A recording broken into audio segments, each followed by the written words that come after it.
Muy buenos días a todos. Perdón la demora, inconvenientes con el micrófono.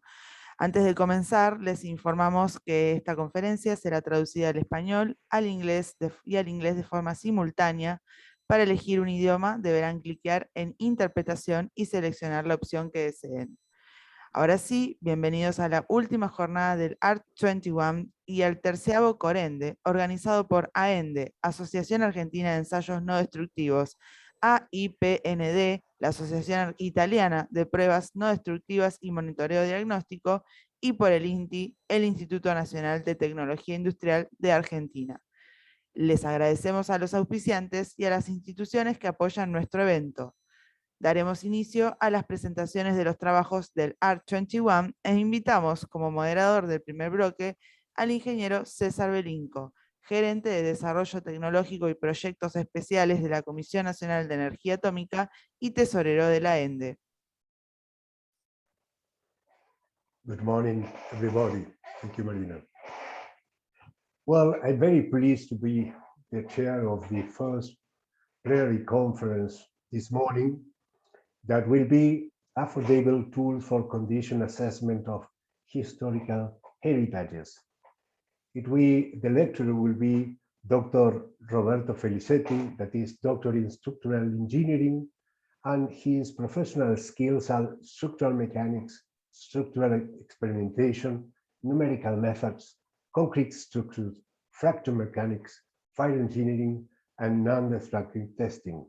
He is the representative of the civil engineering branch within the Italian Association of Non-Destructive Testing, and he's an associate professor in the Civil and Environmental Engineering Department at Politecnico di Milano.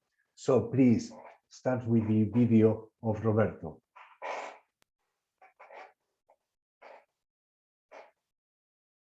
Good morning, everybody. I'm Roberto Felicetti from Politecnico di Milano in Italy. I'm very glad to have the opportunity to open this morning session, and I wish to thank the organizer for giving me this opportunity. I also regret I'm not able to attend this conference in presence, but I will do my best to attend the whole day, being connected to this remote platform. I'm going to share my screen and to tackle the presentation I'm giving today.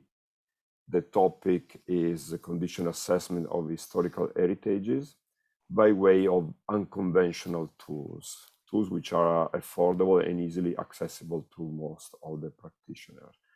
I'm teaching at Politecnico di Milano, but I'm also a quite active member of the Italian Society for Non-Destructive Testing, AIPND, who is also a co-organizer of this event. So here I'm giving a very brief self-introduction to myself. And as you see, I'm not really the best expert in ancient heritages. I'm a civil engineer. I'm very interested in experimental mechanics, non-destructive testing, and also, by the way, fire behavior, material, and structures. But this allows also a kind of interdisciplinary approach to things, and so many ideas can be shared among different disciplines. Anyway, you see in the bottom of this slide, I'm very interested in non-destructive testing techniques for concrete, metal, masonry, and timbers. We recently developed a very interesting approach to the assessment of wrought iron tie rods in our cathedral in Milan. And but I'm also very interested in the development of simple and affordable solutions, which can be actually obtained by adapting tools which are often available in our labs, in our offices. And this interdisciplinary approach inspired also the idea to group together 4 labs from different departments in our university, so to harmonize and to combine together the different skills which are actually available in these labs, skills on structural durability, on electronics of sensors and monitoring systems, and field experience in civil structure and industrial plants. Mechanical engineering is also often inspiring more, I can say, sound and deep approach to non-destructive testing. Another interesting event we actually we organized with this interdisciplinary lab was what we call the Playground, a kind of showcase we organized in the framework of the last conference that was organized by the Italian Society for Non-Destructive Testing to celebrate the 40th anniversary of this society. In this showcase, actually, we were giving demonstrations and hands-on examples of possible solution to non-destructive testing in an unconventional way. If you are interested in this, you can visit our website and check the Playground event menu. And you will find several links to as many topics which were taken during that event. And you can download the posters, some papers, or other interesting material pertaining to the different topics which were taken during that event. The one marked in red are also addressed by this slide, so you may dig a little bit deeper on some topics I'm going to discuss today. Here there is a brief outline of this presentation. I will very quickly resume what is the traditional approach to structural inspection in a real life, let's say, in our practical approach to these problems, and what are the possible new options and new potentials offered by consumer electronics and by what is called the makers movement, so the much easier option to develop new equipment dealing with consumer electronics. And then I'm discussing some examples which are typical application we have to deal with in the field application, and then measurement of cracks, analysis of color changes in material, acoustic sounding, ultrasonic sounding of material, up to real testing the material by scratching or drilling or sensing the hardness and the density of the materials. And then I will draw very brief concluding remarks to summarize the conclusion we can draw from this presentation. So what are we used to do when we are inspecting a real structure in the field?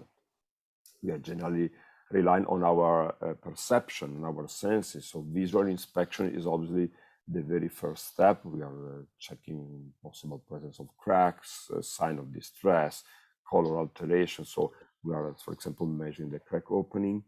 Then we may wish to sense the response of the structure to some inputs, like tapping the tiles with a coin or with a light hammer and hearing the sound. when it's normal, when it looks hollow, like the tile were detached. And then we can go deeper, and then we can sense the response of our materials to some possible blades or points, like the carpenters are used to sense the quality and the hardness of timber by inserting and possibly removing a nail in the timber. Obviously, this is a very direct and quick and easy approach to this problem. But the point is that you need to be sensitive, to be trained or experienced in doing this. Our senses are subjective. Sometimes they are not uniformly sensitive across a day, because you start in the morning, you end late in the afternoon. And so your perception may be not uniform across the day. And then it's also difficult to translate our senses, our perception into numbers. And numbers are useful when you have to report your conclusions and to create maps of distress or damage in the structure. In brief, to overcome this limitation, we should switch from our senses to sensors, which are a more objective approach to the same kind of techniques. Sensor, we are living with sensors. Here you see a smartphone. We may even kid by asking ourselves, but does this device also serve for making phone calls? Because we are using for anything else, like browsing the internet, or checking the temperature in the environment, or checking the level of the table, or whatever.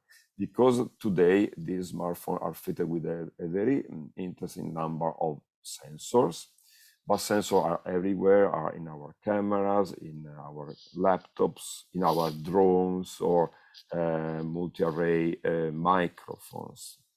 Going back to the smartphone, I would like to highlight this very interesting website. It is created by the University of Aachen in Germany, where they developed this very interesting app, FIFOX, for mobile phones, which makes all the sensors in your mobile phone fully accessible. You may run experiment, you can log data on files, and you can also stream the data in real time on your laptop, and then you can save data and for that process them. So it's a very scientific approach to the use of the sensor you are currently using in your mobile phones. But another very important option is allowed by what I call the digital craftsmanship revolution. It means the option to have to develop electronic-based tools, even not being a skilled electronic engineer. The idea came from this bar in Ivrea, a small town in northern Italy, where a very renowned company, Olivetti, was based, producing typewriting machines or computer several decades ago. And the project developed by these 5 guys in this King Arduino bar, after which the name of the project came, the Arduino project. Actually, the outcome of this project is twofold. They were developing very low-cost boards. A board is made of a microcontroller, a small brain, a small processor, which can actually take decision, take measurement, and also transmit the result of this measurement to another brain, let's say like our computer. There are some inputs for detecting signal and measuring signals. There are also digital ports for switching on a device or switching off.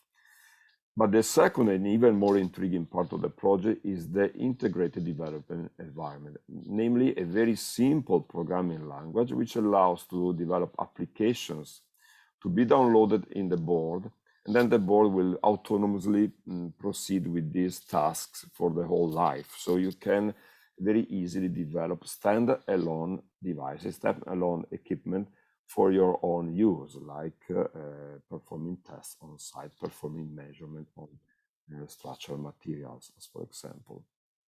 These processors are getting very common and very advanced, and the only common trait they have is to be very cheap. This is a real computer for less than $40. These are very small microcontrollers. Sometimes they are so cheap that you can even develop single-use sensors with a very small investment. And as I told you, the development environment is very simple, is actually devised for unskilled users. It has a very, very clear structure. You first define your variables, you first set up your card, your board for the task to be assigned, and then you have this iterative routine in which you continuously repeat a series of tasks like reading a sensor, processing the results, and then sending the output to a computer or to a disk for saving. That's very simple. This is the first box I bought as a not a very experienced user, since I'm not an electronic engineer. I bought this box, and what I found interesting as a teacher is what I call the reverse approach to education. Sometimes as a teacher, I tend to make the very common mistake. I first kill my student with too much theory. And in the end, I try to go to the implementation, but at this point, people look not much interested anymore. Here they're doing the opposite. They first guide you in creating an object, a working project. You don't really understand what you are doing, but finally you have some tool which is moving a motor, turning on and off a light, or something very simple like that. Later, once you are enjoying the results of what you did, you may be more intrigued in understanding how does it work, what is the principle behind this project, and then understanding the basics behind what you did.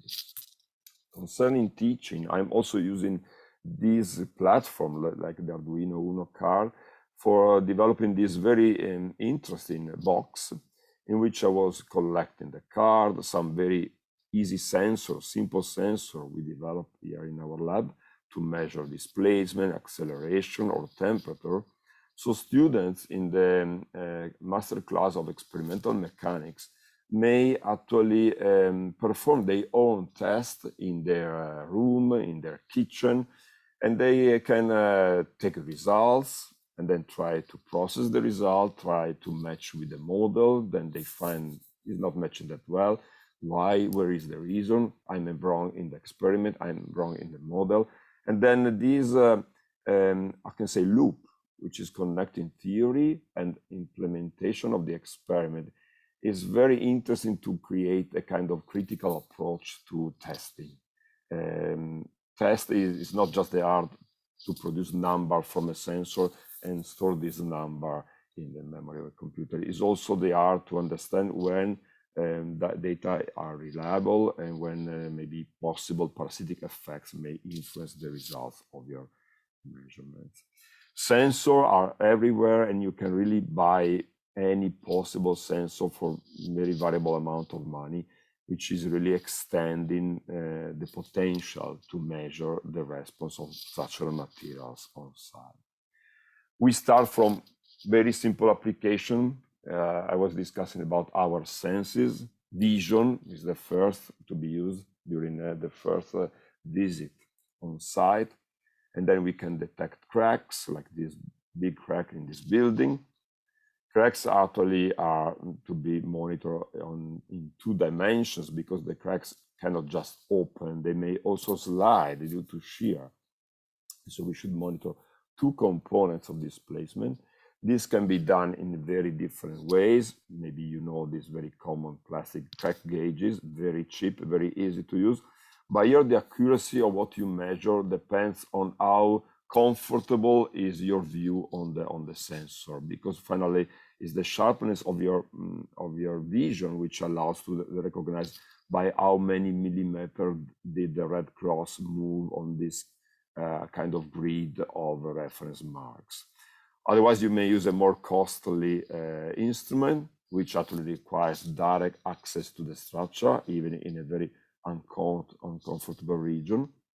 or you may use, if you like, a USB microscope. These are very common tools in our labs. The price ranges from few euros, 75 euros in this model, up to several hundreds or even 1,000, depending on the quality of the optics.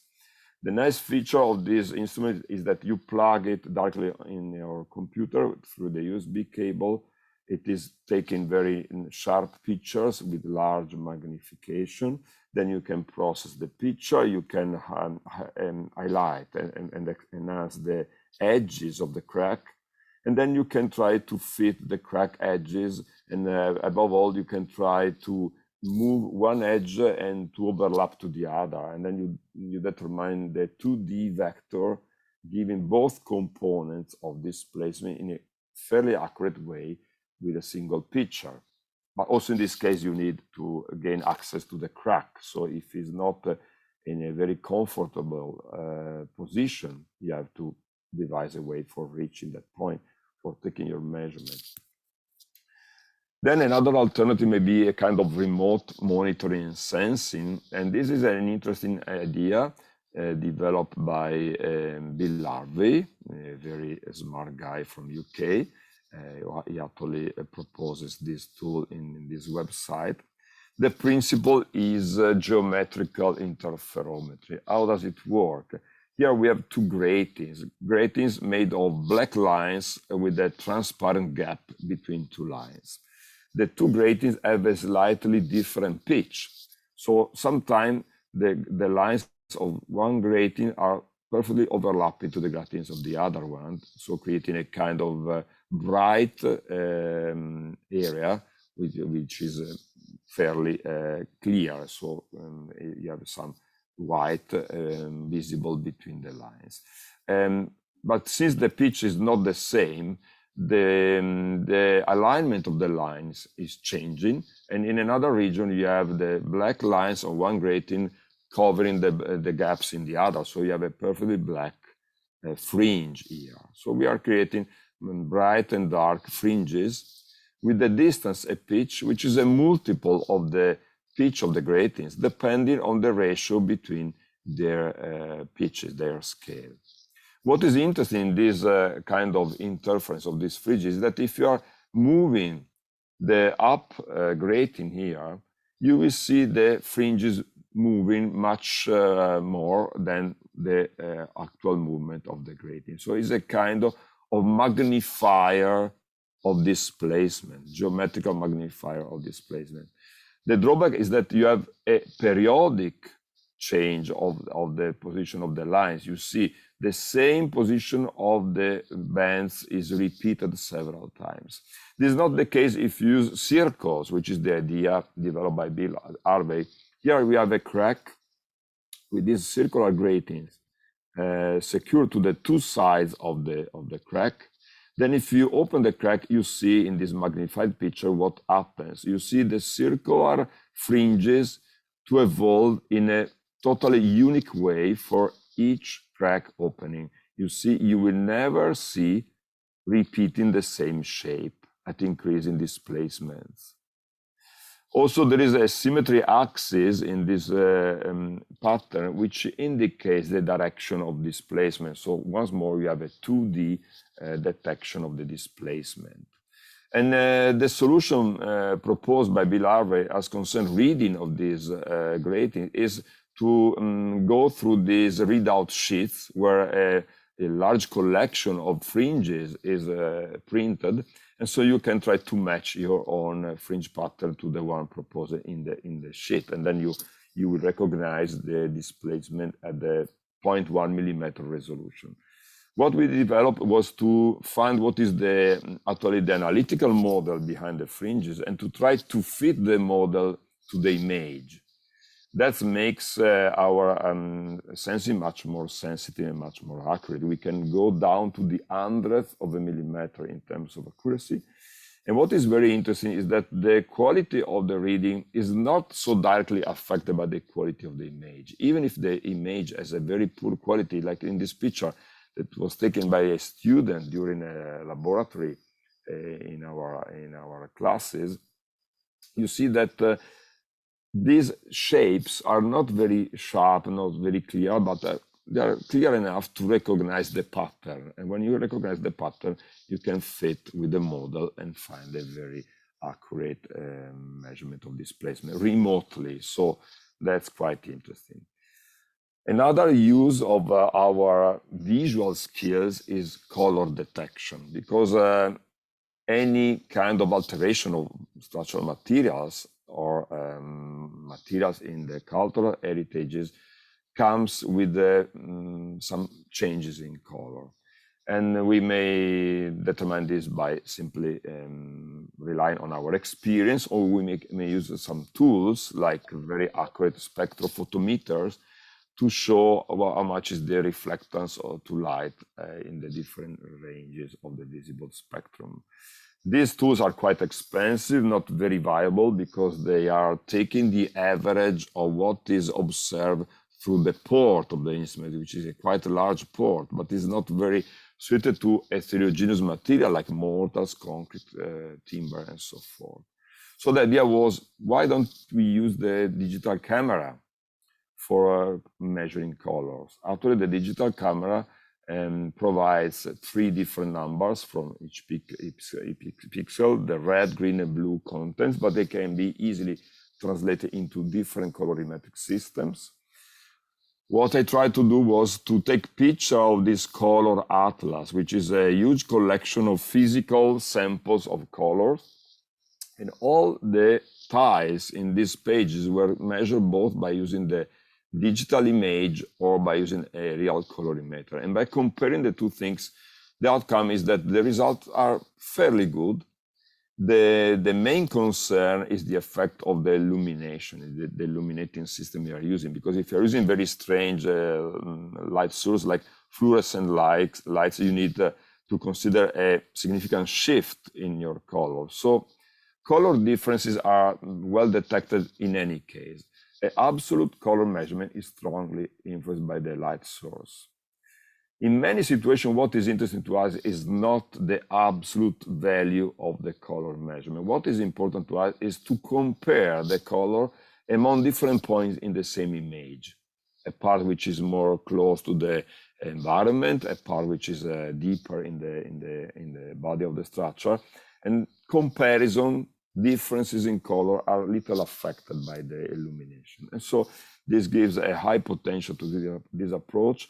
The highest potential is that when we are boasting the megapixel of our digital cameras, 1 million pixel means 1 million color measurement in one shot. So it's a very effective way for measuring colors in heterogeneous materials. Then you may perform statistical analysis of your color. You can discriminate some parts. For example, you may discard the aggregates in a mortar or in a concrete, just focus on the cementitious binder or in the lime binder of your mortar to perform the analysis on a very specified part of your material, something which is not really possible with a much costly spectrophotometers. In recent time, we also experienced the Arduino-like approach. There are these very affordable sensors. This is a spectral sensor providing 18 separate measurements of light intensity in 18 different bands of colors, covering the visible range, but also the high infrared range. Every sensor in this small board, it works like a pinhole camera. So there is some field of view.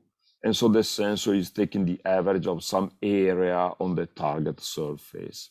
Yeah, we were fitting the sensor on this very old analog plotter, so it was possible to scan the flat surface of this sheet where we printed a reference template to check the ability of the sensor to resolve the sharp details of this template. And the result, is not like a camera fitted with lens. We can improve sharpness by using some processing techniques, some digital filters. Finally, a digital image is a sequence of numbers in an array. But anyway, even the rough image is, I can say, sharp enough to recognize details, to recognize some features in the object you are observing. We also switch to a kind of rotary scanner for cores, because generally we are used to drill cores to have a sample of material from our structures. And so here a core can spin around the axis. The sensor can scan longitudinally, and by combining these two movements, you can obtain a kind of unwrapped image of the cylindric shape of the core.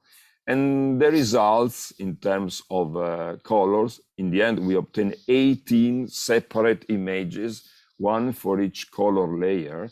And the analysis, for example, the effect of heating, which is my favorite task as concerned the fire in post-fire investigation. And the results are really comparable to what you may obtain with a much more costly spectrophotometer.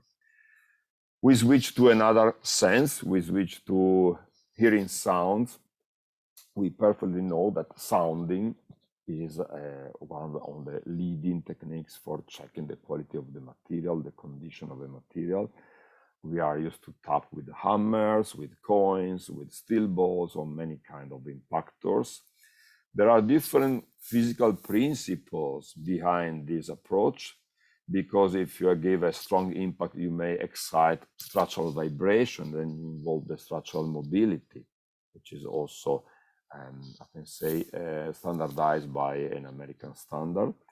You may detect a possible delamination or internal void by measuring the echo produced by these discontinuities in the material, which is involving quite high frequency and specialized equipment, according to the impact echo method.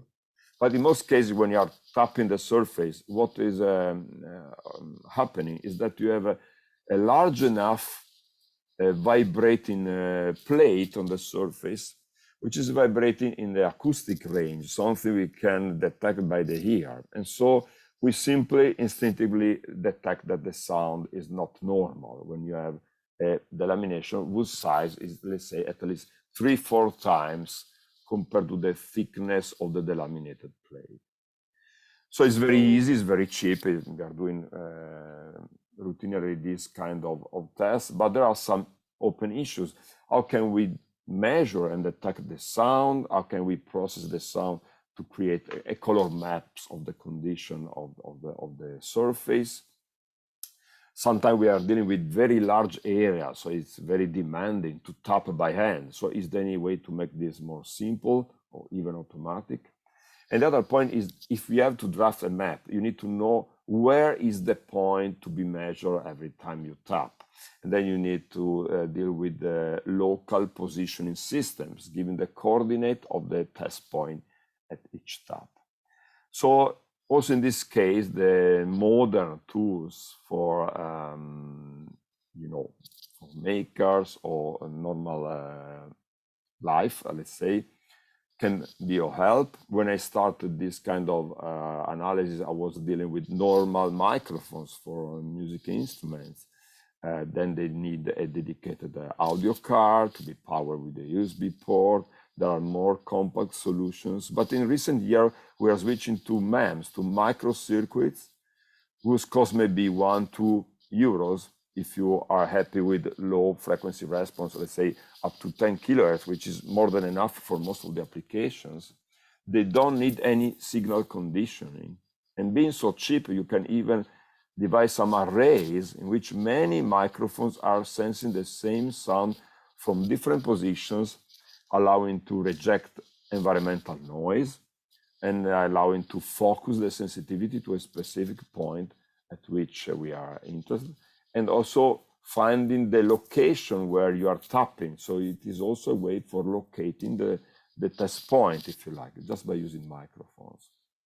We try to compare the old and the new approaches to costly microphones, a traditional condenser microphone, a piezoelectric one for measurement, and then a very cheap MEMS. You see, it's so small that I had to bound this with a circle because you can hardly see in the picture. the support of this sensor is the cable itself, because the mass is a fraction of a gram. You see the wave detector are comparable. The spectra are almost the same. So finally, it does the job for a very low cost, let's say. Then the very important issue is how to translate what we are familiar with. We are used to sense different sound. This looks well bound plaster. This looks detached just because of our experience. How can we translate our experience into numbers? And so we have to observe the wave for a sound surface or for a delaminated surface. We have to compare the spectra. We see that the larger the delaminated area, the lower the natural frequency, and the larger the area subtended by the spectrum, so the loudness of the sound. There are very sophisticated approaches like combined time frequency analysis of the sound. But what we found to be very robust in our applications, when you are also dealing with the cracked surface whose response is not so regular, taking the integral below the spectrum is already a very repeatable and reliable indicator. Then what is the good sound or the bad sound? In most cases, we first tap the whole building, we have to inspect, and later we perform some statistical analysis on the results. There is some kind of Gaussian distribution of the loudness, which is the inherent dispersion of the acoustic response of the surface, but then you may recognize some abnormal tail for higher loudness. When you have detachment, you have a very loud response of the surface. And then we can, I would say, tune a color scale to this abnormal tail of results, and then you can assign colors to acoustic response, which is what actually is required by our clients, if you like, to be able to plan the repair works. But then there are so many possible applications. This is a very interesting historical swimming pool in Sanremo, in northern Italy, in Liguria, facing the Tyrrhenian Sea. In this case, the idea was also to scan in a very well organized way the vertical walls of this swimming pool. And the idea was to organize this system in which we have an electromagnetic hammer. So the hammering is automatic. Thanks to this electromagnetic hammer, there is a load cell on the tip sensing the strength of the impact. There is a wheel with an encoder, so we can measure how much is the movement, the vertical movement of this hammer. And so Arduino is activating the hammer at regular steps. So while we are scanning, we are tapping the surface at regular distances. We are recording the sound with the microphone, and then we are processing and assigning a color to every single point along vertical scans. And so by performing a vertical scan every half meter or something like that, we can create a color map of this vertical surface. So it's not just a matter of how deep is the physical principle behind what you're doing, but it's also how can you make easier, more automatic, the very boring job of tapping, and how can you know where is the measurement located each time, which is a very demanding task if you have to produce maps. So yeah, there are alternative solutions. This is our linear scanner for payments. You simply activate a small cart, and the front wheel of the cart are lifting and dropping a hammer automatically.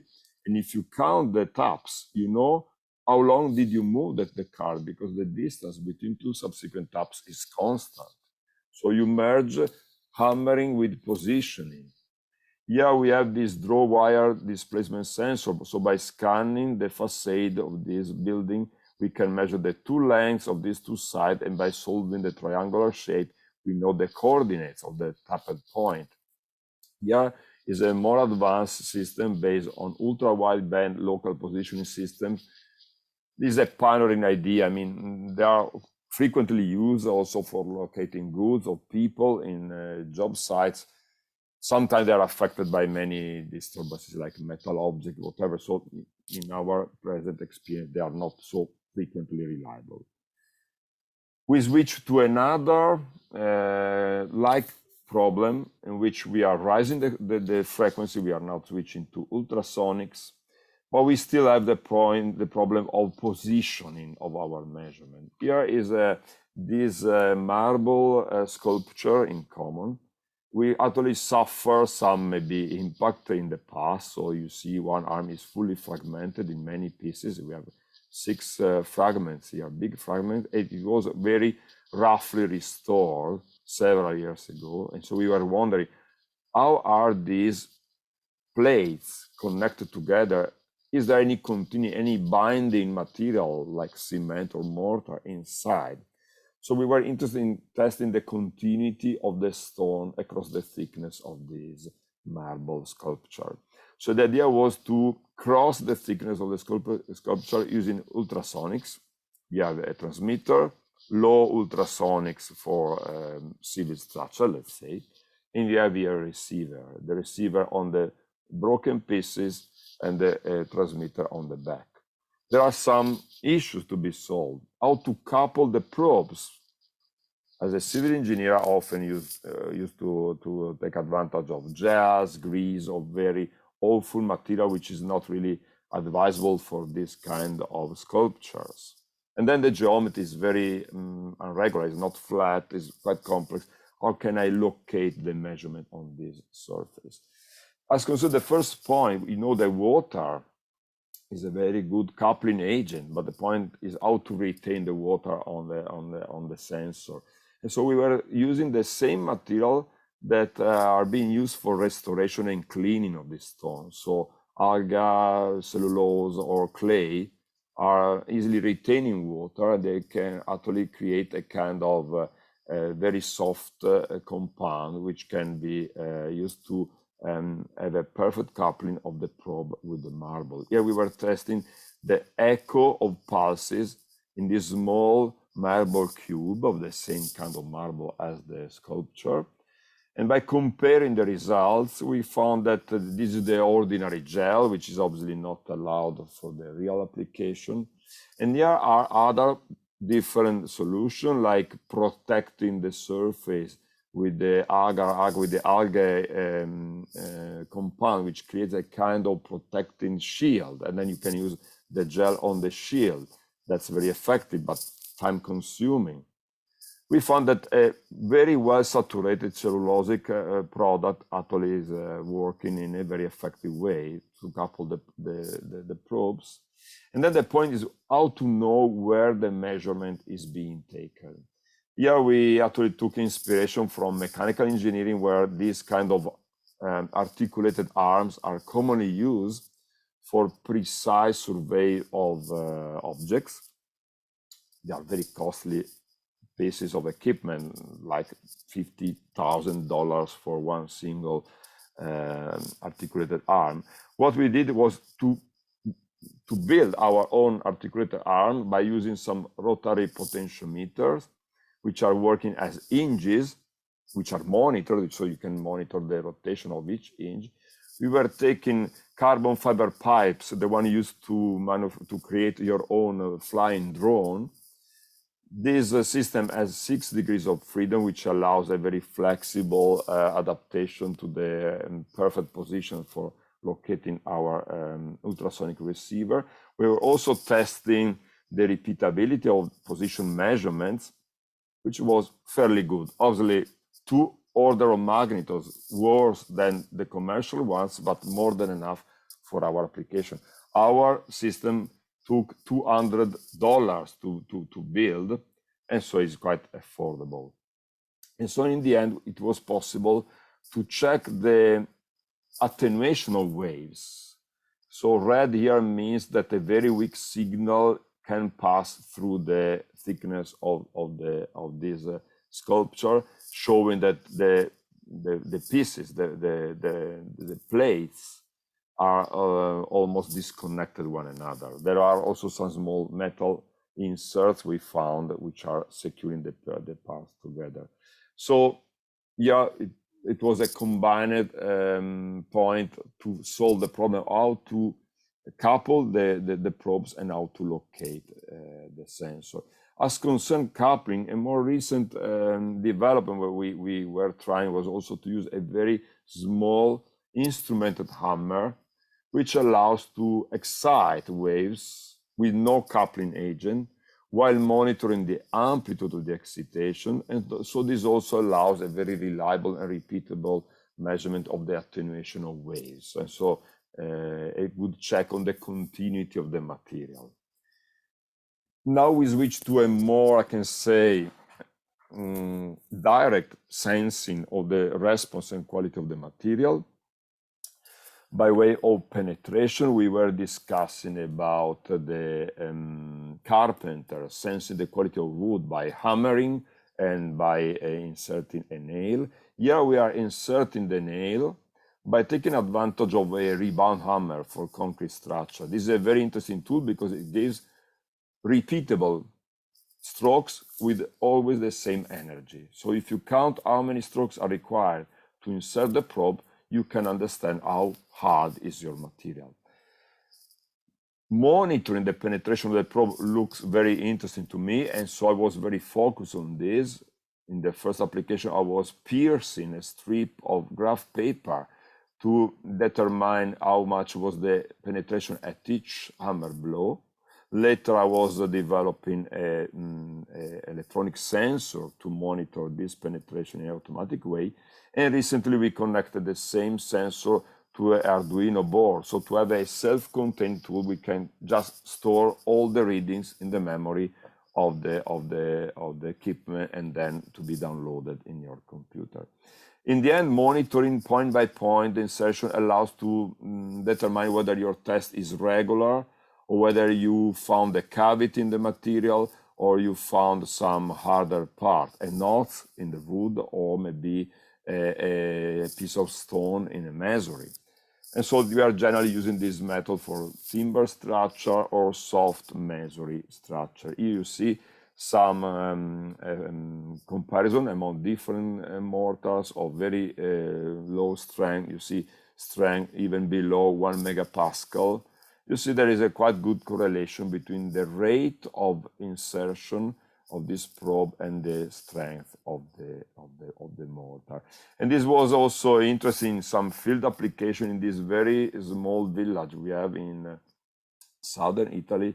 It was nice to recognize that the best mortar could be recognized in this region where the wealthier residents were living, so their houses were made of a better quality mortar in the end. Another way for sensing the hardness and the quality of the material is by drilling. We know we are used to drill timber, we are used to drill stones to check the surface hardness. This was a pioneering application on mortars by these two colleagues from Tuscany, from Florence. And so there are different principles. You can monitor how quick is drilling, how much energy does it take, how much should you feed with some trust your drilling process. What I tried to do was to extend this to more tough material like concrete or hard stones using a hammer drill, which was somehow modified so to continuously monitor the current, the potential, and then the power, the torque, and so forth. And this is very effective in detecting deterioration processes in material, like fire damage in concrete. You see, in a fire damage element, it gets much easier to drill the surface, and then it gets harder to drill the core, because just the surface is impacted by fire. In case of a heterogeneous material, this is a little bit challenging because of the aggregate, so you have a very noisy response. But in case of mortars, maybe you switch the hammering mechanism off and you have a smoother response because the grain size is much smaller compared to the drill bit diameter. And this is a more recent extension to sounding. We are using the hammer drill as a source of pulses to perform sonic testing by drilling. The idea is to check when every impact is crossing a reference point, the bit, where we have some strain gauge is monitoring the stress waves on the bit. And then we can measure how much time was taken by this wave to cross the length of the bit and finally the thickness of the material.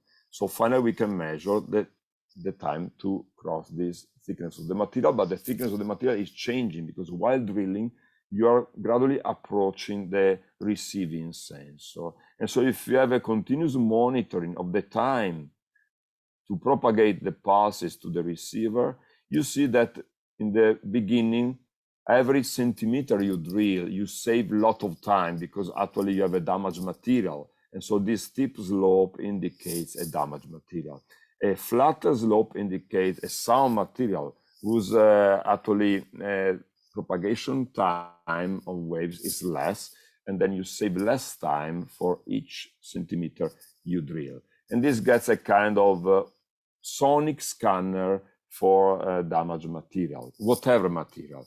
The wavelength is quite large, so you can deal with heterogeneous material, coarse grained material, and it has a huge energy. You can cross meters of thickness with these pulses.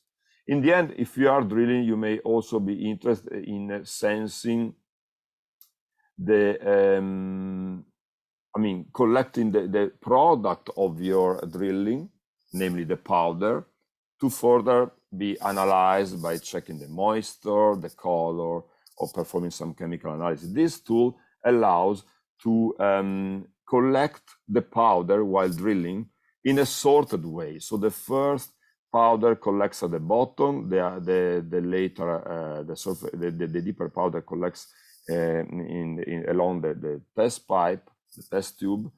This was devised for measuring the carbonation in the concrete structure. So thanks to this very thin cut, thin enough not to allow the power to escape, but still able to allow infiltration with some chemical reagents through capillarity, you can actually highlight the carbonated thickness just by collecting a sample of dust, of drilling dust, and in the drilling powder. The test takes 1 minute, as in the video, and is very, very fast. It allows to detect layering. If you want to determine what is the thickness of the plaster or the brick, we tested with some arrangement of glued slices of different materials with different colors, checking the sharpness of the color change, which is fairly good up to, let's say, 50, 60, 70 millimeters. Then you may be concerned about lateral scratching of the walls of the hole if you incline the drill bit while drilling, so it gets more challenging. And this actually led to the development of a very easy to use kit for carbonation, namely, but once you have your sample, you can perform any analysis on this sample. And this actually turns out to be very effective when you deal with the concrete structure, since carbonation is very variable depending on the exposure condition. If you have, you need both carbon dioxide and water to develop carbonation. So the worst places are the exposed ones, which are being cyclically wet and dry, whereas the protector are showing less carbonation. And so having a quick tool to perform some statistical analysis of carbonation is really advisable. We have to conclude, and I can just draw very easy and quick final remarks on this brief discussion. I hope it was just entertaining. Obviously, we are used in the field to deal with the visual inspection and direct perception of sound, color, and hardness of the material by using very simple tools like a sharp blade or a small hammer. This is not very objective. It requires skills. We can take advantage of commonly available tools like computer, digital camera, microphones, mobile phones, or even we may develop our own tools, taking advantage of the maker's movement, the option for not skilled people in electronics to develop their own ideas. But to develop well-known these new ideas, you need to have a very broad interdisciplinary perspective on things. So you have to blend your experience, you have to take inspiration for other fields, you have to imagine, if you like, so you need some fantasy. And I hope this was the leading message of these slides. I'm concluding here. I really thanks for your attention, and obviously I'm ready to answer to any question or discussion on the subject. Thanks again. Thank you, Roberto. Very nice presentation. It was interesting to saw many techniques, creative techniques, to approach different solutions. Well, I have some questions. Let me have the first one is very nice talk, Roberto. What about the advantages of acoustic sounding techniques in comparison with infrared thermographic scanning of surfaces? That's a very tough question, because thermographic analysis is nice because it's contactless, it's last, it's like taking pictures on the seaside, but finally you are scanning very wide areas. The point is that we are almost always dealing with very poorly conductive materials. And so if you need to excite these thermal gradients or differences, so you are dealing with active thermography, it takes time unless you have very shallow delaminations. So if you are dealing with plaster or very shallow delamination, maybe infrared is more is faster, because you can really scan broad area without tapping. If you are going deeper and you have no inherent way for exciting thermal difference, like, if you have a building heated in the winter time, you may notice the lamination which are even deeper. But if you have not such active permanent thermal fluxes and you need to drive them in some way, the time goes with the thickness square. So once the delamination gets 2 centimeters, 3 or more, it gets fast to take pictures, but very slow to start the transient. And so in that case, maybe tapping gets more effective. So maybe you remember the small cart, the one with the small hammer, which was tapping the pavement. In that case, I was able to scan alone 8,000 square meters of flooring in 1 day and a half. Then I have back pain for 2 days, so we have sum up also this to the total time. But it was immediate response, tapping and recording, tapping, recording. Once you can make tapping automatic and recording automatic, you start competing with the thermography. I was also wondering whether to create a card with a heating infrared lamp and a camera following, so to scan. But if I tune the maximum rate I could take, so to be able to hit deep enough and take pictures in the following, the scanning rate was too slow, and so not productive enough. So in the end, I think the balance depends on the depth of the delamination.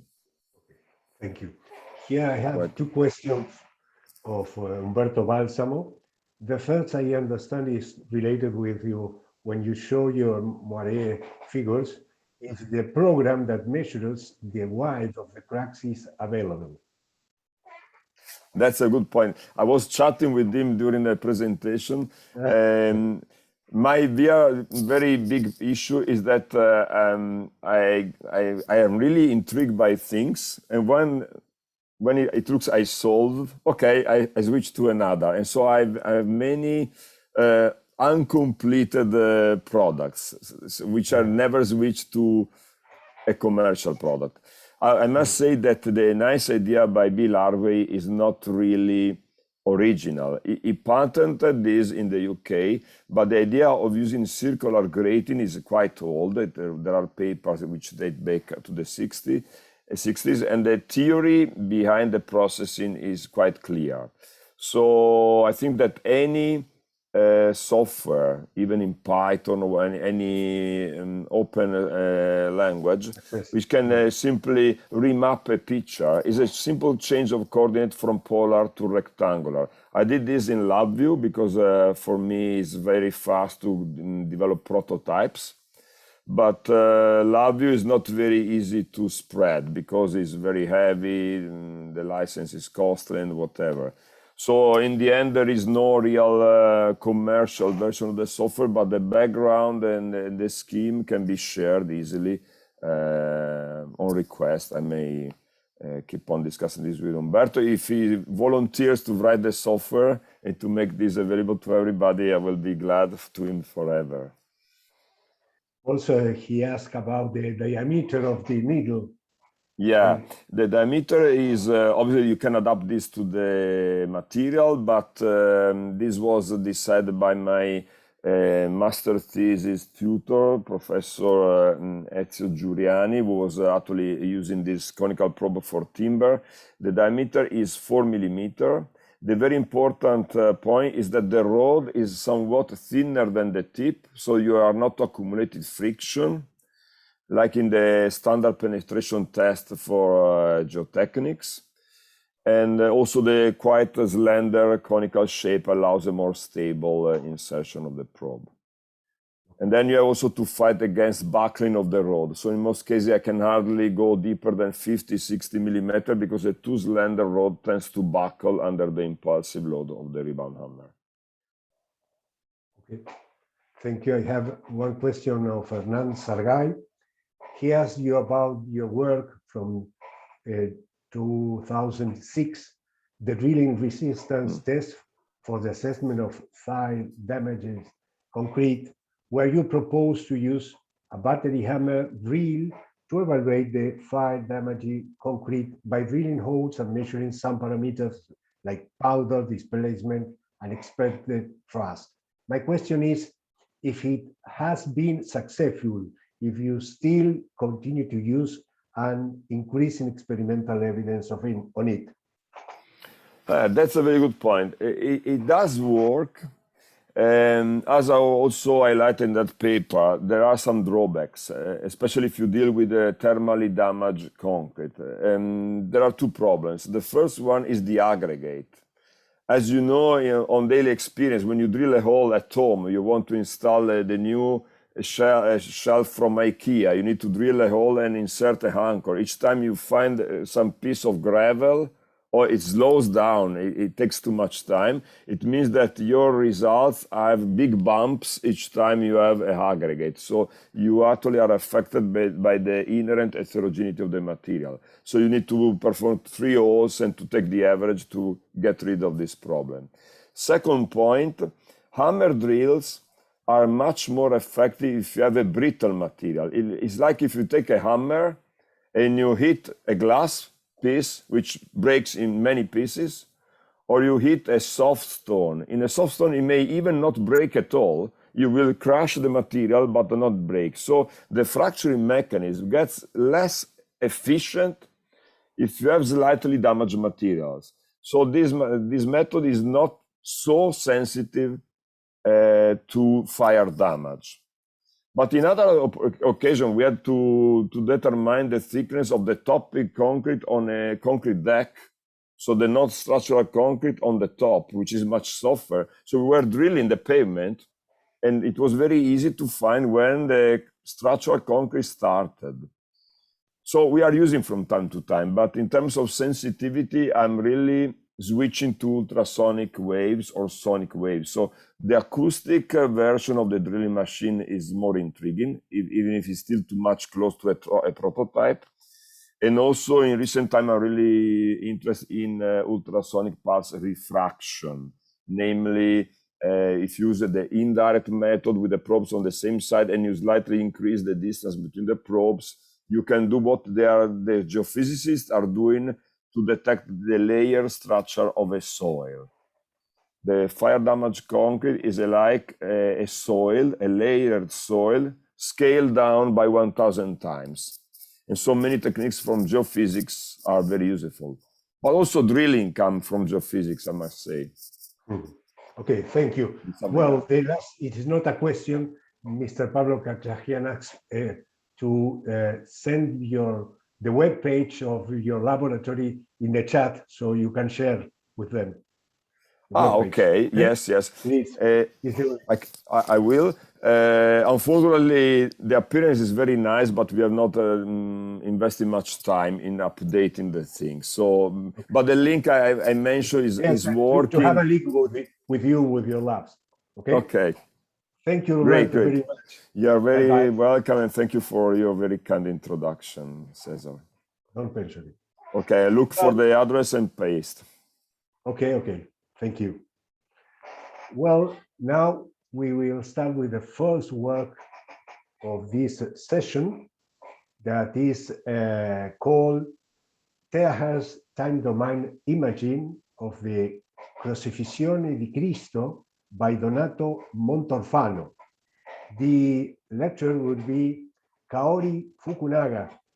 So please share with us the video of Kaori.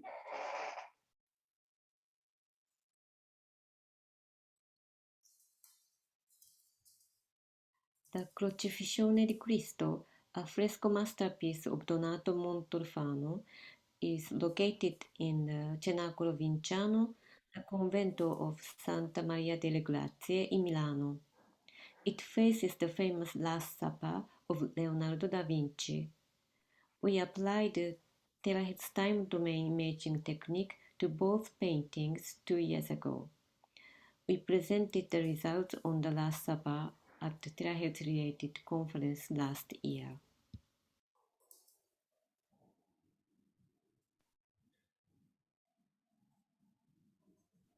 The terahertz time domain imaging technique has been used in the field of heritage science for more than 10 years, especially for observation of internal structure of panel and canvas paintings.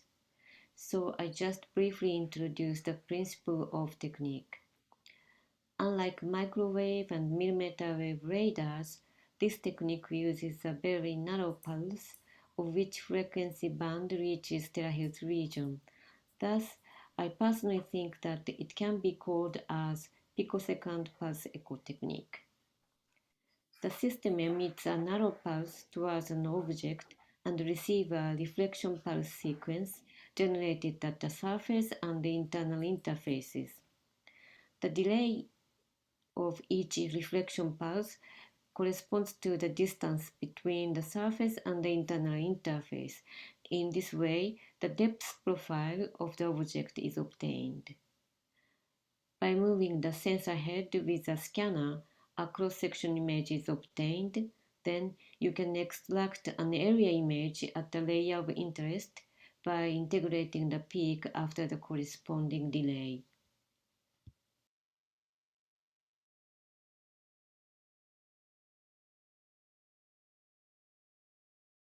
The advantage of terahertz imaging in the heritage science is that this technique can non-destructively reveal the internal structure of preparation layer, which other techniques cannot reach easily.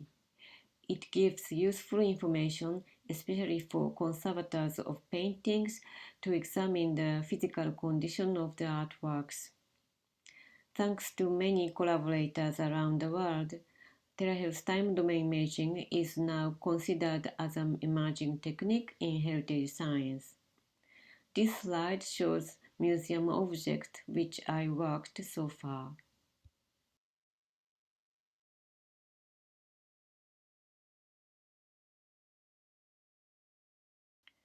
However, wall painting is another thing. The most difficult point is that the mortar includes coarse sand as aggregate, which causes internal scattering of the terahertz pulse. These are examples of two fragments of wall paintings made by a secco technique. They were painted after the walls have dried. We can see the painting layer, but the reflection signals were significantly reduced in the preparation layer. if they had not been stripped away from the wall, the bottom surface could not have been visible.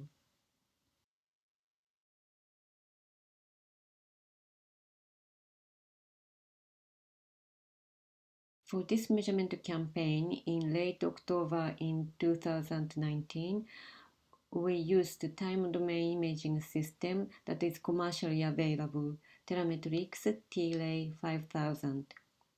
The lift operation was organized by the museum and the specialized company Banfi. We received the information about the basket of the lift in the mid-September, then exchanged information among 3 countries, and finally the sliding board was made, only 10 days before the day of the measurement. We set up the plate like this, and I sat behind the scanner. I'm small enough for this limited space.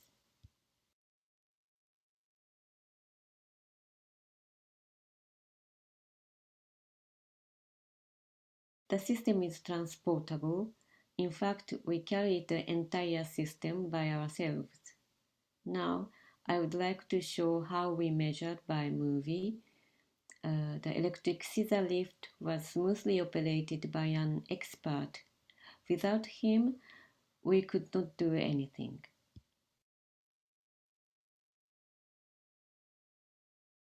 When going up, we moved slowly while checking the position of the sensor and the place to be measured.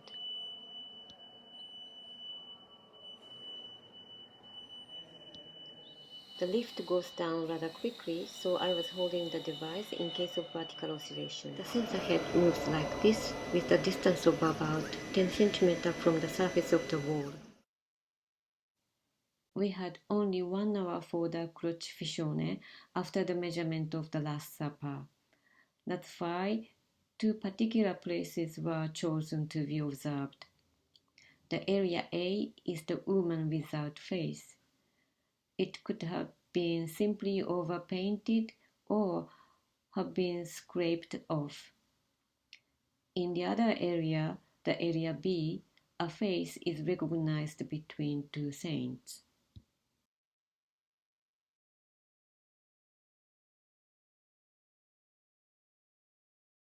This slide shows the results of the area A. The terahertz area image in the center is formed by integrating entire signal in time domain.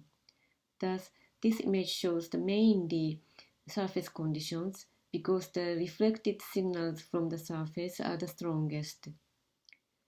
The cross-section image along the yellow line clearly shows the internal structure is not uniform. In the case of usual bone fresco painting, we can see the interface between the top preparation layer called giornata and the preparation layer intonaco, which is parallel to the surface. However, in this case, there is a different layer from the surface, of which thickness is around 3 mm, and the interface curves as indicated in the dotted yellow rectangle. We estimated the model from cross-section images as well as sliced images from the surface in the next slide. It is clear that the woman's face area had not been simply painted over. It had been scraped off on purpose and filled with additional mortar, then left without a face.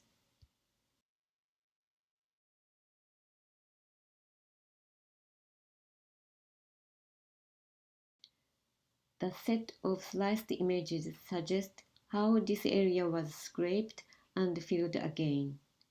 The movie shows a bit more details.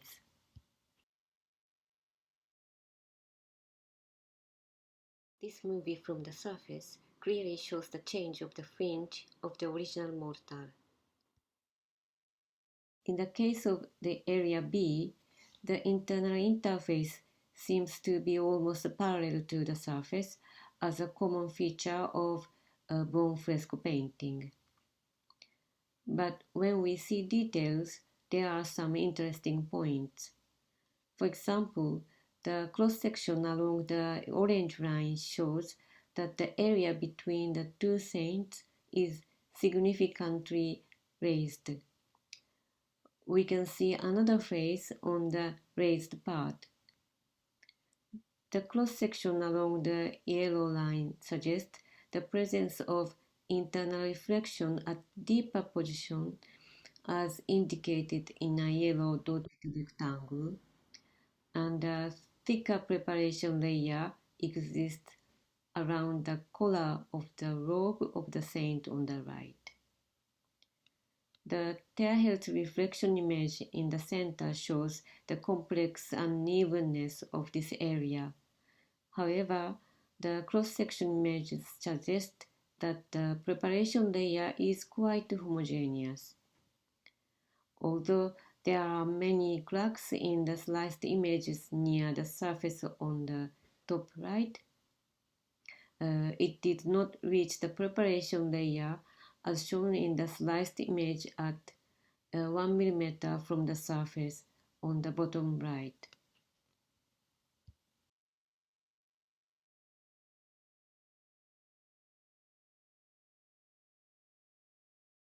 Since the time for the observation is very limited, we had not accumulated enough images to examine the condition of this masterpiece. At least, we confirmed that the terahertz time domain imaging can give some useful information about the internal structure around the giornata and the intonaco layers of wall paintings. This slide shows internal layers near the surface of masterpieces in Cenacolo Vinciano, and I added the data of a fragment from an East Asian cave, which we can see the real internal structure at the edge. And these are the reference articles.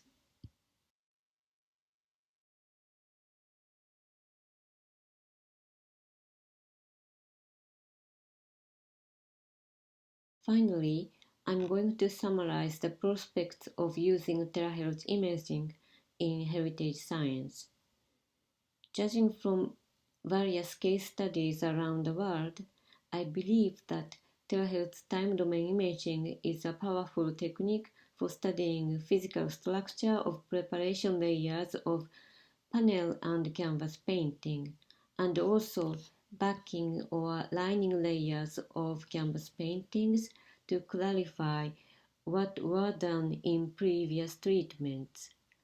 The information directly contributes to conservation planning. For mural paintings, to be honest, we need microwave or millimeter wave technique to examine the support, the wall itself. Then, terahertz imaging technique can provide some additional information about the history of the painting as suggested in this work. Thank you so much for your attention.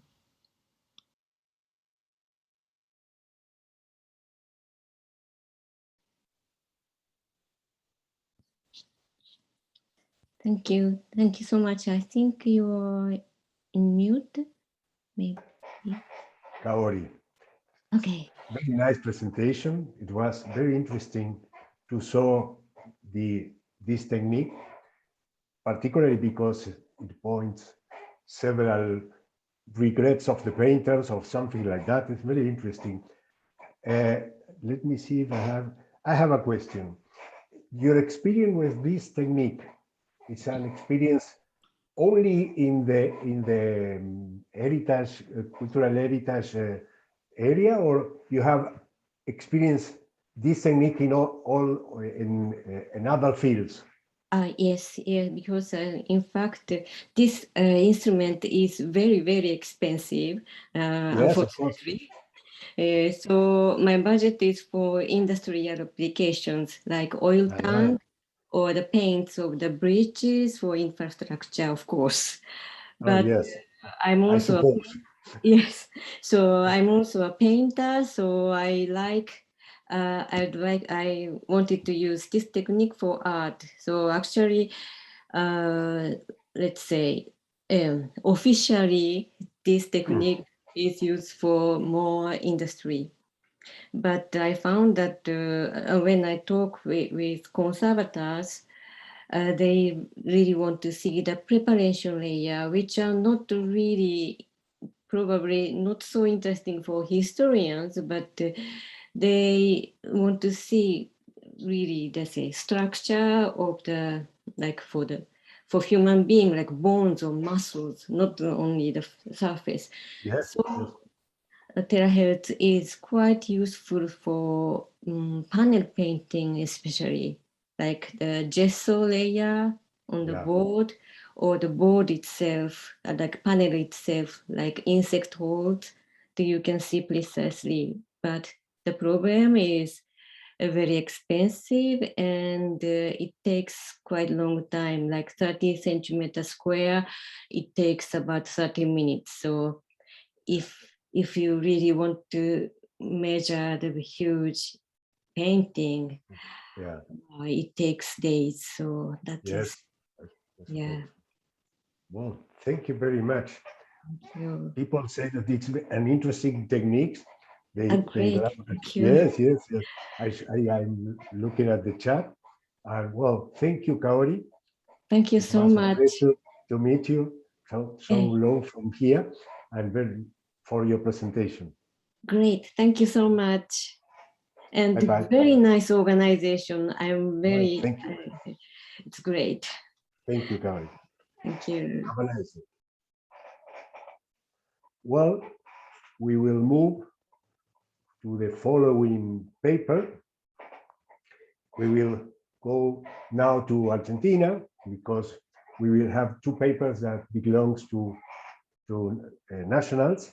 The first one will be inside the heritage, developing a training course in instrumental analysis and techniques applied to cultural objects in the National Industrial Technology Institute of Argentina.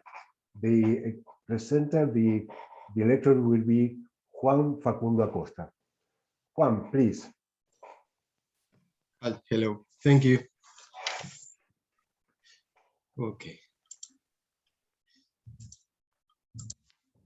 Well, our institute INTI was created in 57, sorry. We have more than 2,500 employees and professionals. And for us, cultural heritage is rather significant, also for any nation history, because it shapes the sense of identity of their citizen. Also, cultural heritage should be appreciated as a social construct and cultural historical development. So for us, for INTI, for many years, we have provided technical assistance and technological solutions in the field of cultural heritage, not only locally, but also regionally. Our infrastructure, equipment, and staff available is mainly focused in different conservation areas, and it comprehends research fields such as anthropology, paper material, book and archives conservation, advanced material, painting and coating, chemistry, buildings and construction pathology, textile mechanics, non-destructive testing, and leather objects. So in 2015, 6 years ago, we had created a program dedicated to this called INTI Restaurar, which provides scientific solution of high technological level for the rich expertise and appraisal of cultural heritage. We mainly provide advice, technical support, and training on research, conservation, and restoration of historical and cultural heritage, mainly to our public and private institutions. So we have responded as a program to a numerous and several requests from public and private companies and institutions. So with the foundation of our program, we tried to firstly to articulate our special groups, and also we find the need to strengthen our internal response capacity and network between the various sectors. And regarding the technical assistance, a variety of methodology was historical development, mainly for the treatment and technical analysis of materials used in the process of restoration and conservation. So since the creation of our program, more than 100, for example, technical assistance has been provided to our public. But then also, I think this is quite important, because in 2017, 19, and now in 2021, we also organized a local conference called Ciencia y Arte en Argentina, which is quite important for the link and the relationship between science and conservation in our country. So this conference has been carried out since then. But regarding our training course and the nature of our training course, firstly, we have analyzed that there was no in-depth knowledge about most of our technological and professional service. What I try to mention here is the public from outside the institution. They don't know what we are doing in our institution.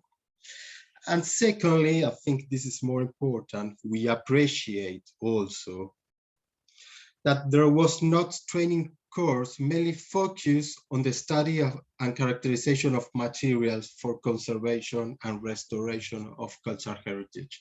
There was no training course. There was no also any academic or university course about this. So for us, it was mostly undeniable the importance and the approach of the study of cultural materials and objects. Mainly because the application of analytical methods allows to conservators to reach and count with a precise insight and information of the materials and techniques. Mainly the techniques and material applied through the manufacture of these artistic and cultural works and objects. And also, as well as the new materials and techniques that can be applied for the conservation. So in this scenario, the role of science is highly significant in order to research carefully the origin, composition, and meaning of an artistic and cultural heritage. So since 2018, 3 years ago, our main action regarding this, the lack of a proper course and training about the study of cultural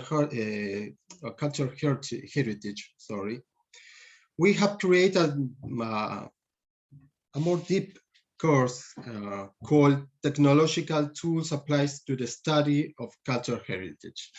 I think that the name of the course is quite obvious. So we have created for the first time in our country an interdisciplinary training course, mainly dedicated and focused entirely in the methodology for the use of instrumental analysis and techniques applied to cultural objects.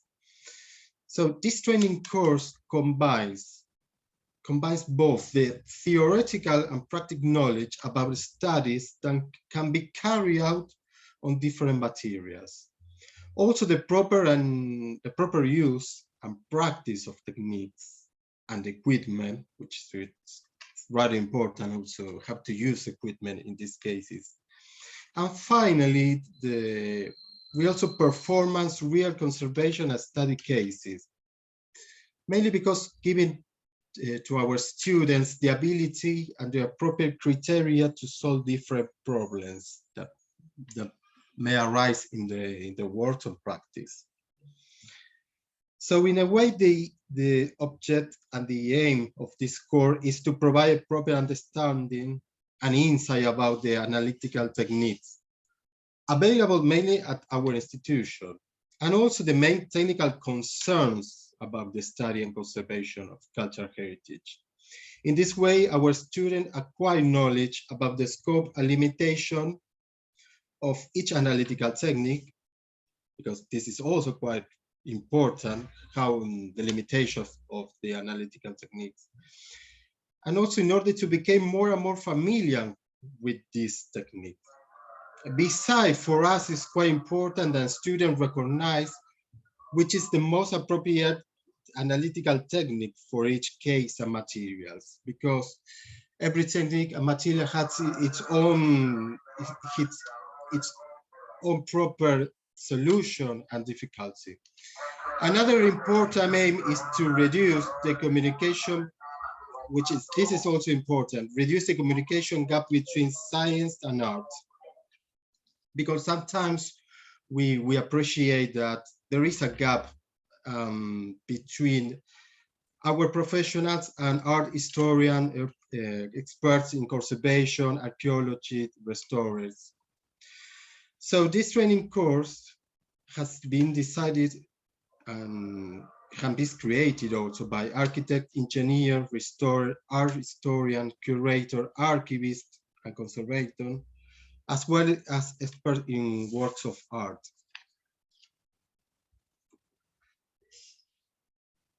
Our main concern is also to provide to our students basic knowledge about the changes that materials experience during the process of deterioration.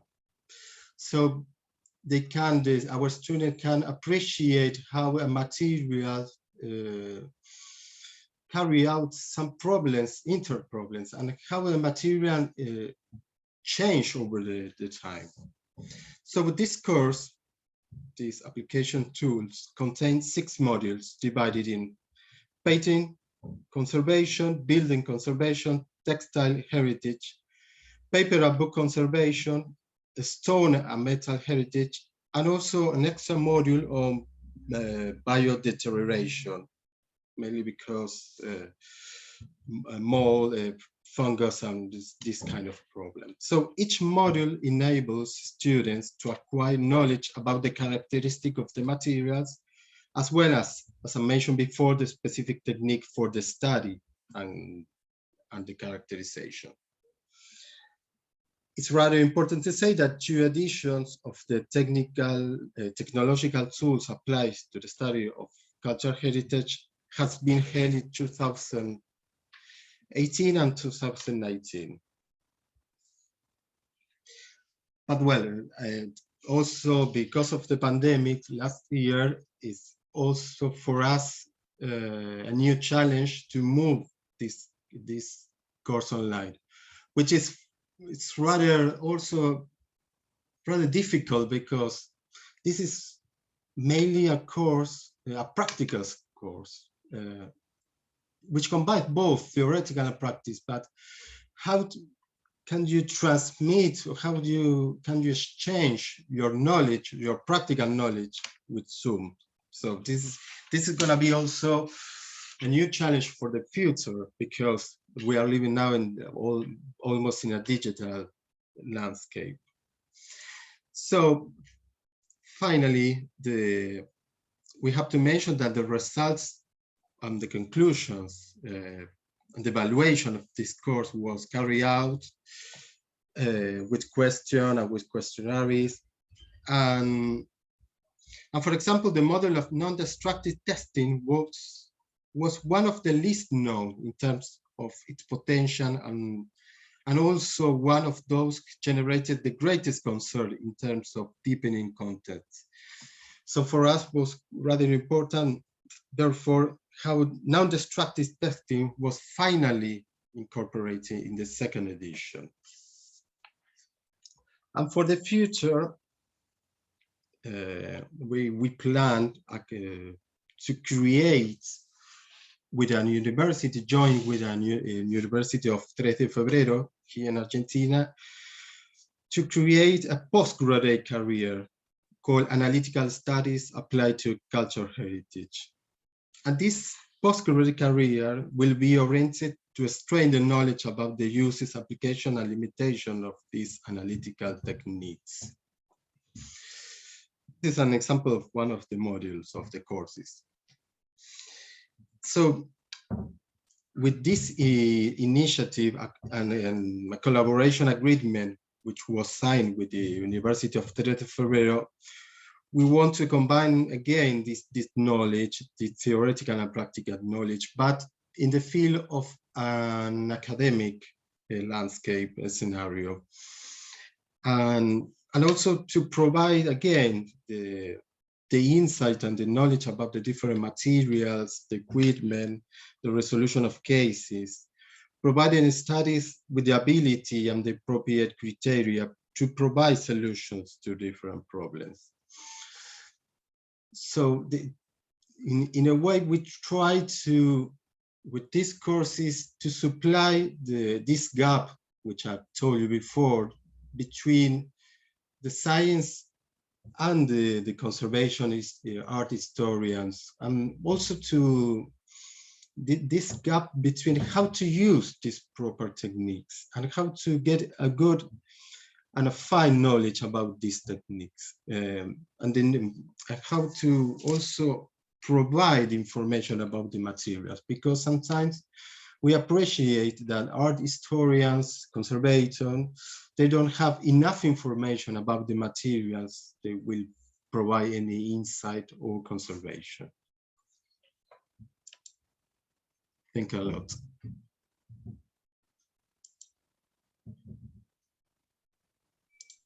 Thank you, Juan. Interesting initiative that you are developing with INTI. Let me, well, I have a question regarding with you have a schedule with the 3 de Febrero University to launch this postgraduate schedule? You have a postgraduate series? That's a good question, because we, in 2019, we start and we joined with this university, and we planned this postgraduate career at the end of 2019. But then, well, it was the pandemic, and also in universities here, like, has so many changes. For example, this change, which is quite and rather important, because we are now giving courses at the universities mainly by Zoom or digital. So we plan to get again with this initiative next year, because it's also important that we create from nothing, from zero, a new career, a new postgraduate career. And as I mentioned before, in this case, with these courses, it's rather important to combine the practice and the theory. So how to combine the practice in a digital landscape like this one? It's impossible. Well, maybe next year we plan to create a career. Yes, because it is an interesting place. This career is an interesting place to have jointly people from different perspectives. No? It's very interesting. Yes, of course. Thank you, Juan. Thank you. We'll go ahead with the next presentation. Okay, now we will have a work that is called UNESCO World Heritage Estancia Jesús María Heritage Recovery, a case study in Cordoba, Argentina. The lecturer will be Virginia Fernandez Gavilan. Please go ahead with the Virginia's video.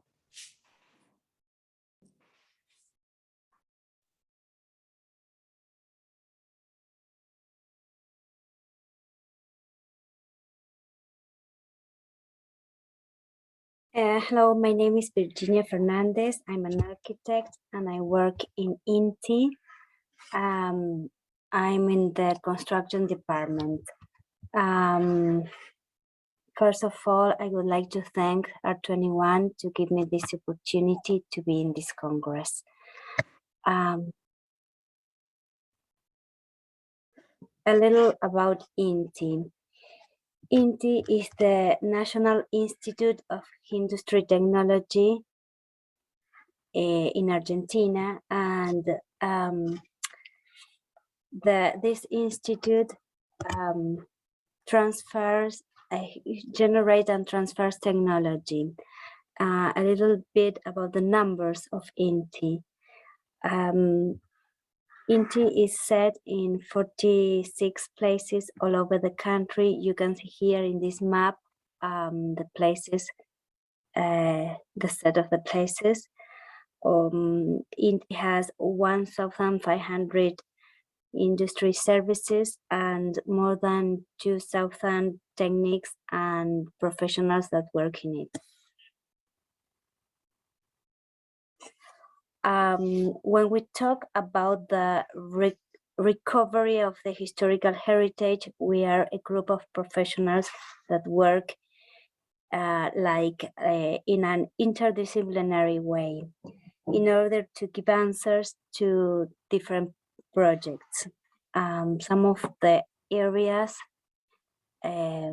we can offer are chemical engineering, conservation and restoring, library science, architectures, engineering, pathology of materials, cellulose and paper, alternative energies, energy efficiency, mechanics, leather, biotechnology, anthropology, wood, and geologists.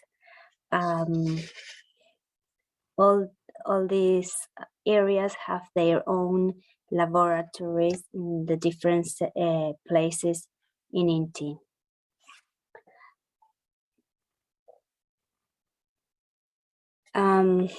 About this project, Jesus Maria's Real Estate. This is the project I'm going to talk about, non-destructive method that we used with this group of with a group of architects, engineers, and all the professionals. I name it in the other slide. Okay, in 2017, we were called by the Cultural Ministry of Argentinian Nations to recover the historical monument of Jesus Maria's rural estate. Our work was to get the different pathologies in order to do a diagnosis and to make a working plan to recover this historical heritage monument. This historical monument was declared by UNESCO like a World Heritage Site. That's why the big the great historical monument we have, and we have to be aware to do a great job without destroying anything. The Jesus Maria's rural estate began to be built at the end of the 16th century. Here I'm going to talk about the time and the place of this historical monument. The place, okay, we talk about the end of the 16th century. And in the end of the 16th century, there was the Royal Road that goes from Lima, Peru to Buenos Aires, Argentina. This road passes by Cordoba. Cordoba is, you can see in the map, like a red spot in the right. And by this road is located this historical monument, the Jesus Maria rural estate. It was constructed by native people and from Aborigines and from Black people of the time. By this road, the Royal Road, passes by different kind of people, like the people from the Spain crowned, governors, viceroys, Jesuitic missionaries, native people, and others. The Jesuitic company, the purpose of them was to colonize and evangelize the people, the native people of the zone. Okay, about the complex. You have here an old picture of the part of the church. The complex was made by native people and Black people. It's placed in a 404 hectares park, and it's composed by a church, a museum, an archaeological area, a winery, and a big park. We do all our essays all over the constructions. I am going to talk now about only the church. Okay, here is the church. The church is San Isidro Labrador Church. It has a single nave. It has a plan in a Latin cross shape, a barrel vault. It has an American Baroque influence. 4 native angels and 4 heads shows the participation of Aboriginal workers in the design of the dome. San Isidro Labrador's image is in the inside of the chapel. The pulpit and the tabernacle are original objects from the time of the Jesuitics. The winery. This winery, 400 years ago, produced the first Argentinian wine. While the Argentinian territories was today belongs to Cordoba, was colonized by the Spanish Empire, this production of wine was only using for mass and for Spanish people. Okay, we use thermography so we can conserve these historical monuments. This was one of the 3 non-destructive methods we use. The use of a thermography camera as a tool allows us to study the constructions in a non-destructive way. This tool was used to evaluate the constructions of the buildings, giving us variable interpretations in order to restore our historical monuments.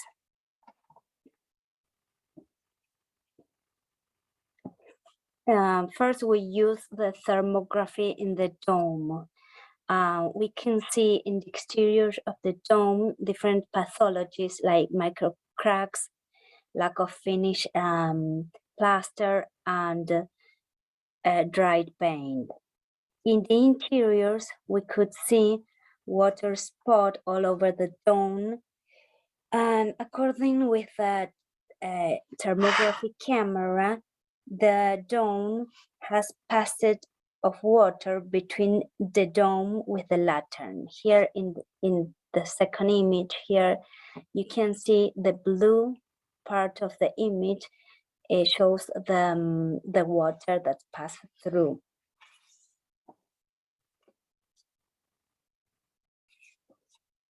The walls, we could see a lot of pathologies in different parts of the walls. Here we are going to talk about the walls of the church only.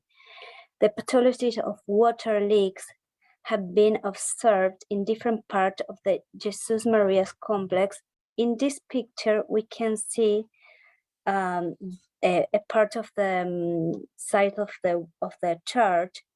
We can see the ascending humidity. In this wall, there we could see that it was they were using electromagnetic wave treatment. Thanks to the thermographic camera, we could see that the ascending humidity process was decreasing. With a naked eye, here in the first picture, we could see that the ascending humidity was up to like 1 meter, but with the thermographic camera, we could see that this ascending humidity, it was only 40 centimeters up. That's why we could understand what was going on, seeing more than naked eye.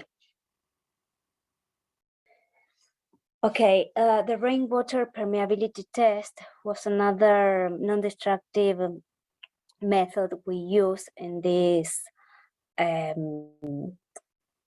project. This test reflects the degree of permeability that exists in plaster materials. The permeability test, the permeability, here you have a permeability meters in this picture, you can see one, are placed, we placed them on cracks, and others we place it without cracks in order to understand the high or the low permeability rainwater of the plaster under study.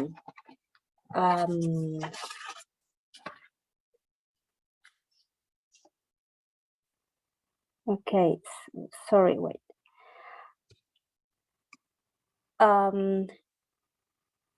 The results are expressed in millimeters of decreased level of the water column.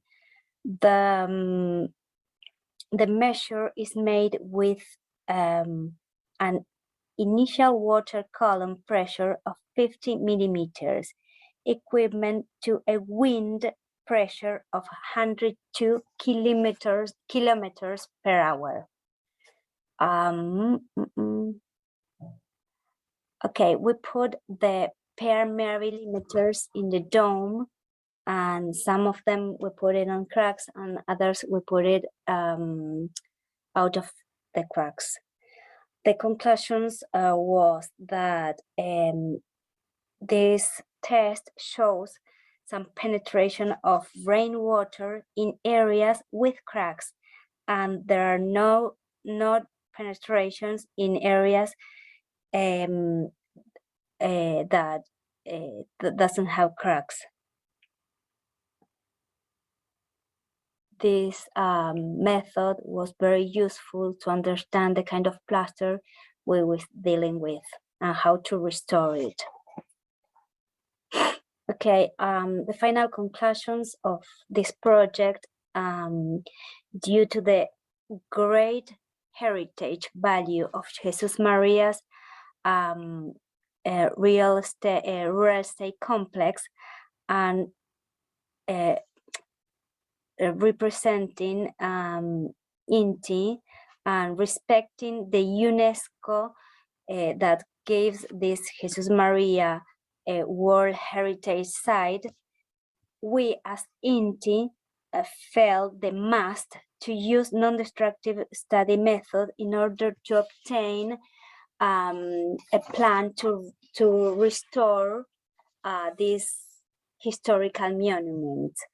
And we could do with all these studies a great diagnosis of the different pathologies, and we did a master plan to restore all this. Okay, as a conclusion, the naked eye evaluation the rainwater permeability test and the thermographic camera were our three great tools that help us to conserve our heritage. Thank you all. Thank you, Virginia. Nice presentation. You mentioned that this work was done because the motivation was about the cultural area of the ministry. Do you know if Cordoba has a systematic approach to manage these cultural heritage assets? Yes, we have been working with different cultures, heritage buildings. It was not only this monument, but also others. And the Ministry of Argentina needs this kind of report in order to do like a program to restore all this. So we are in contact with all these buildings, and they call us to do this kind of works. The relation is with the nation, not with the province. In the province, they have not. We have, yeah, they call us from the province or from the nation, from different kind of places. We respond to different kind of places too, and with particularly clients also. Mm-hmm. I have a question about a consultation from Maria Reynoso that says, is the site open for visiting? Yes, yes. It's you can go like a tourist there, and they have different kind of buildings, and like they have like a route, like the winery route, but the I don't know how, the Jesuitic Missionaries Company, like they have like a tourist set. Yeah.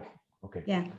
Yes, and here Fernando Marte clarifies why it was a national approach, because Jesús María is a national museum. That is the reason. The same case of the Altagracia one. Okay. That's right. That's right. Okay. Thank you very much. I understand there are no more questions. So we will finish the first morning session with your presentation. Thank you, Virginia. Bye-bye. Thank you, sir. Hi, bye. Hi, bye. Agradecemos a los disertantes. A continuación realizaremos un break y volvemos a las 11:20. Por favor, manténganse conectados.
Continuamos con el Congreso. El próximo bloque será moderado por el ingeniero Alejandro García, gerente de Desarrollo, Ensayos y Gestión de Vida en CONEA y presidente de AENDE. Hello, everybody. I hope you are enjoying this conference as much as I am. We are going to start with the second block of the day, and the first work of this second block is named Technological Study for Legal Support in Case of Crimes Against Humanity. Expositors are José Salminci and Fabio Luna. Fabio Luna has a degree in geological science, graduated from the University of Buenos Aires. He is currently Technical Director of Infrastructure and Geotechnics of the Construction and Infrastructure Deputy Manager of INTI. He has extensive experience in topics related to geological applied to engineering and environment, and he's a university professor in undergraduate and graduate degrees and the author of national and international works. José Salminci has a degree in geological science and works as head of the Department of Engineering and Environmental Geology at INTI. He's also a professor at the Department of Geology at the University of Buenos Aires. I let you with the presentation.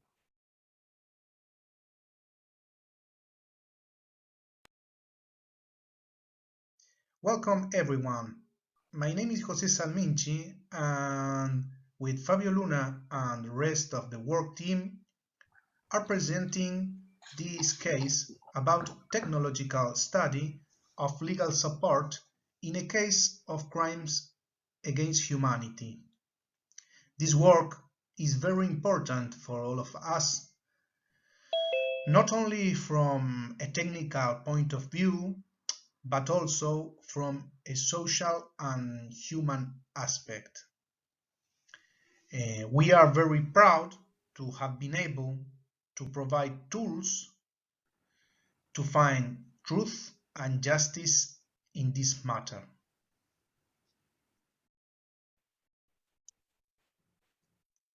This work is developed north of the city of Buenos Aires, in front of the alluvial delta of the Paraná River in Argentina.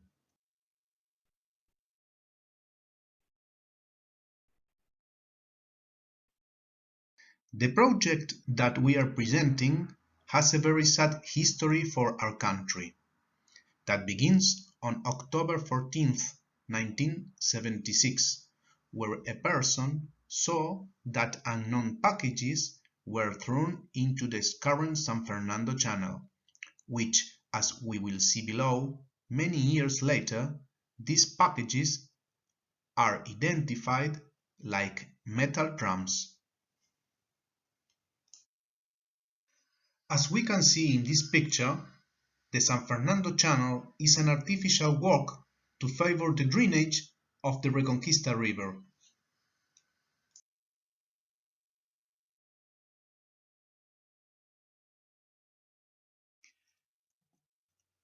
At the year of 2012, on June 12 and 13, some drums were found in a site corresponding to a quarry in the San Fernando district. From there, the search for evidence begins that proves that the drums found in the quarry are the same to those that were thrown into the channel. This is the main objective of the present study. The discovery of the drums is very particular because a person who was circulating around the property, upon seeing the drums, could see bones inside due to the corrosion of the metal drums, and upon finding them, the police were asked to intervene.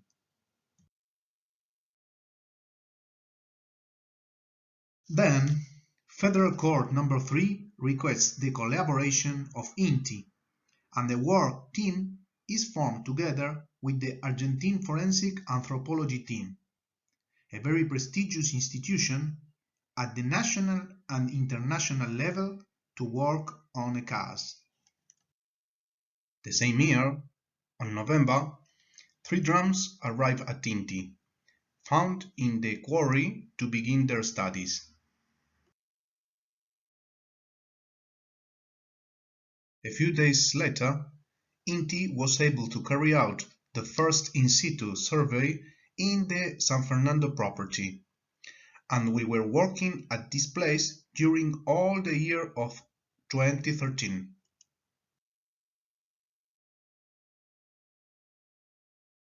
On June 5, 2013, samples were taken from the channel. To develop this sampling, we had to request assistance from Navy tactical divers. And finally, on December 4, 2013, INTI was able to deliver the final report with the conclusions of the study. We will talk about the drums features. As you can see in these pictures, these are drums typically in 200-liter size. And we can see also high corrosion and deterioration. Inside the drums, we could find human bodies who could be later identified. And in the last picture, we can see remains of cement that they used to fill the drums with the people inside.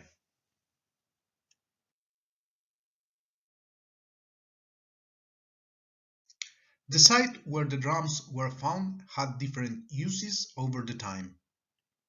Firstly was a soil quarry, secondly a urban waste landfill, and finally a sports center. With respect to the channel, the sediments transported by the cores are predominantly clay silt, but in this area there are collections of sand that are transported by boats from the Paraná River.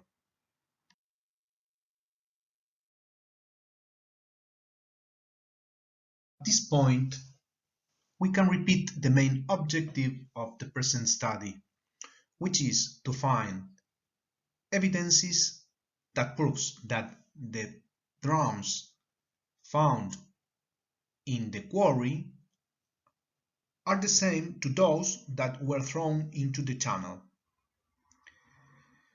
And also we can see that the distance from the channel to the quarry is about 4 kilometers. To respond to the demand, we perform a multidisciplinary work team, including different research centers, the Construction Center for Determination of the Absorption, Density and Chemical Characterization of Mortars, and the Geology Studies in situ and in laboratory, the Mechanic Center for Morphological Dimensional Characterization, Determination of Manufacturing Processes, Metallographic Examination, Vickers Hardness and Chemical Analysis, and lastly, the Surface Process Center to characterizations of corrosion, products and coating present in the surface of drums. Now we are going to describe in detail the studies and results of the geological aspects, because together with the rest of the studies, they are the key to solving the question. This type of studies correspond to the field of forensic geology, which is the study of the evidence provided by minerals, soils, and other materials present in the earth, which are used to answer the questions posed by order of justice. This is exactly what we did, in this case acting as experts to provide evidence to justice.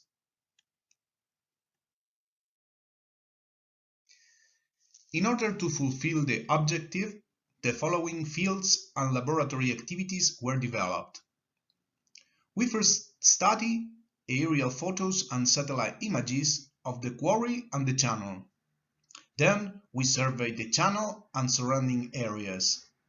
Later, we surveyed and sampled the quarry where the drums were found. After that, we sampled the channel bottom sediments of the San Fernando Channel. Subsequently, we studied the sedimentary material adhered to the drums and the channel deposits. And lastly, we compared the results. Regarding the first study, images from 1968 to 2012 were analyzed to determine how the terrain changed and to look for clues. As we mentioned before, here we were able to identify the different uses that the site had, and we are particularly interested in when it was used as a waste landfill. Regarding the channel area, in this instance, we already noticed the presence of the sand piles on the sites mentioned above. Although the hypothesis of the origin of the channel was handled, we still did not have data that indicates this possibility. In the channel survey, we verified the presence of sand, and also through interviews with local actors, we found out that due to the sand, the channel fills up quickly and is periodically dredged. The site study consisted of profiling the terrain. The sampling was first through manual drilling and later through the development of pits carried out by the National Highway. Here, together with the image data, we were able to confirm the different land uses over the time. The sampling sites correspond to the sites where the drums were found, and from all this data, we were able to develop the profiles.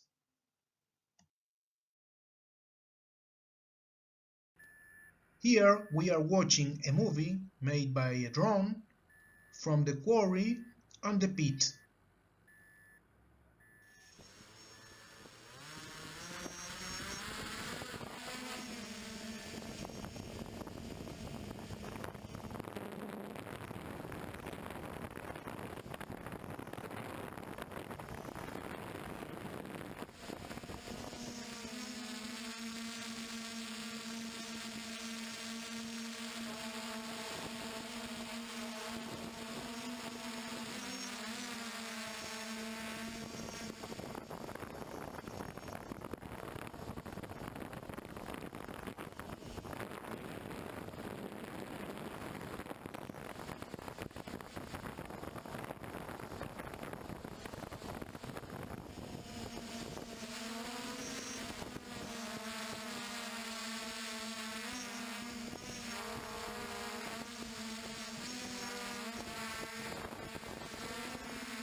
Now we are going to explain the characteristics of the sampling. To carry out the sampling, we ask to the Justice for the intervention of the Argentine Naval Prefecture. With the help of their tactical divers, we sampled the bottom of the channel. In the image above, you can see the location of the sampling points in the channel. In the photos below, you can see the packaging of the samples. And on the right, a view of the channel from the boat. Next, we will see the set of laboratory analyses carried out. To analyze the adherent sediment, the material can be extracted from a series of crusts attached to the drums. The binder of the sediment was produced from the physical and chemical weathering of the submerged drum and in contact with the sediments at the bottom of the channel. In addition to the sediments adhering to the drums, the sediments taken from the quarry and the sediments from the bottom of the channel were studied. Using microscopic techniques, mineralogy and morphology of the particles were determined.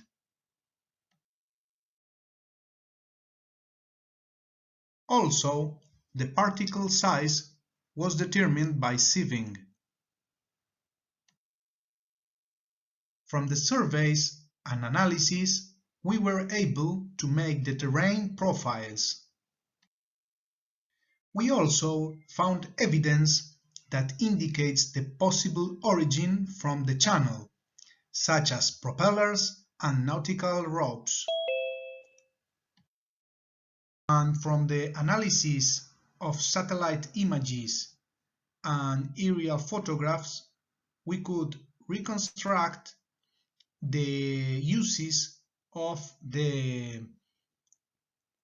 ex-quarry and the presence of the sand between the channel. To end the conference, we will mention some relevant conclusions. A total of 4 drums were found between 2012 and 2013 at the San Fernando former soil quarry. The land is mostly filled with urban solid waste, preferably inorganic and heterogeneous material. These fillings began to appear in 1972 and have nautical waste. The comparison of the channel sediment, the sediments attached to the drums, and the sediments of the quarry show a strong correlation. And with all this information, we can ensure that the drums come from the channel. Also, we can say that quartz is a white mineral, in this case because it's present in the different samples.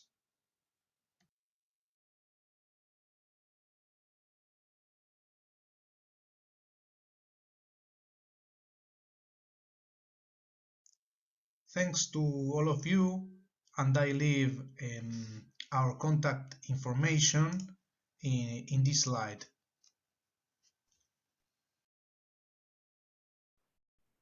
Hello, Jose, how are you? I want to congratulate you and your team for this work.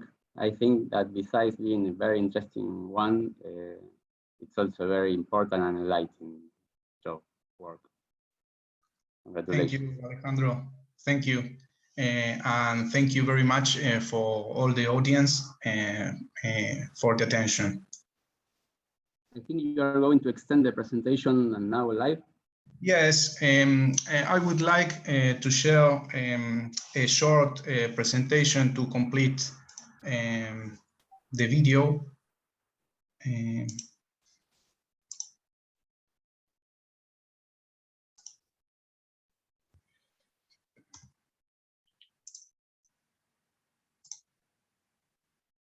You can see the presentation now? Yes. Okay.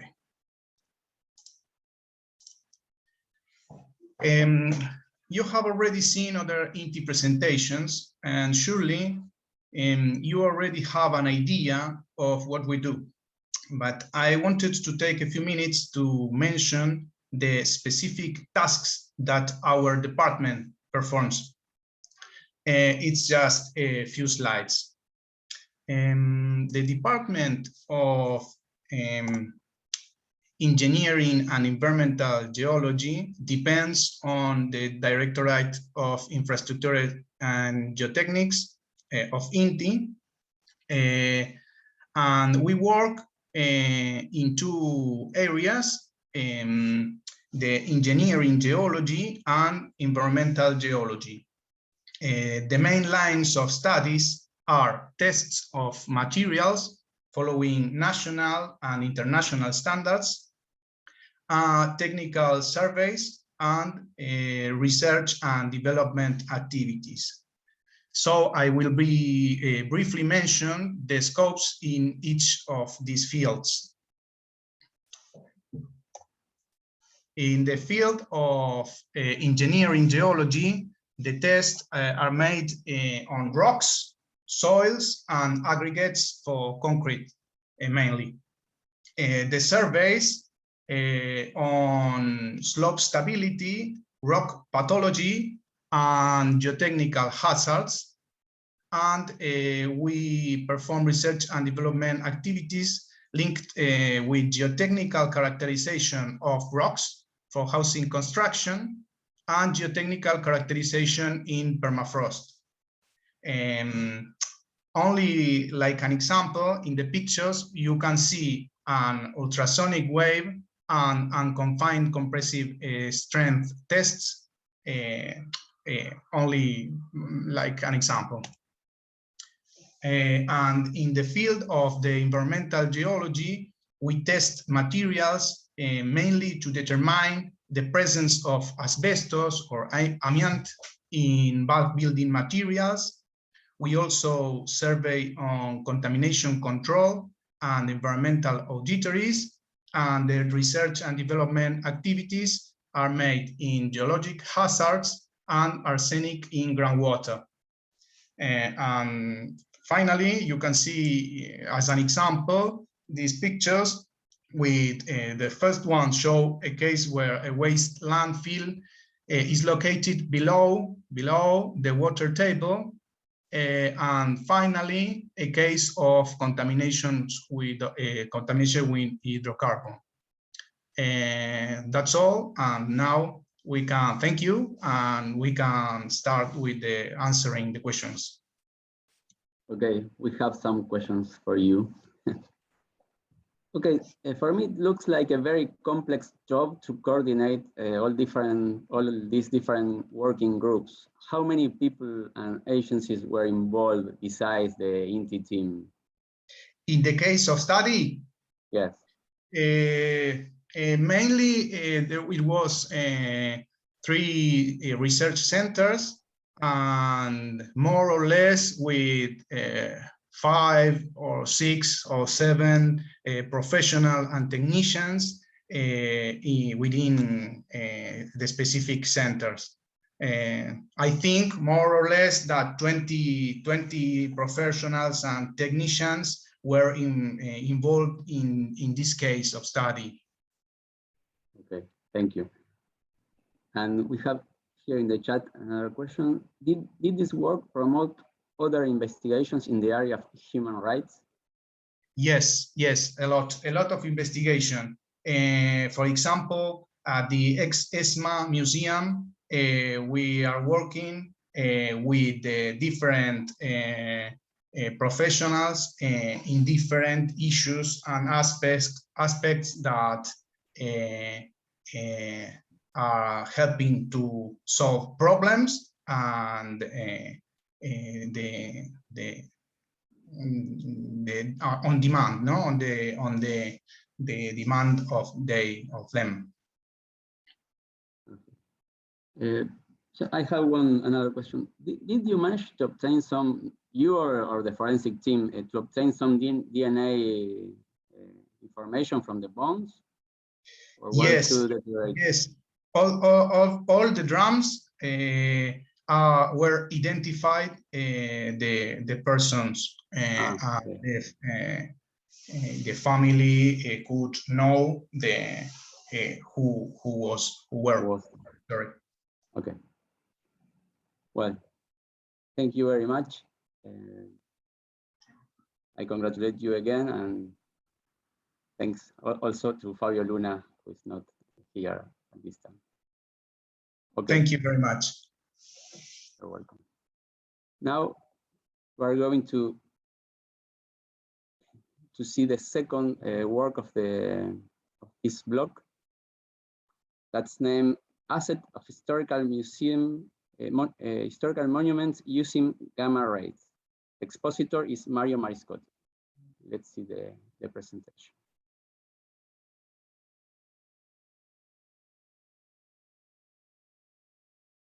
Good morning. This talk is going to be about the assessment of historical monuments using gamma rays. Gamma rays are electromagnetic waves that similar to X-rays, except that they have a shorter wavelength and therefore are more penetrating and more suitable for working with concrete or masonry, which is more dense than the human body where X-rays are used. Initially, we started working with gamma rays to develop a technology which we call reinforced concrete tomography, which aims at measuring with high precision the diameters and position of reinforcement rebars. The process is that we first take gammographies. Using these gamma rays, we irradiate samples, in this case a column, and we get these images on a gammographic plate, and then we work out through some software and get this three-dimensional reconstruction.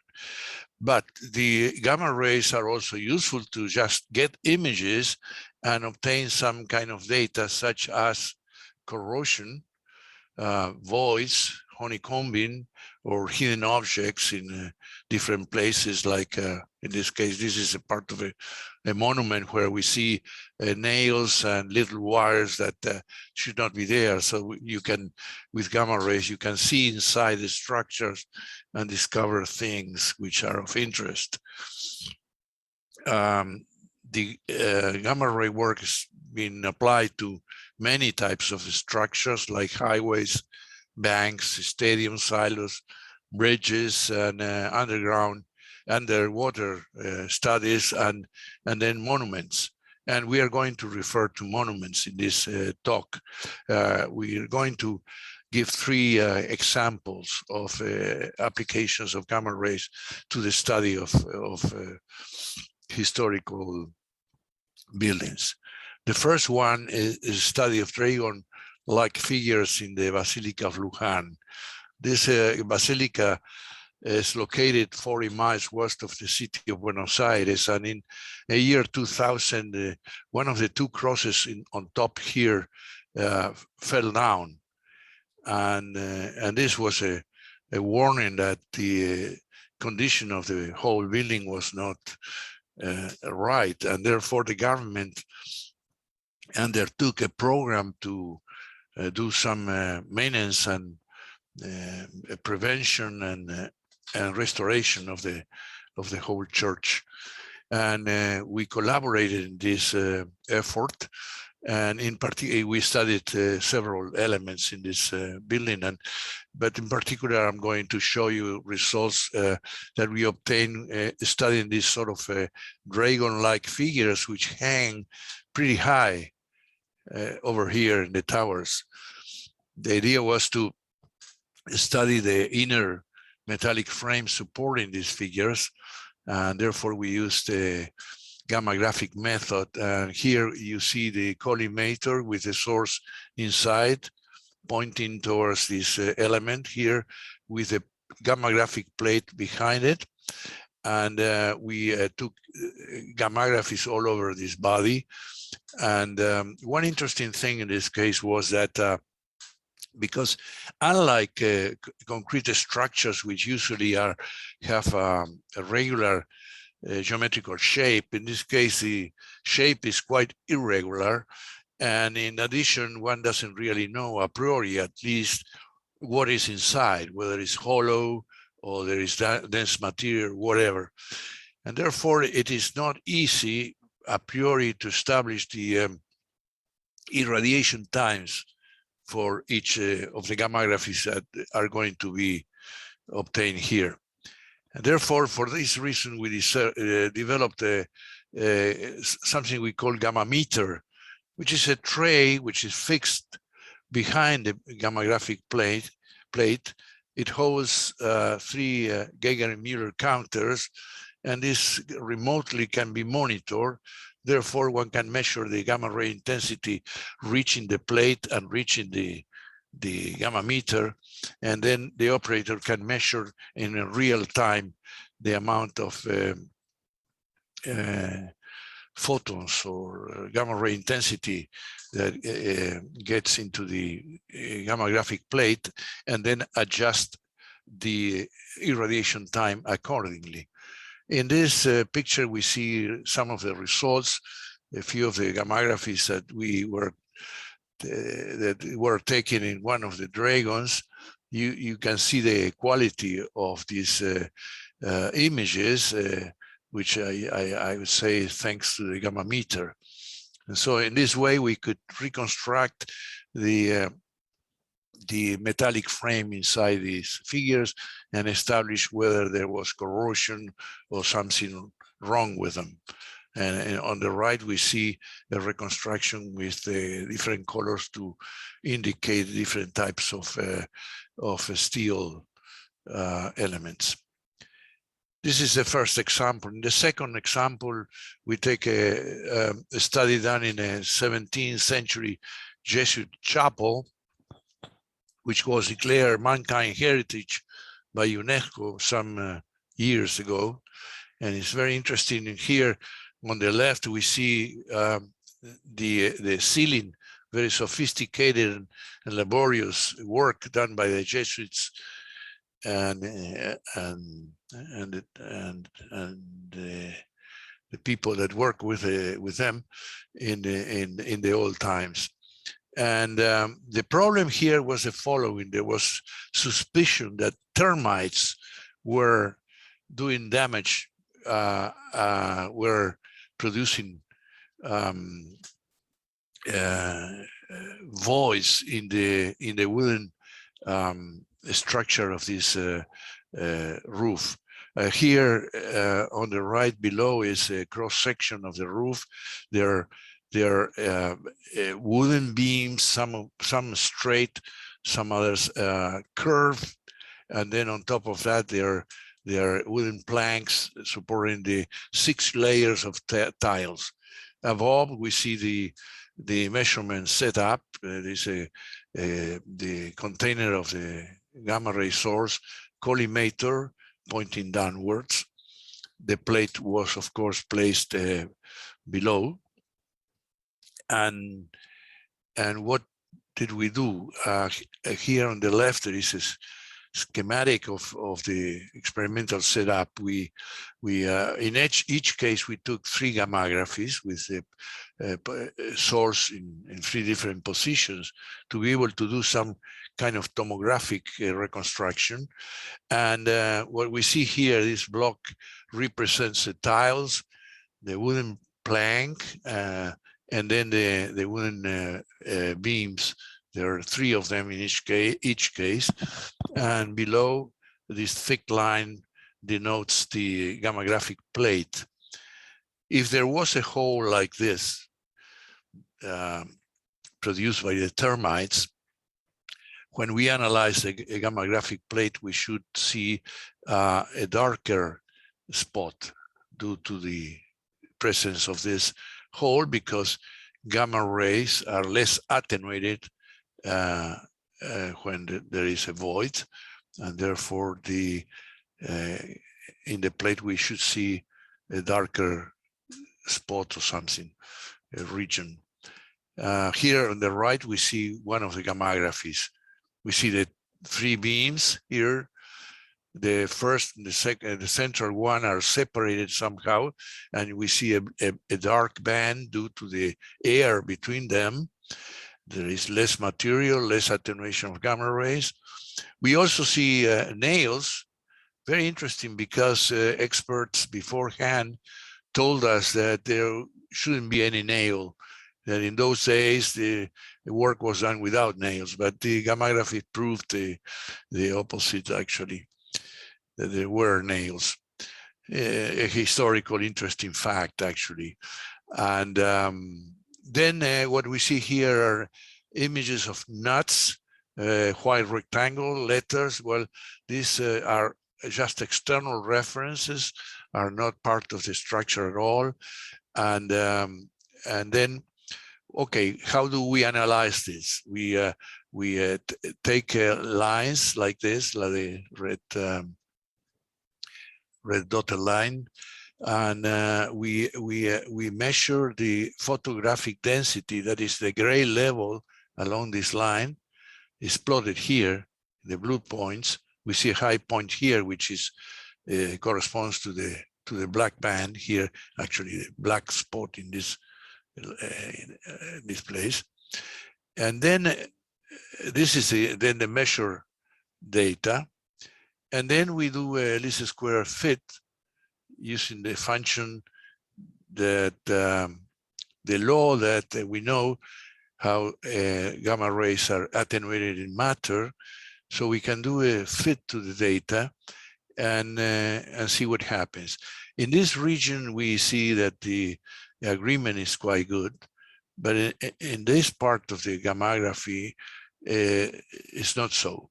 Actually, the measured data is showing gamma intensity stronger than what the calculation predicts. This is an indication that there is some defect in the wooden structure of this roof, which is over here.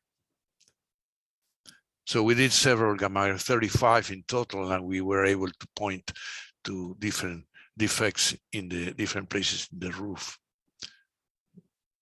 The third example is a search for anchorages in a large monument. This monument is a Christopher Columbus monument, which was in front of the government house in Buenos Aires. The government at one time decided to move this monument somewhere else. And so for doing that, it was necessary to disassemble it.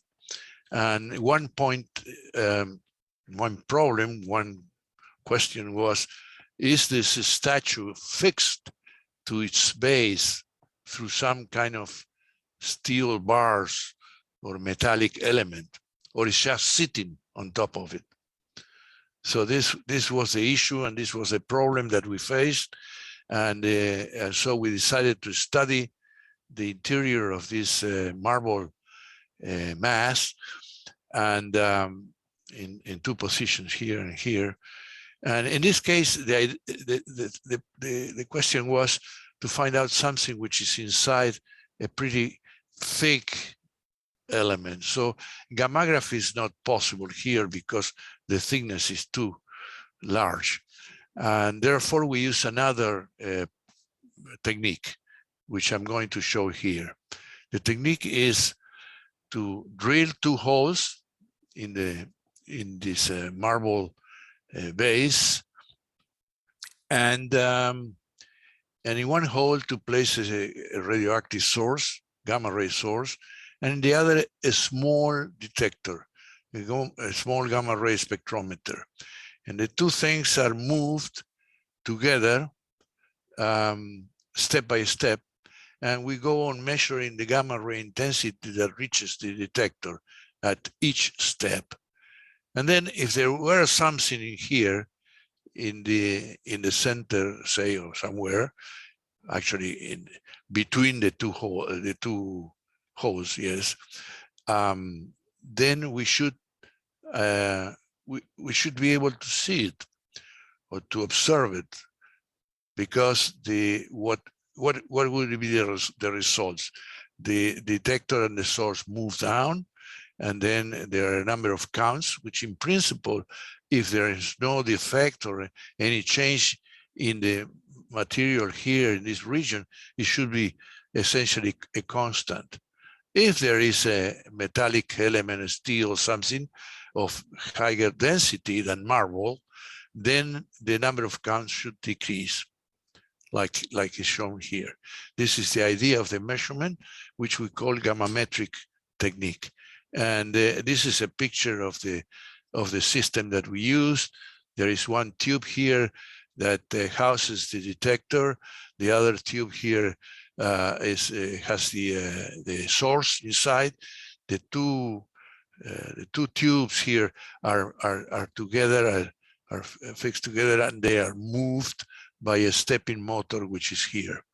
This is a power supply and control box.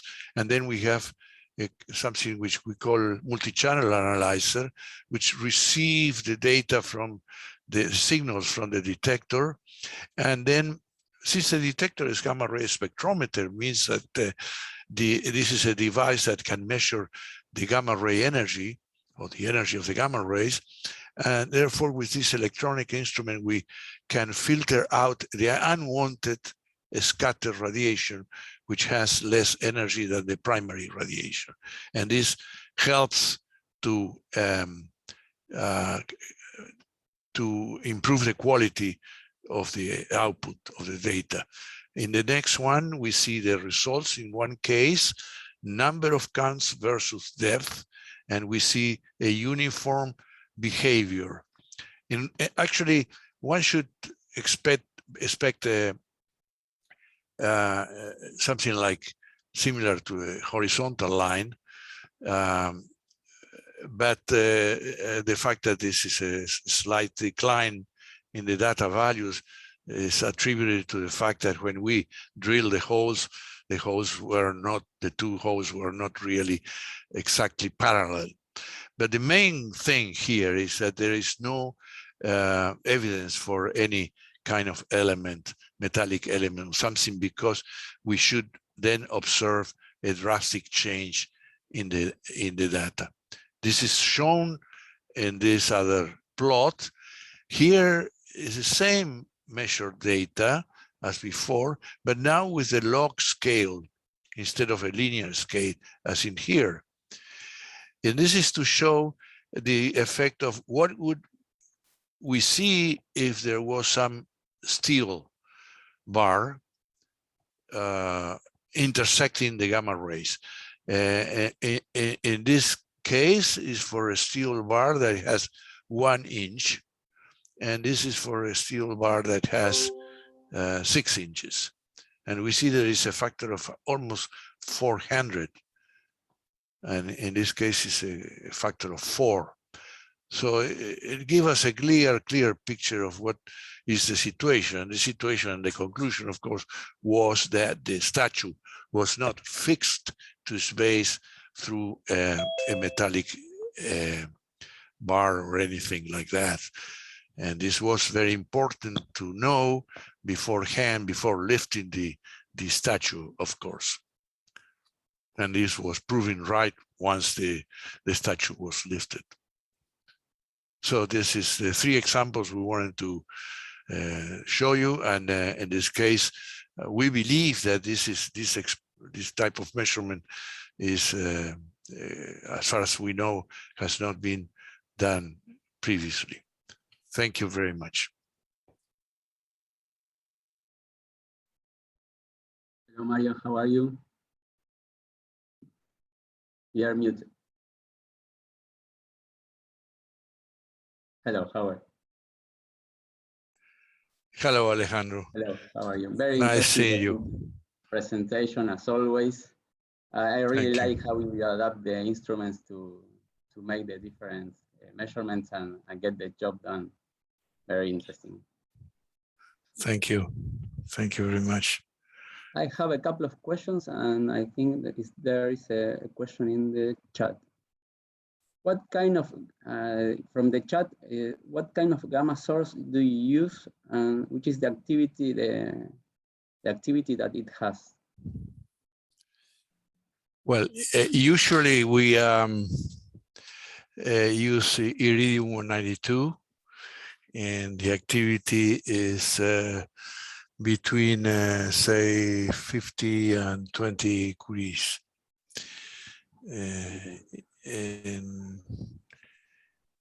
And I have a personal question about the first sample. How many gamma graphic images did you take over the dragons? How many gammographies? Yes. Well, what I showed, I mean, in that case, I guess it were about 10, maybe. Yeah, something like that. I mean, okay. They were shown there, right? Because all of them.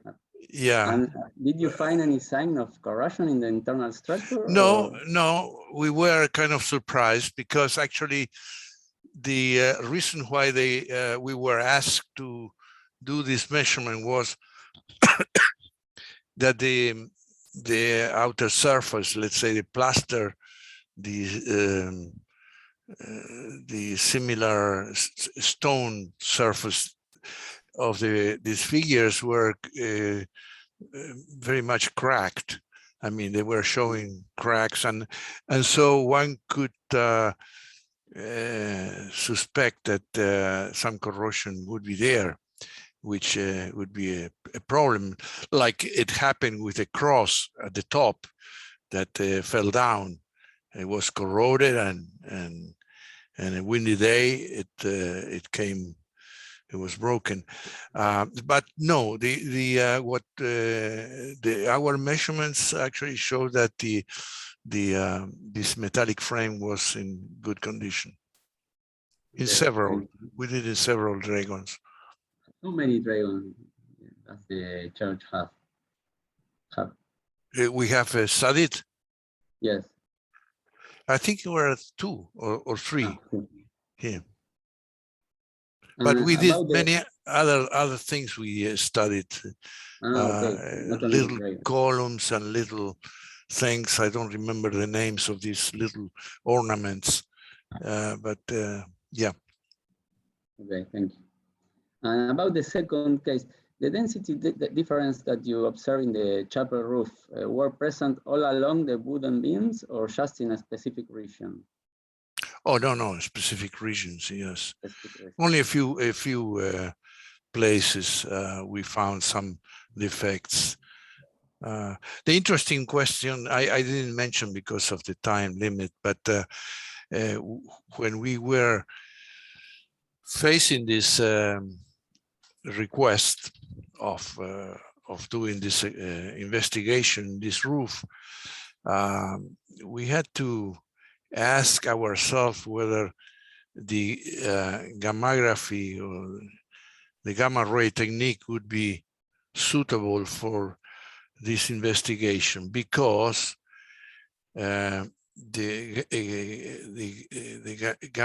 gammographic method actually is like a densitometer. You measure densities, and when you want to find voids in the structure, what matters actually is the difference in densities of the general matrix and the thing that you want to find, which in concrete, the density difference between concrete and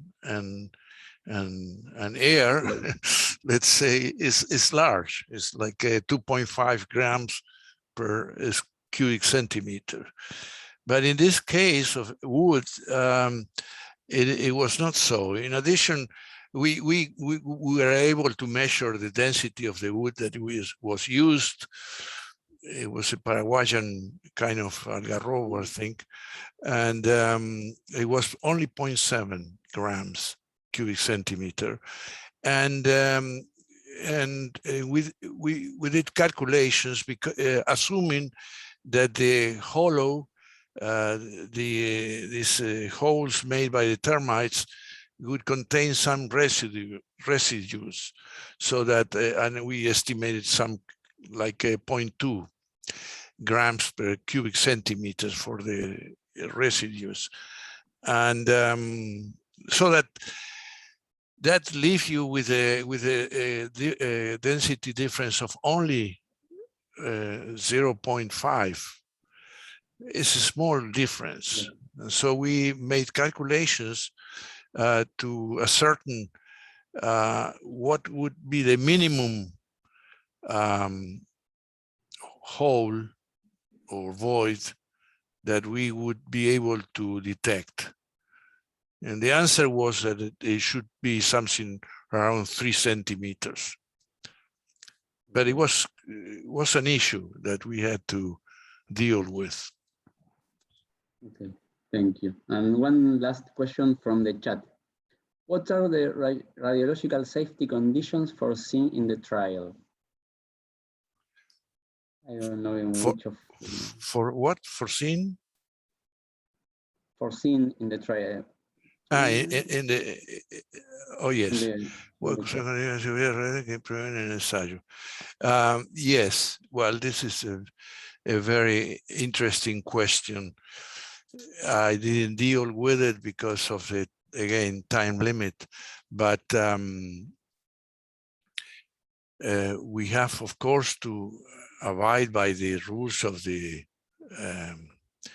Nuclear Regulatory Authority of Argentina in the works that we do in Argentina, and we have to do the same when we do works in elsewhere in other countries.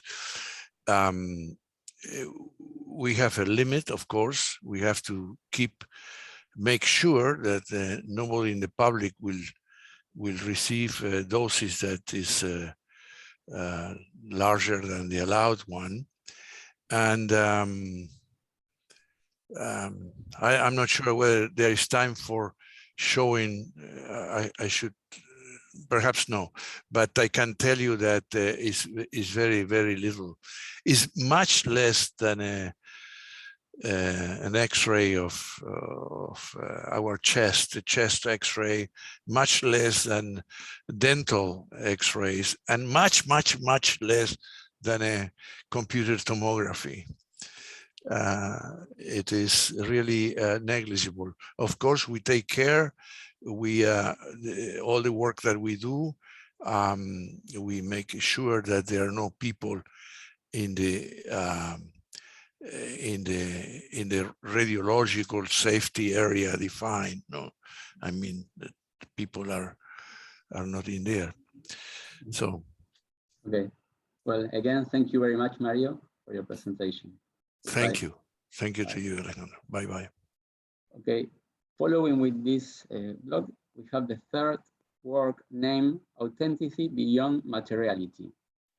Now, it's going to be presented by Gustavo Perino, who is going to make a live presentation, but also we have Melanie Bayer and Milagros Cordoba to answer questions.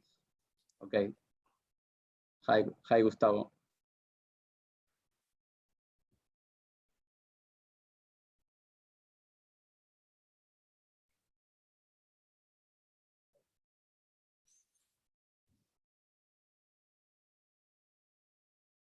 Melanie?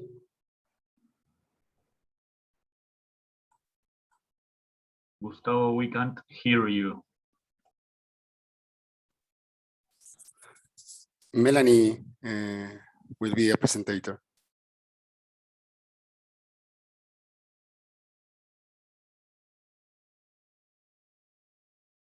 Melanie, no, we can't hear you. Now? Does Yes. it work? Oh, okay, very well. Now Sorry it about works. that. Okay.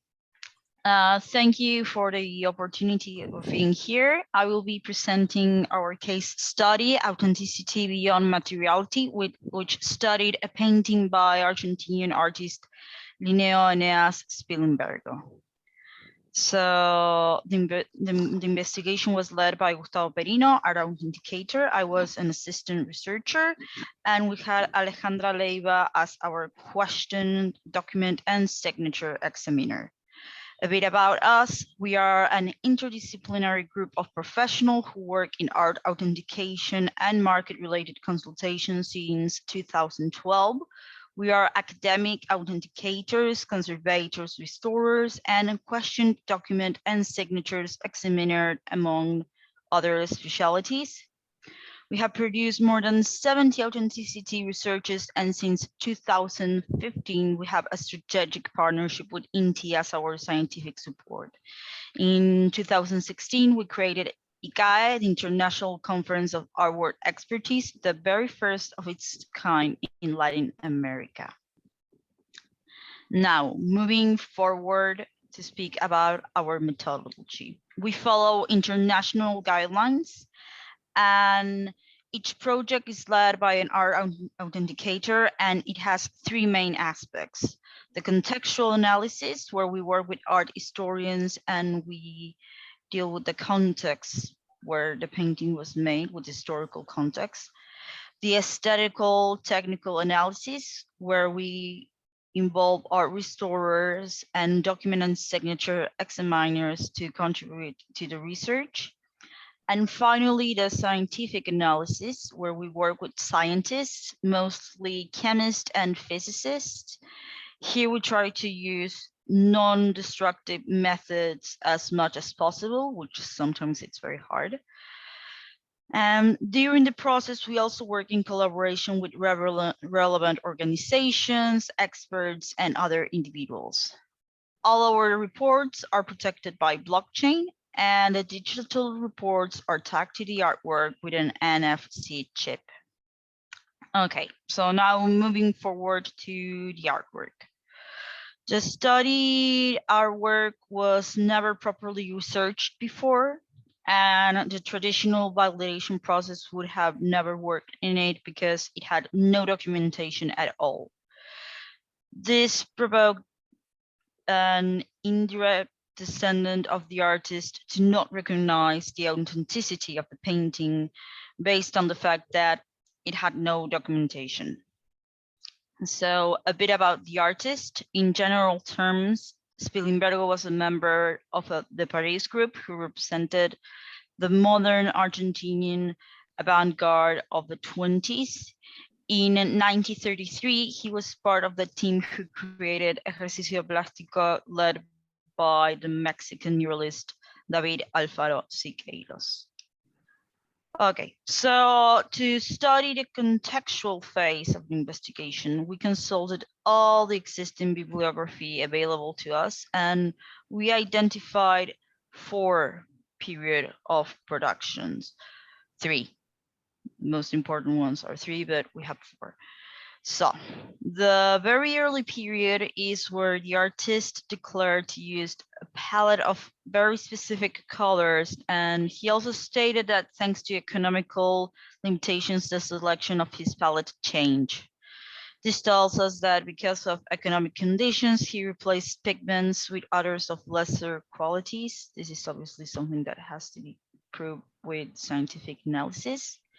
The second period is marked by his participation on national art contests and his focus on national landscapes. In this period, he travels to Europe and improves his technique and favors innovations. His aesthetic constants are fairly traditional here. The third period is his consolidation, where he moved to Buenos Aires and participated in several expositions, and he remained linked to the aesthetic European avant-garde and its preferences, using always similar materials, techniques, and mediums to those used in Europe. And In his final period, he focused in teaching and education. Now, moving to the artwork's provenance, it was bought in 1997 in a gallery in the city of San Juan. It was found in very bad conditions with several conservation issues, and unframed. It was sent to Buenos Aires for evaluation, and it was there where a gallery manager rolled the painting in the opposite direction to the natural one. It was rolled inward, and this provoked very visible vertical cracks.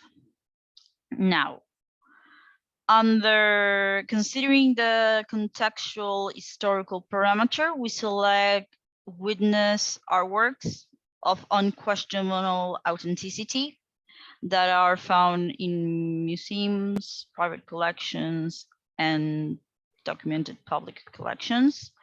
Sometimes the access to these artworks is by high definition images, and sometimes we have access to see and review the painting in person, which of course allows a wider variety of observations. Okay, so all the visual elements can be compared to those in the witness paintings. And the support used, jute, appears frequently in the production of Spilimbergo and his contemporaries, thanks to its low cost and the visual plastic possibilities that its texture allows. It's a very thick, rich texture. The artwork is not dated, so with the contextual aspect, we could form and support an hypothesis that the artwork corresponds to a landscape of San Juan due to its similarity with artworks that have San Juan somewhere in the title. It has a lot of similarities with those. And it also presents similarities to the landscapes produced after his first trip to Europe. Now we move forward to the aesthetic analysis, where we include linguistic and stylistic analysis. We evaluate the use of different gestaltic laws and other concepts, like the golden section. And our conclusion was that the work was balanced, had a good sense of rhythm and a sense of depth, and it had conclusive correspondences with the witness artworks. Now, the artwork and the witness artworks have elements and properties similar to each other. We had enough proof to believe that it was a San Juan landscape, thanks to its denoted and connoted parameter. And it is important to observe that the artist never abandoned the creation of landscapes. So now we were able to move forward with the technical analysis, where at first we exposed the artwork to different ranges of light to see visible and hidden elements. And in this phase, we also study the conservation state of the painting, which in the next slide, you can see the painting and parts of it under different lights, and you also have different details and microscopic details. Now, after a very general study, we sectioned the artwork and the witness artworks into small segments. We based our technical analysis on pinacology. And the sets of elements found in the research is what determines the correspondences with the questioned painting. Now we move to the signature. We investigated the signature. Here was where our question document and signature examiner worked. The signature reads Spilimbergo. It is mostly in italics with a complementary inferior line. It is found in the right lower angle of the artwork, and it was made with a brush and pictorial oil material. Here we proceeded to collect authentic signatures of the painters in verified artworks from different museums and documents as witnesses. And the signature was subjected to several studies, and as a result, it showed consistencies with the artworks, and there are no suspicions it was retouched. Can go next slide. Here you can observe to the studies it was subjected, and if anyone wants more details on any aspect of the research, please consult the paper. Okay, now next slide. Okay, the artwork showed cracks and, well, it had a very heavy deterioration and material interventions, but we did not find any anomalous or distinctive signs that in the signature with respect to the materiality of the artwork that contains it. Moving to the comparative analysis study of the signatures, we examined numerous signatures. Alejandra checked several of them, always considering physical variables, mutations, and alternatives. Each signature is a very specific case. In the next line, you can see authentic signatures with different variations, and you can see how many variations you can have in one signature. There are constants, but as you can see, the variations are very real and visible. Now, the comprehensive analysis and comparisons showed significant concordances. All signatures had a similar physiognomy and graphic harmony, and there were major similarities in the lengths of the letters and other aspects. In the next slide, we can observe specific similarities and similar dynamics. Some details of the letters I and M, the letter P exhibiting hybrid design, special dynamics and executive combinations. The signature was declared authentic. So, in conclusion of the aesthetical and technical analysis, we have evidence corresponding to the witness artworks, and it was a step forward to confirm the correspondence of the questioned artwork with the production of Spilimbergo. And now we move to the scientific analysis. In this phase, the chief expert establishes the hierarchy of the studies considering temporal and economical factors. Our conservator restorer extracts samples, and these are sent to the Argentinian National Institute of Industrial Technology, INTI. We use CEM, EDS, electron microscopy, and Raman spectroscopy analysis for most of our scientific analyses.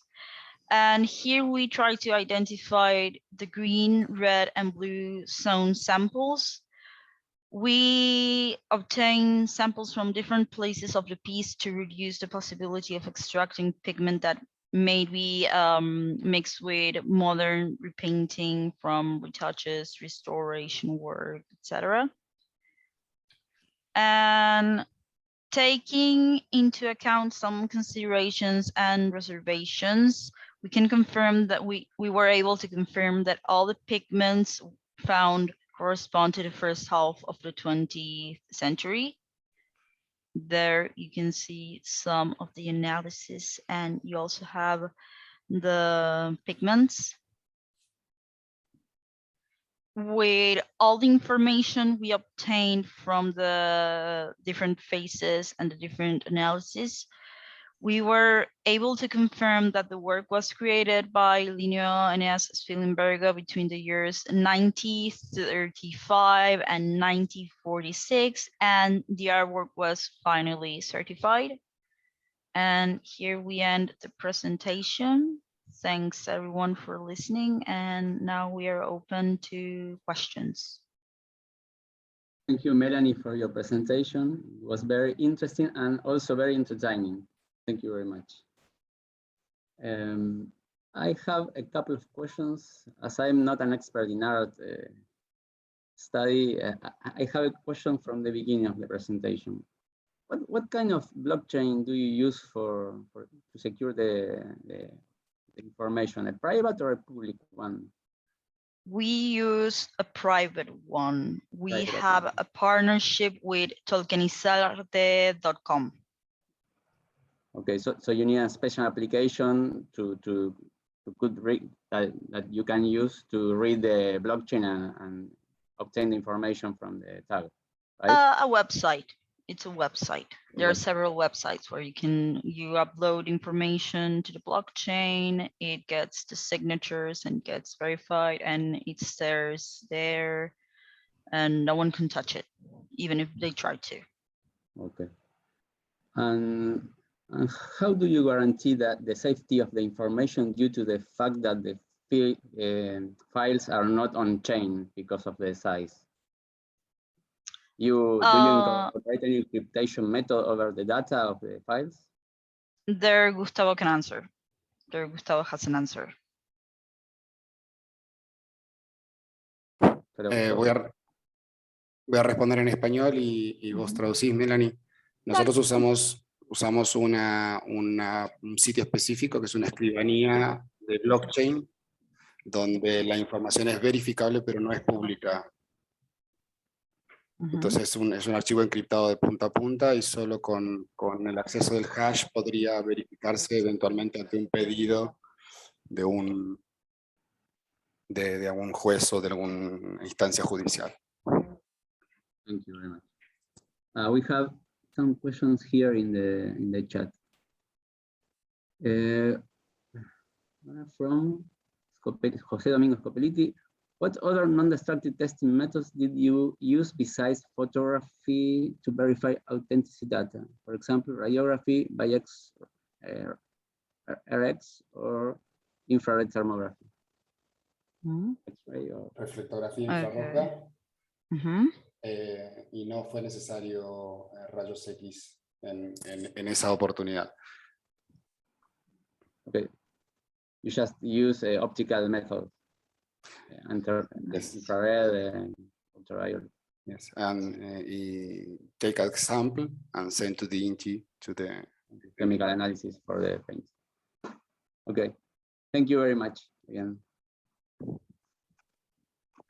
Okay. And now the last presentation of this block is X-ray and computer tomography imaging for identification of geometry and construction elements in the structure of all violin. The expositor is going to be Adriana Sabin. Okay, I let you with the presentation. My name is Adriana Sabin and I have pleasure to present paper with the title X-ray and computer tomography imaging for identification of geometry and construction elements in structure of old violins. This type of paper represents one collaboration between Transylvania University of Brașov, Romania, National Institute for Technical Physics, IASI, Romania, Zilina University, Slovak Republic, Gliga Musical Instrument, Regen, Romania, University of Agricultural Science and Veterinary Medicine, Cluj-Napoca, Romania.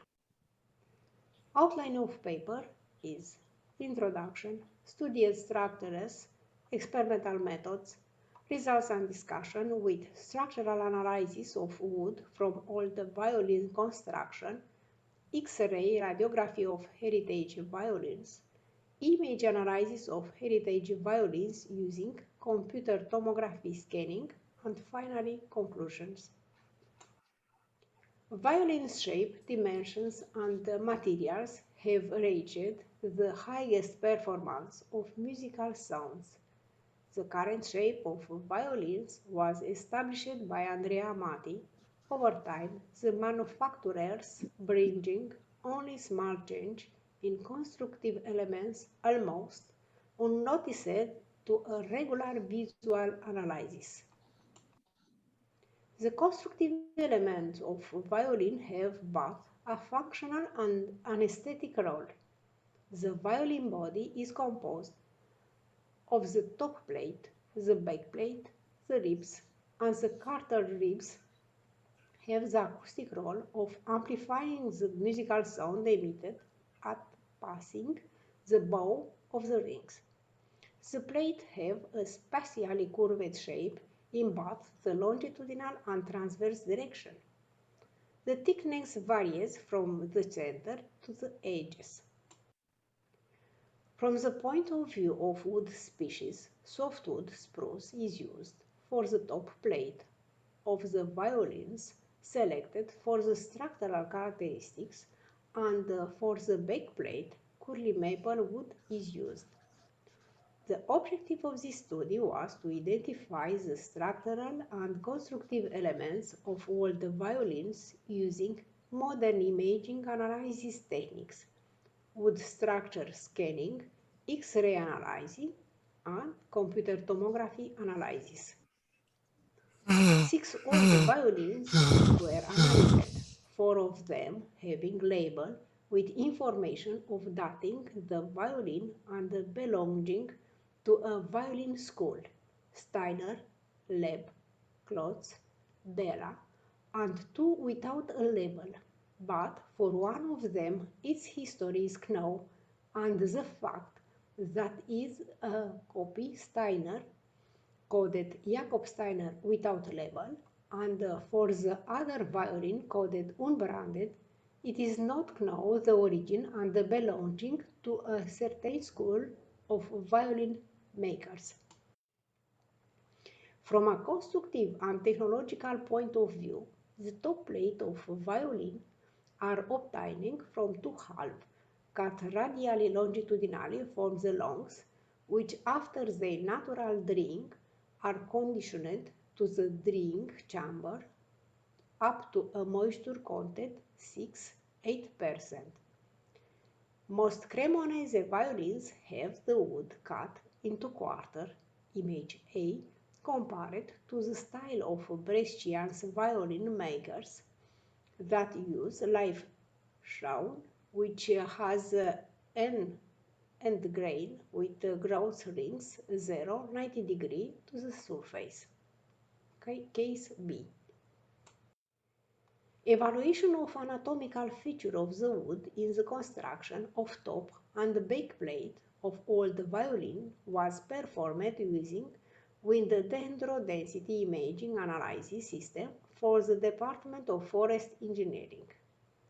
The annual rings were measured in 2 or 3 directions, depending on the objective local difficulty in identifying the contour of the rings, especially for all the violin, starting for the edge of the side of the welding line of the face halves.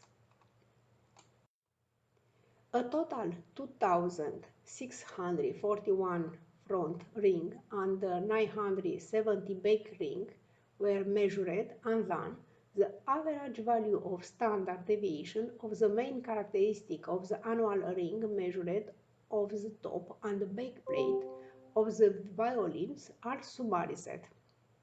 Babos, Leb, Steiner have the annual ring in the back plate structure considerably finer than those in the top plate structure. Unbranded Steiner copy Gliga have the annual ring of the top plate are much finer than those in the back. For Klotz violin, the rings have close winds in the two plate of the sound box. In 40% of cases, the regularity index of the wind RE is within the limits for the resonant wood. It is known that the higher regularity index value, the lower the regularity of the rings. The rings of the spruce wood are usually more regular than those the back. The symmetry of the half of the violin top plate base on which the degree of anatomical symmetry of the faceplate can be detected for Leib, unbranded, Babos, Steiner, Klotz, and Steiner copy is observed that different symmetry and different response between annual rings comparatively to number of measured annual rings. Regarding the anatomical structure of the backplate made of curly maple fiber, it was observed that for the unbranded and Klotz violins, the backplate is obtained from a single curled maple wood pieces, compared to other analyzing violin in which the back consists of two semi-finished products glued on the axis of longitudinal symmetry. Specific to the curly maple is distance between the tips of the fiber ripples, called in the paper in the wavelength of the fiber, which gravity around 4.4 millimeters. Due the repeated finishing the wearing for some heritage violins, the microscopic model of a wood structure cannot be determined, especially for the Leib and Klotz violins. Determining the shape and geometry of violin based on X-ray radiography in collaboration with the Faculty of Veterinary Medicine in Cluj-Napoca, Romania, is present in the next picture. The quality of the musical sound depends on the geometry of the shape of the violins. The structural element can be determined by this method due to the variation of wood density. It is observed that for Steiner, comparatively with Gliga, it exists different small pieces inside of this violin. Also for Steiner, comparatively with unbranded. Computer tomographic analysis of the constructive elements thickness and arches of the plate from the constructive of all the violin was realized. The arching of the violin plates and the thickness of the plates play an important role in the acoustic of the musical instrument, giving the violins in the signature mode, cavity mode A0, A1, corpus mode CBR or C, both rhomboidal, main body resonance B1 plus and B1 minus for unbranded, for Klotz that it observed, for Steiner, Gliga, Leib, Babos Bela. The Steiner, Leib and unbranded violins show the bass bar applied on the top plate compared to the violin Steiner copy, Klotz and the Bela, in which the resonance bar is made by rugining the front plate, being a volumetric element on the inside of the top plate. The computer tomography image offers the possibility to clearly distinguish the difference between the two wood species used for the front spruce and the back maple boards, as well as eventual intervention repair performed on the violins, the degree of wood wear, biological attacks of the wood, as can be seen in the below figure, in case of Babos violin and Steiner violin. In this picture is present one table that presents the feature for Steiner, Leib, Klotz, Babos, Steiner copy, unbranded, Gliga.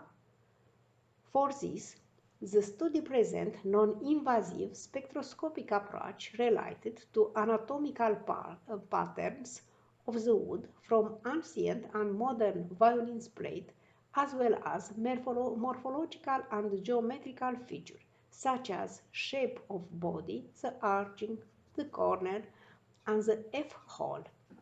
Integrated and comparing the result, it was possible to characterize the studied violin. Finally, it can be appreciated that the integration of imaging technique with information on wood processing and its properties provide a useful database for luthiers and musicians, and in perspective, the author of this paper aimed at backdating of unknown violins and the acoustic analysis of this violin compared with the Stradivarius Eldenvoicu violin, which is part of Romanian cultural heritage. Computer tomography scanning provides the necessary data for the restoration of artifacts, obtaining accuracy, geometric patterns, geometric analysis of proportion, improving the acoustic of current instruments. The research facilitates the conservation of the cultural heritage and craft of violin making. For the future works, for each violin, the signature mode will be identified and quantified in terms of eigenvalue. Thank you for your attention.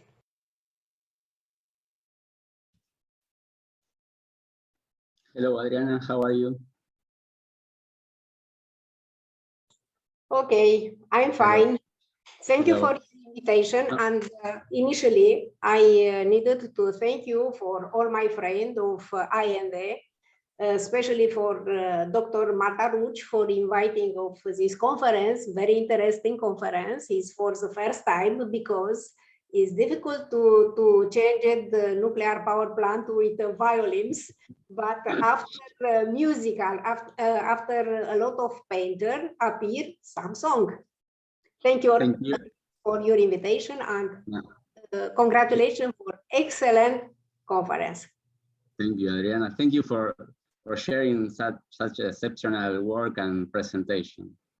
And I have a couple of questions for you. Yes. The first one is, with all the collected data, did you manage to identify to which school the unbranded violin could belong, or it was not the idea of the study at any point? This type of project is high project is not for one year. Study about this type of violins is a long 10 years ago, but because in Romanian mountain is a place of first violin Stradivarius. In my country, in the last time after revolution, okay, appear old luthiers that make by handmade small number of violins. This type of violins have similarly modal analysis of sonnet song, and in this condition appear idea to compare, and small part of people have in particular collection this type of violin, and put after discussion with house of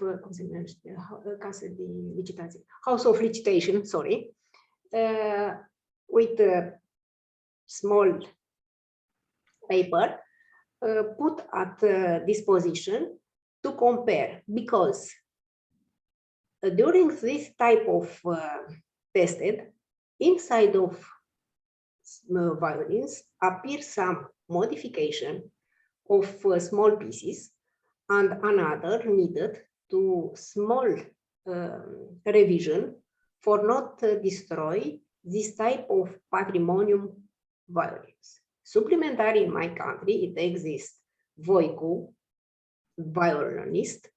He have one Stradivarius violin. And in this condition, dreams of luthiers is to high level of manufacturer this type of violins. It's not small, it's 250 pieces per year, but all is for outside, not for people. Good, thank you. And I have another question. Does the glue used affect the degradation of the wood along the years? Inside of these violins, in this year, in April, it observed with computer tomography for the first time this type of degradation. In this condition, problem is for specialists, but Cluj-Napoca is agricultural faculty, and also at Brașov to decide together with properties of this violin to decide what is better for conserve, for not destroy, because all type that you have knowledge about this, all type of make about this type of violin is outside of patrimonium cultural and not have etiquette label of this. Okay. And one last. For the instant, not decide that happened with this type of degradation inside of exterior, okay, is possible, but inside is another problem. Okay. And one last question from the chat. I think, what makes Stradivarius violin so exceptional? I think he has, besides that it's Romanian.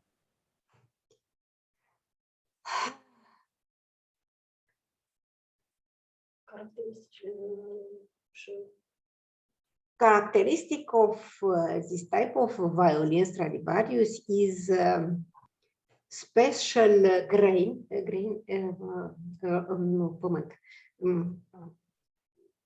a special soil of Romanian mountain in Gurghiu, mountain Gurghiu, because it exists difference between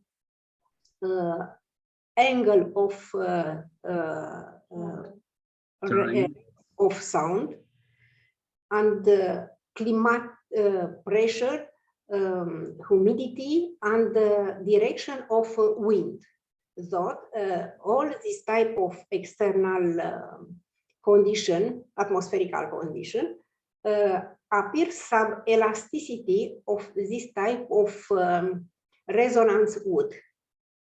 Spruce wood is very important to observe annual rings, wind of annual rings, and also number of disposant. Is specialty of wood faculty, but it's very interesting and only in this place. I know why. I have some information that in last maybe 10 or 20 years ago, in Italy, it exists one place with similar type of tree, but in this moment disappears this because it's catastrophic logical event, and this is rest only in Romania, in central part of my country, in mountain Gurghiu is name. Okay. Thank you very much, Adriana, again, and very interesting. I wish you also, sorry, I wish you also very high, very good success for obtain in preparation of NDT conference in 24. Okay. Because it's not easy. We hope to see you here. Oh, I hope. Not similar with Korean, because last in 22. Yes. We don't know yet when it's going to be. Okay. Thank you very much, Adriana. A pleasure to have you here. Okay, with this presentation, we finalize the second block of the day. Thank you very much for attending. A continuación, haremos un breve break y volvemos a las 14:20. Por favor, manténganse conectados.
Continuamos con el Congreso Corende.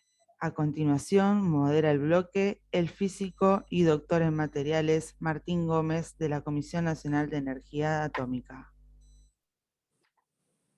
Good evening. Good afternoon. Now we are starting the afternoon session. We are presenting the plenary session, study of the NDTs of the affectation of adhesion in ceramic pieces of the facade and how it affects the thermal sealing of the envelope in a unique protected building. The expositor is Abel Domato Jayo. Abel Domato Jayo was born in Barcelona in 1981. He's industrial engineer for the UPC, Universitat Politécnica de Catalunya.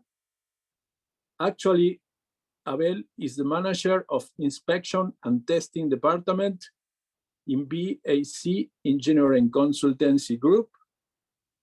In BAC, Abel has managed multiple projects of investigation for big structures like Camp Nou, or contribute in the quality process of new projects in civil and industrial structure.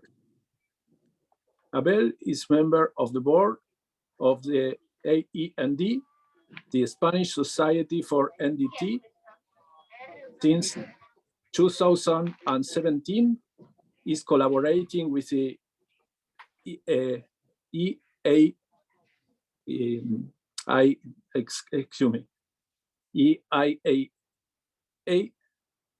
as a technical specialist in multiple missions.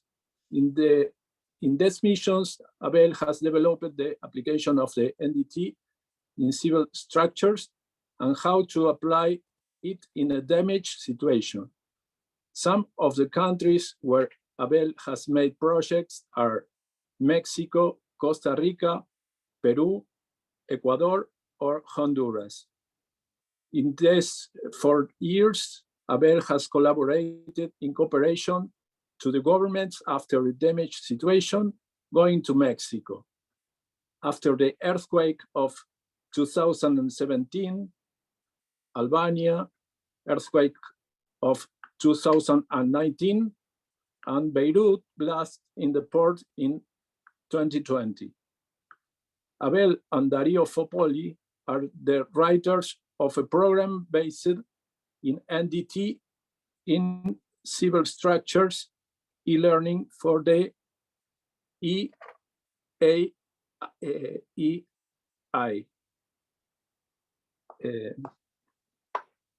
Now we present to Abel.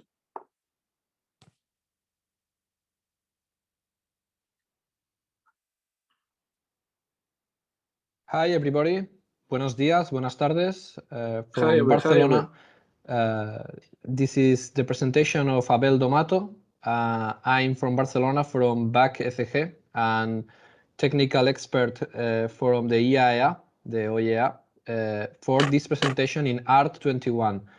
My presentation is the title is the study by NDTs of the affectation of adhesion in ceramic pieces on the facade and how it affects the thermal sealing of the involvement in a unique protected building. Okay, let's begin. My index is first of one, I want to make a presentation of the building, an introduction of the problem in that peculiar and historical building, and then how we make an actuation, a campaign of NDTs for to determine an analysis about how to solve this problem and how the NDTs can solve some peculiar problems in this type of constructions. And at the end, the conclusions of this presentation. Okay, let's begin. This is our building. I'm going to speak you about the Cap of San Ildefons is the name of this historical building that is situated in Cornellà, near Barcelona, in Spain, in Catalonia. Okay, it's a peculiar building, as you can see in different pictures. These pictures are made in the beginning when the building was ended, and in the last pictures, I think it's actual pictures in the correct state of the building now in these moments. And in this other one is the concept of the architect when he designed this building, and with these peculiar facades constructed in 1987 was the design from Giuseppe Emili Donato. It's a famous doctor architect from Barcelona. He designed this building in 1987, and in 1992 was built and was open like a medical center. It's a primary medical center from the village of Cornellà. And today, 3 years ago, the building now continues being an essential infrastructure for the city. Here it's important to determine and to know where is situated this place. It's very close to the sea. It means because it's affected for the climate of the Mediterranean. It is a high humidity, a high percentage of humidity normally, and normally it depends between the period of the year.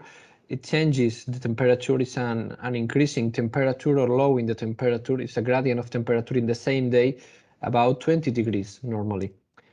All these things can affect a lot our building. It's something that is important to understand why we are speaking about this building and the peculiarities of the climate, how it affects our building, and how it produces some problems that then we have to solve and to know and how can we actuate. Let me show you. This is a building in 4 phases. Is affected for the wind. Okay, it's an isolated building. It is something important to understand that the effects of the wind and the weather is in both directions, not only in one because it's protected for other building. That is something important. Okay, a peculiar way in this case is the solution used in this case for the facade. The facade is a typical model construction. It's the rasilla. The rasilla, it's a piece, ceramical piece, as you can see here, and it's very common in the 80s in this part of the Mediterranean. And it's a very easy solution because it's only need a mortar that is making an adherence for to put these pieces in the facade inside the structure. Okay, it's very easy to understand this system, but it has a very important properties. The main of one of these properties is this material permits you to conserve the temperature inside the building. In the winter, you can be in a hot temperature inside without artificial methods to conserve this temperature inside your building. And the same in the summer, when it's a hot day outside, inside the temperature permits you to have a very comfortable temperature. Okay, that's a typical solution, historical solution from the Romans 2000 years ago, for example, with the conservation of the wines or other products. Okay, then it is an evolution to the construction process.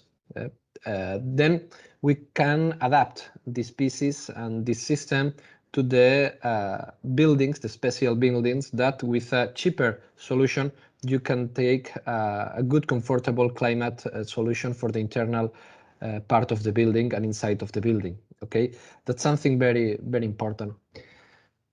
That's an example of other building. For example, in the same zone, in the same city. In this case, this is the Walden 7. But well, it's a very different structure. In this case, it's a residential structure, but the solution is the same. They are using, in this case, the rasillas, okay, in all the facade. And it's an element that permits you to make a curve surfaces, not only plain surfaces. And this is important because you can modulate different forms inside, in this case, your facade. This is an explosion of a system that in the 80s was very common in the Mediterranean, not only in Barcelona, the same in Valencia, in Baleares, in France, in Italy. In a lot of places, they have used this system for this type of facades. Problem with this type of systems, the problem normally is that we have different factors that affect our building. And in this case, in our building, in the last 30 years, you have different problems, external factors that are affecting our structure. One of these, and the most important maybe, is the gradient of temperature. It's a stress process that you have a temperature in the morning, for example, and if you compare with the higher temperature of the day, the difference maybe is for 20 degrees in the same day. This is every day. Then you are affecting a stress process to your materials, to this change of temperature. You have to think that this piece of ceramic is affected like a solar panel, for example, that is absorbing this part of radiation, in this case of hot from the sun, and it permits that not pass this part of hot. But the mortar is affected for this change of temperature because it's in contact with this part. Okay, then every time it's changing all time the temperature and the condition of the mortar in this case. The affectation of the wind, other one is the erosion of the mortar, because normally it's not a zone affected for very high positions of wind, but it's normal that in some periods of the year that the velocity of the wind is more or less 50, 60 kilometers per hour in some parts of the year. It affects in the movement of these parts, and it affects then in the adherence of the and the friction between the mortar and these pieces. The third one is the high humidity. As I said you before, it's very normal in this part of Barcelona that the levels of humidity is very high. Normally, we are speaking about more than 80% of humidity in the ambient. Then it provokes that the mortar is affected for this humidity that is inside these pieces, inside this mortar. And when you change the temperature, it provokes an ice effect that it crashes sometimes these pieces. And the fourth one is not an external, it's an internal. Normally is in the process of construction of this solution, you have to use the position of the mortar. Then it's not regular normally, because the quantity and the quality of the mortar that you are collocating, that you're putting in your facade are changing normally. It's changing when you are provoking this, because it's a manual process and you cannot control 100% of this process. And more in 80s, on 90s, is more complicated. Then it affects in when you, as you see here in the conclusions of this, with what happened, this is the problems, but it provokes this. Some pieces are coming off, are losing this adherence process, and then are falling off, and we have a problem in this case. Second one is the building is 32 meters of height. Then some pieces are from a height staying enough and in the people, and that is very dangerous for the security and the safety of people who is around the building in this case. And the third one is that inside the building, they are losing the climate comfort, and it provokes that you have to spend more money to make a comfortable space inside the building, because you don't have this protection for the changes of temperature in these cases. But the main important, I think, this is secondary problem. The main problem is about the security, the safety of the people who is working near the building or are coming to the building. Well, the worst situation that we find is when we arrive at 2019 and 2020. The problem is that a lot of pieces are falling down, and it's a dangerous situation for a lot of people that is very close to this square, because very close to this building is a square where is children playing football or other things, old people, and they are in dangerous situation because they can take a piece of racilla around them, and it's a problem for the people. The council, in this case, who is the organization who manage this building, decides to protect people, installing safety nets around all the facades. The problem that it's a solution, it's a temporal solution for a concrete problem, but it's not a large solution. They need a better solution about how can we actuate to solve this problem, because we have an important problem in this case. It's a safety problem, and we have to solve this and to take a solution for how can we actuate in this case in these pieces. But there is another problem more, that it arrives the COVID situation. When the COVID emergency arrives, this building, the Cap San Ildefonso, is one of the most important and essential buildings in the area, because it's the primary sanitary response for people. Then every day, it's a lot of people arriving to this building, and they need to work. People is at home, but in this building, no. Then it's not possible that people is not working in a safety condition. Then it's the combination of two problems, very important problems, and they have to manage it. And the nets are put in a correct safety situation, but it's not the final situation. Then we have time to think in what will we do in this case to solve our problem. Okay, in our case, we designed the NDT campaign to think in what's the best solution for our problem that I have exposed you. Well, I have written 3 options. Maybe there are more, but I think the 3 options that we were speaking with our colleagues when we speak the first time about this building and these problems. The first one is the more easy of this. We can replace the pieces that have fallen and then to change the solution. And we don't need, we have to take out the rosilla and to put, for example, a plastic painting that is different, but it permits you to solve this problem about the pieces that are fall out and putting in risk people. Well, the problem is 3 questions. Are we sure there are not more pieces affected? Because if we are only changing these pieces, if we change only 1 piece or 2 pieces, but we don't know if the other ones are affected.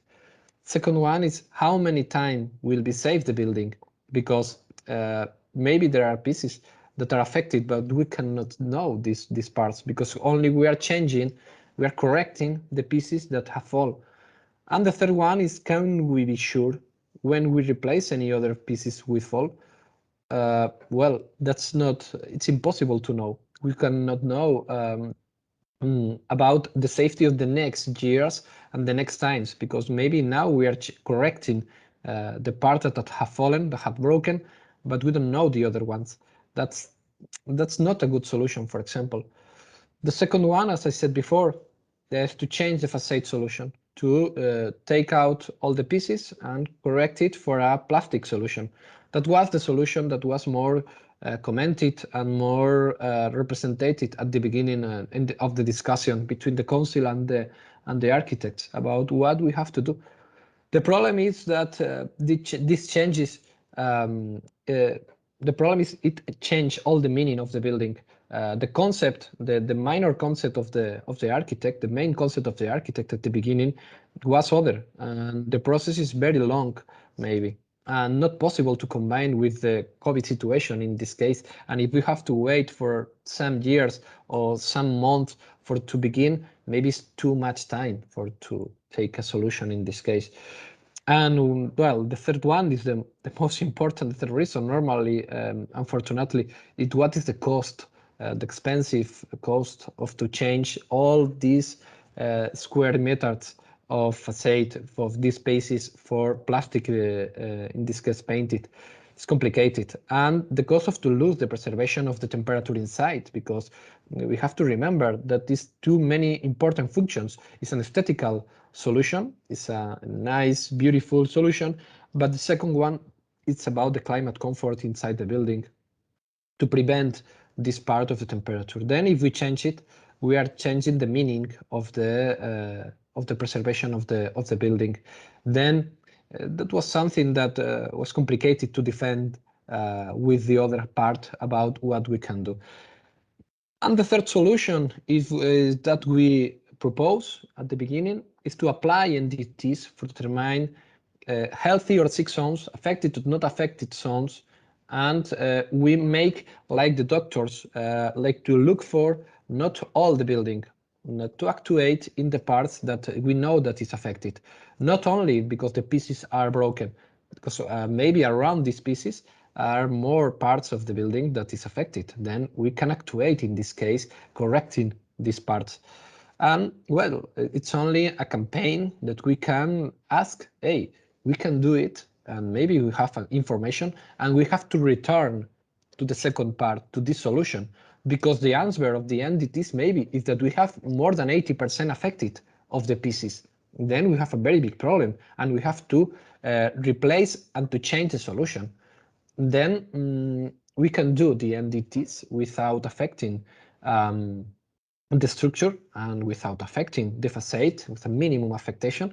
But we will have more information, a lot of information about what we have to do and how we have to actuate in this case.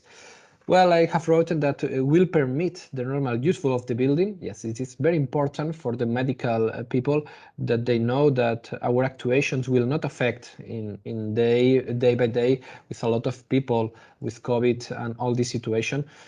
Second one, it will provide a reparation only in the affected zones, not in all the zones, as I said before. Well, it depends, because we didn't know at the beginning if it was 80, 20, 10%, we didn't know nothing about the affectation, the real affectation of the facade of the building. But we were very sure of this, that we will guarantee the safety in the building during the NDTs and at the end of the NDTs, because at the end we will say what are the correct zones and the not correct zones for to make this reparation process. Okay, let's to design our campaign. Our proposal is based in 4 ways, in 4 testing campaigns, and it's important this order, because the order of the campaigns were related, one test with other one, not changing the order. And let me explain you why I am saying this. The main important test here maybe is the thermographical analysis. The thermographic analysis, why? We are basing one concept. Let me explain you, because here well, this is a picture drawing, it's a drawing, make it for me. We have here, as you can see, the solution is mortar and the pieces. Okay, this is a little space. Normally it's very little space, millimeters, less than 1 millimeter sometimes, but it's a dilatation process that you need to put it, because if not you have this effect. Okay, the problem is that when all the effects that I have explained before about the erosion, the weather of the changing of the temperature, the wind and the humidity provokes that the mechanical characteristics of the mortar are losing. These properties of adherence is losing, and sometimes the mortar disappears, and here you will substitute this mortar for air. Okay, and we say in this case this is an air camera. Okay, the number 3 is only the effect, as I said, with the temperature. When it's a hot process, this is this effect. Okay, for the expandation, for the because the hot in this case, the temperature provokes this effect in the pieces. But the second effect that is not written here is the air camera that it provokes, and when it happens, the mortar disappears, and here appears air. Okay, and this part is subjected for this one and for this other piece. Okay, and when it appears, the humidity are inside this part, and the humidity is staying there. Okay, and when the temperature is changing quickly, in typical day, in, for example, in the spring or in the autumn, when you, for example, are and you don't know if you have to put the jacket or not in the morning. Maybe you will need the jacket in the morning, but in the half day you are maybe without jacket and with a very hot day. That happens the same in the buildings. Then we are looking for these days. We are searching for these days, because when it's a big difference between the morning and the nearby day, we will have this change of temperature. And we can see with the thermographic camera these changes, because this part, the part of the piece of ceramic, will conserve the temperature. This is a mortar, and this, when it's correct, the solution, it will conserve the temperature. But when it's air and not mortar, it will change quickly, okay? Because the humidity, the air, it's in a period, it's in a process that will refresh more quickly than the mortar, and we have to look for this part. Okay, it's very sometimes complicated to explain, but it's something with these pictures and drawing. Sorry, and in the next slides, in the pictures, you will see the effect of these cases about when the sun is going down, and you can see when the sound is happening, when the effect of the pieces is changing the temperature in a quickly velocity, if it's with mortar or without mortar, and it's very complete part. In spring and autumn, the sun, as I said, is insulating the pieces in the facade. When the sun is setting, the temperature begins to change very quickly. Okay, and the gradient of temperature in autumn in this part of Barcelona arrive to 20 degrees in the same day. Then you have to do this campaign maybe or at the first hour in the morning when the sun is arriving and it begins to hot this part of the building, or at the opposite, when the sun is going down, it's setting, and then you can see how it begins to refresh, and this card, the temperature is lowering, and then it's changing the comportment of this facade. Okay, there are camera, as I said before, where the mortar has been disappeared, there changes its temperature quickly than the sun where the mortar is, and it's an effect that we have verified in other buildings, and we know that the effect can be checked with the thermographic camera very quickly. Okay, then we will see the results. I put you only here two different effects. Okay, as you can see here, the sun is put in here, and in this part it's not going the sun. The sun is setting, is going down. Okay, and this is more hot, this part, than the other one. But now we have to see these little parts to look for where are the different changes.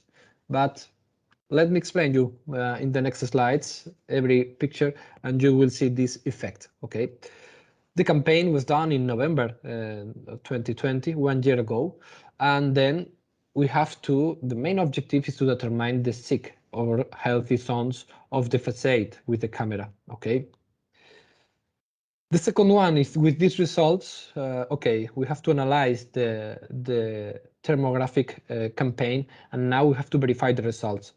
Well, we have two options. In this case, we have used a drone, okay, to arrive to some parts of the building where the camera cannot arrive.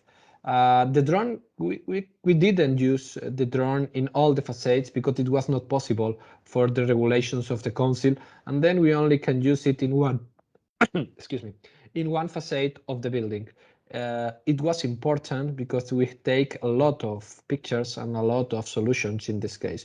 But the other facades, you use people, climbers, that they verify in a visual inspection new zones that maybe can be affected, and we didn't detect it with the camera. With this solution and with the thermographic, we take a 100% of verification zones of the building. Another method that we use here, we say is the tok-tok inspection. The tok-tok is an exercise that all the architects, I think, you have done in your life. It's to put and to listen, and maybe this is a shaft sound, clock, or this is an empty sound. It depends. And with this, you have information. That's the tok-tok method. It's a typical method that these climbers were with a hammer taking little parts in this case for to listen and to understand and to look for if the camera it's saying the truth in this case about these sounds without mortar, because if it's without mortar we will have this shaft sound, but if you have mortar it's an empty sound. It's very different. Are you correct in this case? That is a good method for to inspect. Let me then explain you the result of this empiric method. The main objective, as I said, is they must remove the sick pieces. That's something that you are not only making a visual inspection, you have to retire the pieces that are affected because it's something for the security, and then confirm the thermographic method with this tok-tok inspection. Well, the third one is the pull-out test. It's a semi-destructive testing. We always say it is not a non-destructive. We are conscious in this case, but we know that it's something that permits us to take a lot of information. In this case, we were thinking a correct method for this concrete problem. We cannot use a typical method. And then we were thinking, like engineers, to engine a good method, a good, in this case, tool to take these pieces.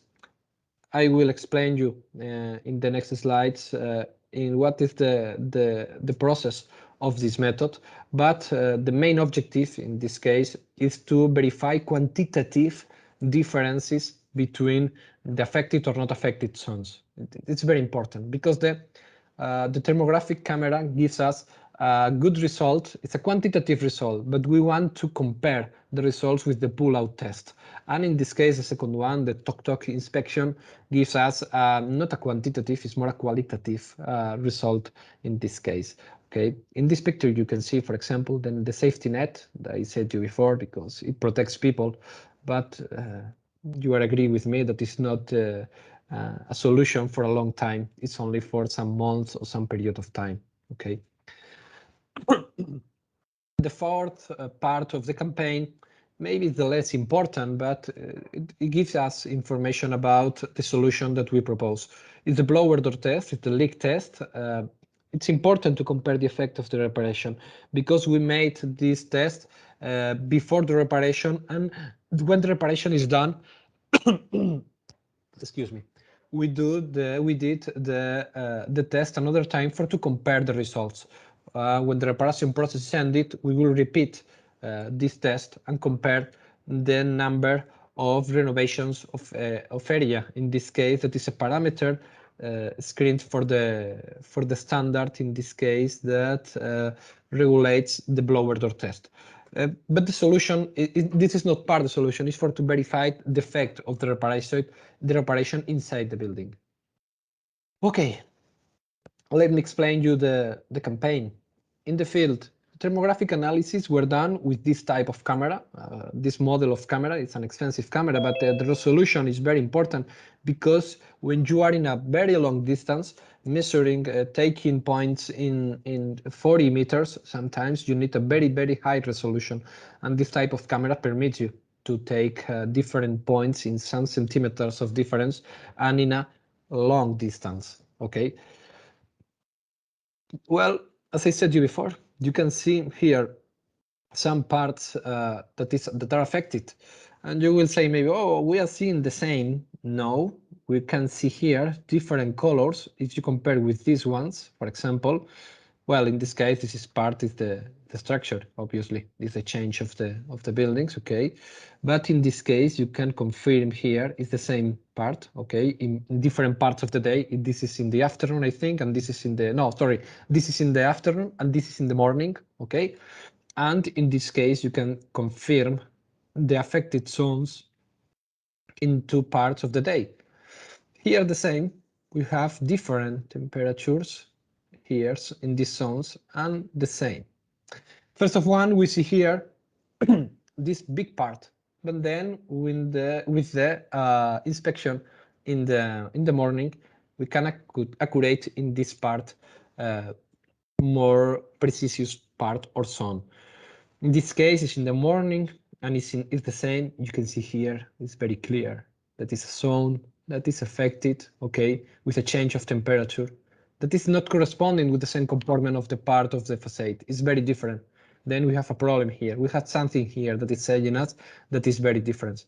And in other case, in the analysis, then when we take these dates in the office, we can see the gradient of temperature, the difference of temperature in this, for example, in this square, in the same square, are difference about 6 or 7 degrees between, for example, one part or other part. This is very high. It's a very high difference. Then this is saying us something that is changing.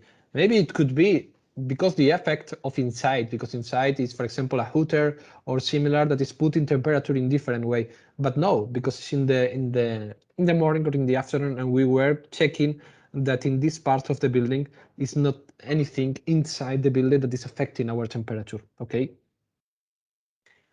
You have here other pictures, for example, that say in the same in the high part of the building. Okay, we have a serious problem here. All this part is affected. And here the same. We have two important parts affected for the change. Okay, we have some pictures of the climbers detecting these zones, these parts that were very important because in these parts we didn't arrive with the camera and we could arrive with the visual inspection. This is our man climbing and seeing with the hammer, as I said before, where is the affected zones and where can they make it. And let me show you our flight with the drone. You can see here the people is climbing, and you can see here the effect in this part of the building that is without pieces, because in this case is the water. They cannot evacuate the water there correctly, and this is the problem in this part of the building.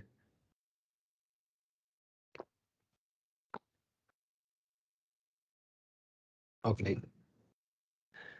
You can see they are making the tok-tok test, as I said you. There are two men in this part of the facade. It's with the net, as I said you, is a net checking the safety of the pieces, that the pieces cannot be falling down and taking the people. Okay, this is recorded with the drone, as I said to you. And well, normally, visually, you see this is very, very correct, but well, the conclusion is not correct in a lot of cases. Okay. The third one is the pull-out test. Okay, we need to make the tractive force in a perfect 90 degrees because we don't need deflector moments. We need to be a perfect tensile force. Okay, this inclination is very important to take out this part. We need this part perpendicular totally the force for to take out the facade. Okay, the reaction that we designed must not affect the piece of study and the perimeter pieces, because normally, as I said you before, there are secondary transversal forces that permits to take an adherence with the other pieces. And then we have to make very low, very not close to this part. In the other hand, parts of there for to take out and make this reaction for to take out the force. And we create this pull-out panel that we put here, okay, and with a glue of two components. This is 24 hours, 100% to arrive the adherence in 24 hours, okay, that you can see here. This is our models, okay, with the same sizes of the pieces.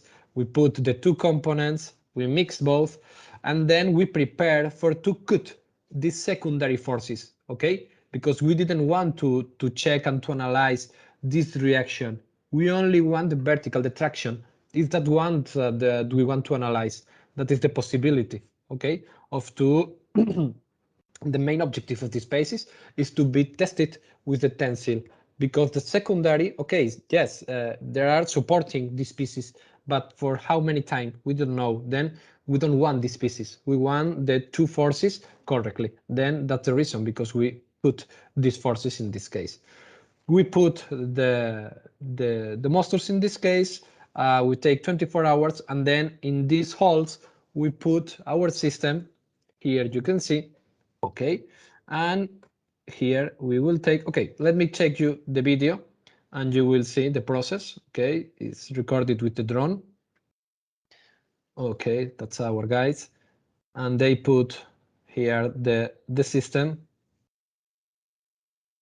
This is the difference between level 1 and level 2.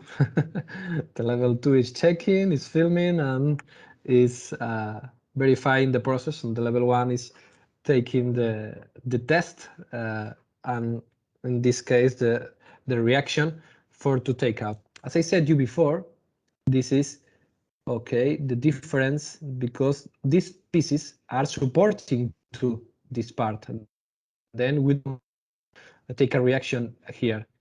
Well, here with the hydraulic machine, okay, as you see, it's taking with the same velocity, okay, and he's arriving to the process when it breaks, okay, and I don't have the sound here at plus. Finally, it crashes. And then you have here the value of the force, of the tensile force that is here noted for the technician. Okay, so in this case 28 bars. Okay, and he's checking the surface if it's all the part is taken out or is something of the mortar that is there. But as you can see, there is no mortar. It's all out in this case. And in the other, it's very different, the solution, because the mortar is there. It's a different broken process. Okay. Well, the fourth one analysis, as I said you before, it's a blower test. I think everybody knows what is the leak test, the blower test, is to take a different pressure between inside and outside. And when you have it, you can detect the infiltrations in your facade, for example, with the outside, because it's a very difference between the pressures. With the thermographic camera, you can detect these zones. And in the facade, for example, this is very clear. We could see zones where the pieces outside were out, and then the temperature were very different between one zone or other zone. And with the blower door, we could see these differences. For example, this is another part that was affected. Okay. And the analysis, when we take all these parties in the field, and then we have to analyze all this information, and well, we have to sit in our chair and in our desk and to analyze what we were doing there. And if the results, we can believe it's true or it's not true. Well, the thermographic analysis, of course, we could see different zones with an importance gradient, and we analyze, as you can see here, okay, as I said you before, in the same area, we could see difference between, okay, the number 5, for example, in this case, is 6 degrees of difference in the same area.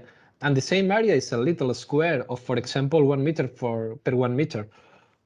Then it's very important, because we are understanding that in this zone, we don't have effect. We have a very big effect of losing the mortar.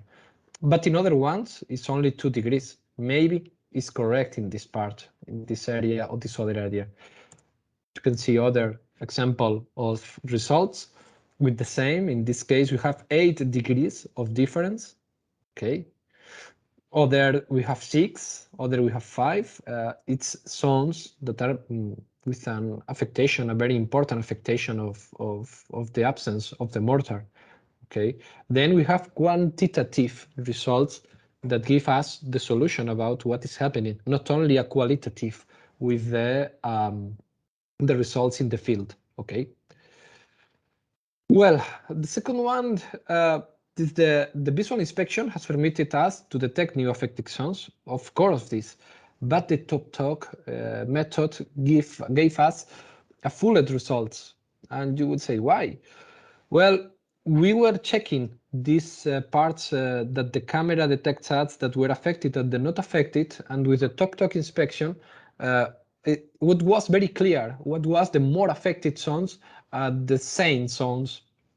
But what happened with the gray zones? With the zones that, well, I'm listening something, but it's not the same.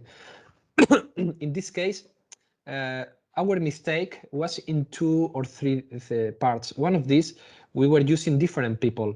And if you are doing this test for all the day, your criteria for to evaluate is very different at the morning than at the end of the day. Second one is not the same, my criteria, than the other technician is going with me. Then all of these human factors are affecting our result. And normally we take full results because sometimes we will say, oh, but this is affected or not affected. Oh, I don't know. It was complicated because the qualitative results normally have this part of problems. And finally, we had to discard this method and the results of the talk. Okay, not for the, I want to be clear, not for the more affected and the not affected, but the problem was the rest. That was the main important part of the building, that we didn't know what we will do with these parts. Then this system, this method was not correct. Then it's something because we need to analyze the results, and it's something that we have to be critical with our saying with our for to determine what's happening and it's correct what we are doing and what the method is correct. But for example, you have here some results that we could see with the visual inspection. In this case, these parts were broken. The mortar is correct. The mortar have no problems, but in this case, the change of temperature provokes this effect, and it breaks in this case this part. This part is a line that all these are this. Okay, this little one, this one is a crack, as you can see here, and this is other one in the corner of the building. It's very typical, but in this case, we couldn't detect it with the camera, and yes, with the visual inspection. This is something very important in this case. Okay, the pull-out test. Well, the pull-out test, basically, we finally draw a traffic light. A traffic light where we have the correct areas, is the green zone, okay, with a high value of traction force, confirmed with the thermographic, because the thermographic said that's the same that the pull-out. Well, we said, okay, we're doing well in this case, our analysis. Second one is the affected areas, the red areas. It's a low value, or sometimes with your hand you can take out these pieces.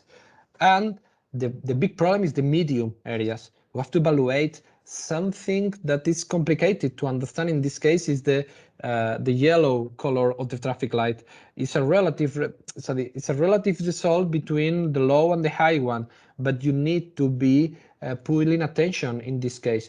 But all these results, I didn't want to speak about the numbers of the results because we have to understand that it's a relative result. It's not an absolute result. Okay, then we have to compare the result of the affected with not affected, not taking out and saying, oh, this is exactly this number. No, we can more or less take a picture or take a draw about where are the numbers, the high numbers or the low numbers. It's the same like temperature, the increasing of temperature, the difference of between ones. And the blower door test, as I said to you before, this is the result of the previous campaign. Okay, this number is the renovations of air inside a closed space. And when we do the test, we change this 6.5 for 6. Then we put the building in a better conditions in this case to preserve the climate temperature inside the building and to spend less money in the heater or cooler equipments for the temperature inside the building. Okay. Well, I have to end with my conclusions. First of one, the NDTs and our campaign permits us to change the maintenance model. That's something that they were doing in the last 30 years. And we were able to propose different zones to repair. Finally, the zones where the 20% of the surface were affected and were to be replaced. In a few weeks, with the same climbers, they replace and change these zones. It permits, obviously, to spend less money, to not affect people, and to make a safety building in some weeks only of working this and spending less money in this case. But the most important is spending less time. That is very important for a medical building. And the medium areas were noted, and we recommend to check it 1 time per year with thermographic camera, making this always, this is important, in the same period of the year. In autumn, in this case, we recommend to do this inspection outside of the building with this type of camera and checking these zones, because you know, and to see the evolution, the bulk of these areas about the conclusions of to do a correct maintenance or not. Well, finally, the conclusion is that in this case, in the maintenance case, we pass for a corrective process of maintenance where they were only replacing the pieces that were affected, and we change it for a predictive maintenance.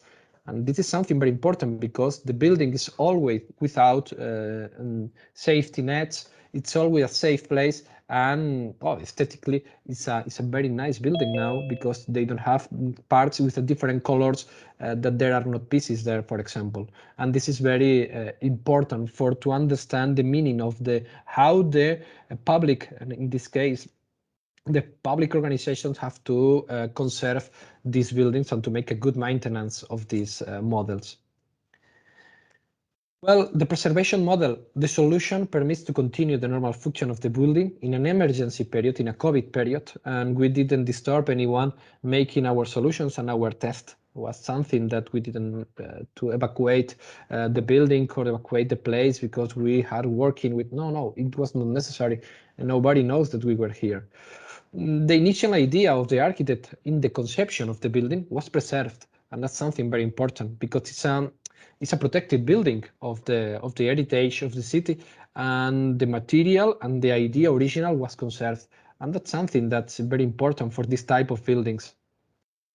The safety of people around the building was guaranteed, obviously, and we have numbers that represents that we were doing here, and we can explain what is happening and what is the correct and now state of the building.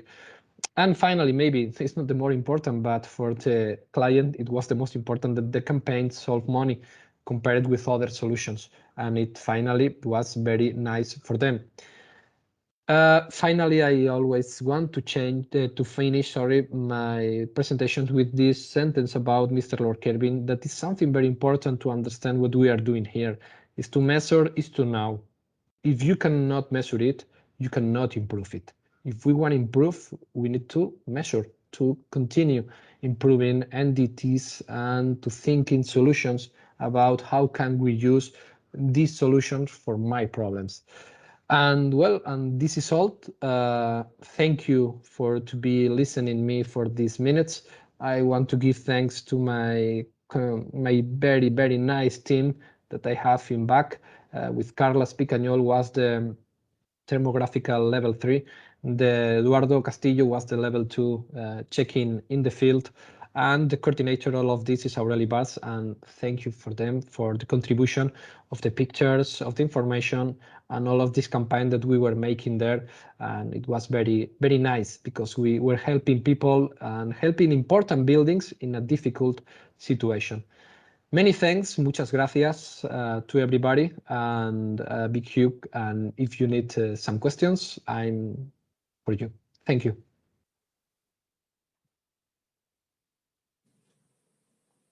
Well, thank you very much, Abel Domato Jayo.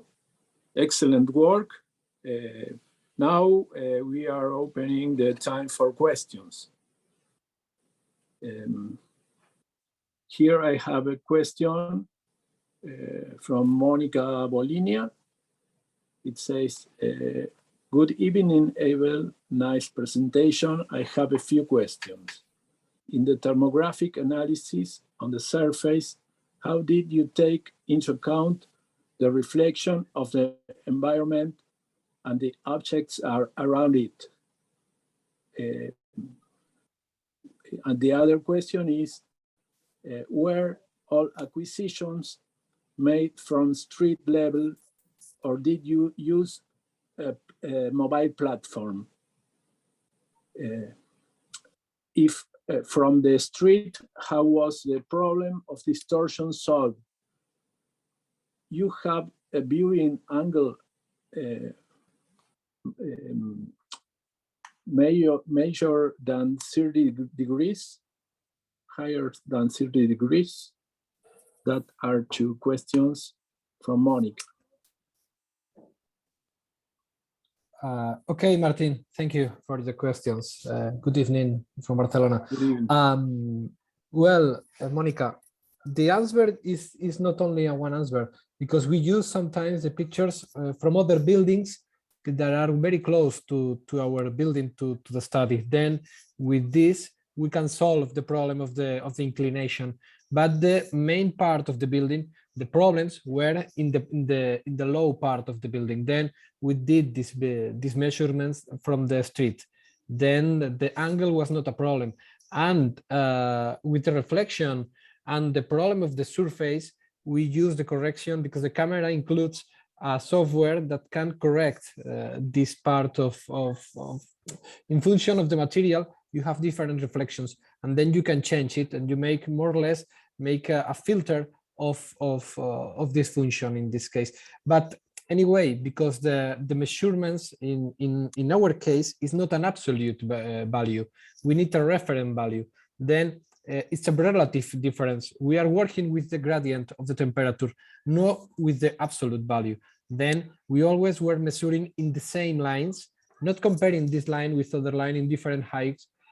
We were comparing always in the same line. Then for us, it was not important the absolute value of the temperature, because the most important is in the same space, more or less, to see the different temperatures between two different zones. And the gradient of temperature in both zones were more important than the absolute values. Thank you very much, Abel. I have a question. Did you consider any other method based in elastic waves than the tok-tok? If we consider other methods? Other method based on elastic waves. Oh, no, we didn't consider it, because the problem normally is we have only a little window of time, because the permissions of the authorities to be climbed in the facade was only 2 days. In 2 days, we have to make all the climate inspectors. Then we have to be two options we have, or a little space making a lot of important testing, or a big surface and quickly testing all the surface. Then we choose this option. But finally, as I said, the result was not correct, because the problem is the fiability of the person, because to us, two different people, it's not the same at the beginning of the morning, because they take the breakfast and they are strong, and maybe at the end of the day, and they are tired and they are not in the same position. Then the criteria was very different. That was the problem, because we take maybe a wrong solution. But I have to explain it, because it's part of the campaign. Not all is nice, and all the time we take correct decisions. Sometimes we make mistakes in this case, because we don't consider, in this case, we didn't consider all the possibilities. Are you applying these methods in other buildings? Yes, as I said at the beginning of the presentation, this type of constructions are very usual in this part of Catalonia, and this problem is very common. Unfortunately, in a lot of buildings, they have a big problems with these security problems in this type of buildings. Then we are using this solution with the camera and with the pull-out test for first of one, for to repair, and then for to make this test, this thermographic test, all the time, every year, for to continue this maintenance, making this preventive maintenance and not a corrective maintenance. Thank you very much. Other question? I have not more questions in the chat. Thank you very much. Excellent work, Abel. Thank you, Martín. Muchas gracias. De nada. And now we are passing to the session of the Corende. Estamos pasando a la sesión del Congreso Corende. Ok. Nuevamente, Saludos, muchas Martín. Gracias. Un gusto. Hasta luego.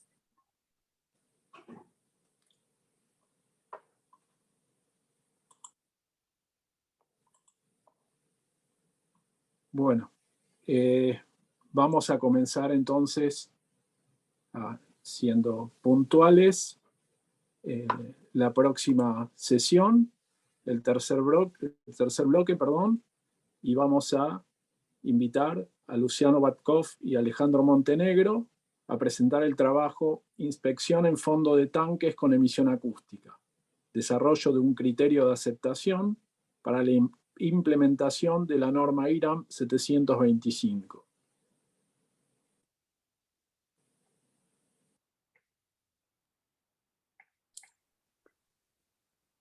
Hola a todos, mi nombre es Luciano Vatcoff, soy estudiante de Ingeniería Mecánica de la Universidad Nacional del Comahue y el trabajo que vengo a presentar es inspección en fondo de tanques con emisión acústica y desarrollo de un criterio de aceptación para la implementación de la norma IRAM 725.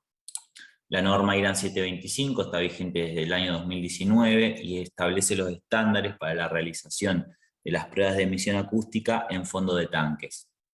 La norma establece una clasificación a la cual se debe arribar, dejando el criterio para hacerlo en manos de la organización que realiza el ensayo. En la tabla podemos ver 4 grados establecidos en la norma con su respectiva criticidad y los periodos para su próxima inspección. El objetivo de este trabajo es establecer un criterio válido para cumplir con la clasificación de la norma IRAM 725 y discutir la validación del método a partir de datos de campo. En primer lugar, vamos a hablar del principio físico de la emisión acústica. Es una técnica de ensayo no destructivo, capaz de captar ondas elásticas, producto de una liberación de energía. En nuestro caso, la liberación de energía es producida por una fuente de corrosión activa. Las fuentes de corrosión activa son caracterizadas por señales de tipo transitorias. En la imagen podemos ver una esquematización de una señal transitoria y sus respectivos parámetros. La amplitud, que es el máximo valor de voltaje, las cuentas, que es la cantidad de veces que se cruza el umbral, el tiempo de subida, el tiempo que transcurre entre el primer cruce umbral y la amplitud máxima, la energía, que es el área bajo la curva rectificada, y la duración, que es el tiempo que transcurre entre el primer cruce umbral y el último cruce umbral. En función a 2 de estos parámetros, la energía y la duración, nosotros definimos un nuevo parámetro de emisión acústica denominado potencia de la señal, que es la energía dividida la duración. Con este parámetro construimos nuestro criterio. La idea principal es clasificar los eventos que se registran durante una prueba de emisión acústica en función a su potencia. Para esto es comparar la potencia de los eventos con la potencia de un evento conocido. ¿Qué evento conocido seleccionamos? Bueno, la calibración Su-Nielsen. La calibración Su-Nielsen es una calibración establecida en la norma, que es la rotura de una mina de grafito de 0,5 milímetros de diámetro con una dureza 2H en las cercanías del sensor para corroborar su buen funcionamiento. Este evento es una rotura frágil, símil a la rotura de la capa de óxido que se registra de una fuente de corrosión activa, por lo que son eventos de naturalezas comparables. Nosotros lo que hicimos fue seleccionar un sensor base donde se hizo la calibración y el valor de potencia registrado en el sensor enfrentado al sensor base estableció el valor medio de una escala de potencia y el valor de potencia registrado por el sensor adyacente al sensor base establece el valor máximo de la escala de potencia. En función a esto definimos nuestra escala y cualquier evento que tenga un valor de potencia menor al valor medio va a ser considerado de baja potencia. Cualquier evento que tenga un valor de potencia entre el valor medio y el máximo es de media potencia, y cualquier valor que tenga un valor de potencia mayor al máximo es considerado de alta potencia. Una vez construida nuestra escala, podemos pasar a la implementación del criterio. El criterio se basa en 2 categorías. La primera categoría, basada en los niveles de actividad acústica, establece 4 índices: A, B, C o D. La segunda categoría establece 3 índices, pero esta vez en función de la potencia de los eventos de la registrado durante la prueba. Con estas dos categorías podemos, a través de esta tabla, definir el periodo de reinspección cumpliendo con lo que nos pedía la norma IRAM 725. Lo que vamos a presentar ahora es la aplicación del criterio a un ensayo de campo. Lo que ven acá en la imagen es la prueba de emisión acústica realizada sobre un tanque de almacenamiento que opera en la cuenca neuquina, que tiene 3,2 metros de diámetro y almacena petróleo y agua. Los puntos verdes que ustedes ven ahí son lo que se denominan eventos localizados, mientras que el círculo verde que ven en cercanías del sensor 3 es un clúster. Este clúster es una agrupación de eventos. En este caso, esta agrupación de eventos está compuesta por 10 eventos localizados. Por ser el único clúster registrado durante la prueba, va a ser el clúster que va a definir si este tanque es de alta, media o baja potencia. Por lo que debemos hacer es construir nuestra escala y clasificar los eventos que componen ese clúster. Para esto, nuestro sensor base fue el sensor número 3. Acá vemos una imagen cuando se realizó la prueba, y acá vemos los valores medio y máximo de la escala en función a la calibración subnivel realizada en el sensor número 3. Cabe aclarar que en total se registraron 81 eventos localizados y hubo un solo clúster de 10 eventos. Al realizar la clasificación de los eventos que componían el clúster, podemos ver que la mayoría de los eventos son clasificados como de alta potencia, por lo que el clúster queda clasificado de alta potencia.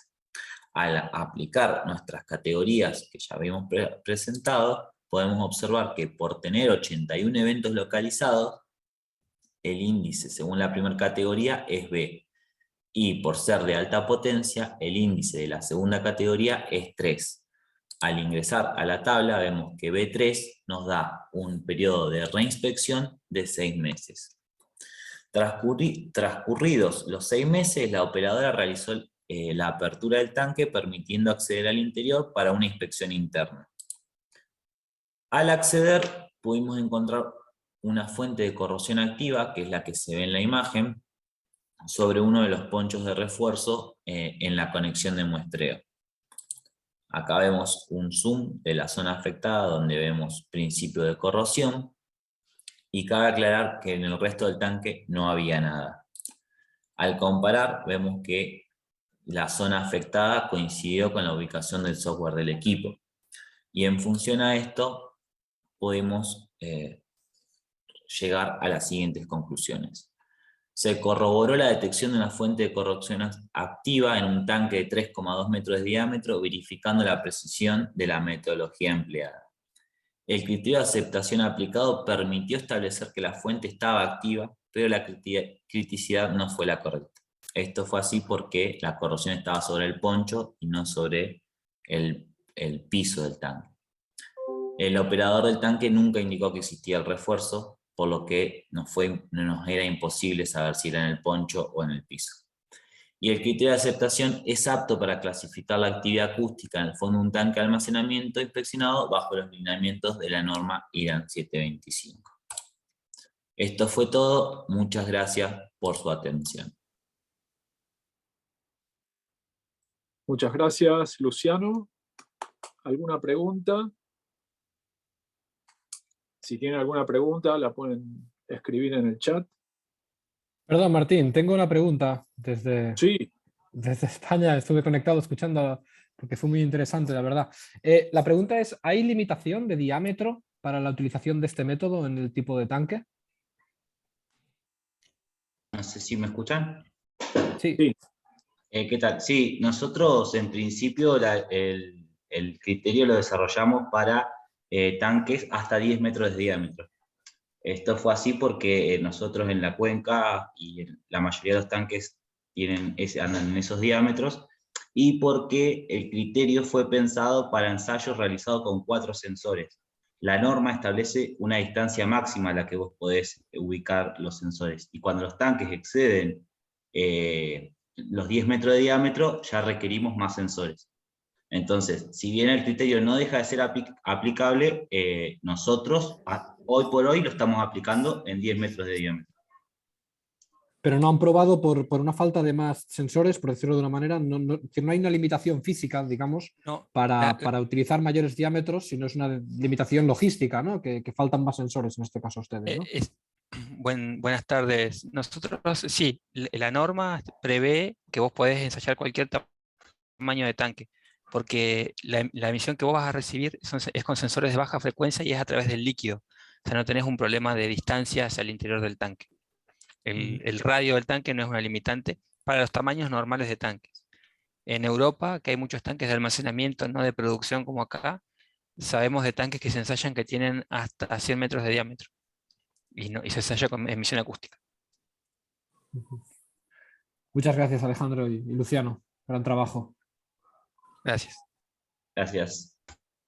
Yo les hago otra pregunta. El tipo de daño visto, ¿pudieron clasificarlo? ¿Qué tipo de daño era? ¿La profundidad de la corrosión?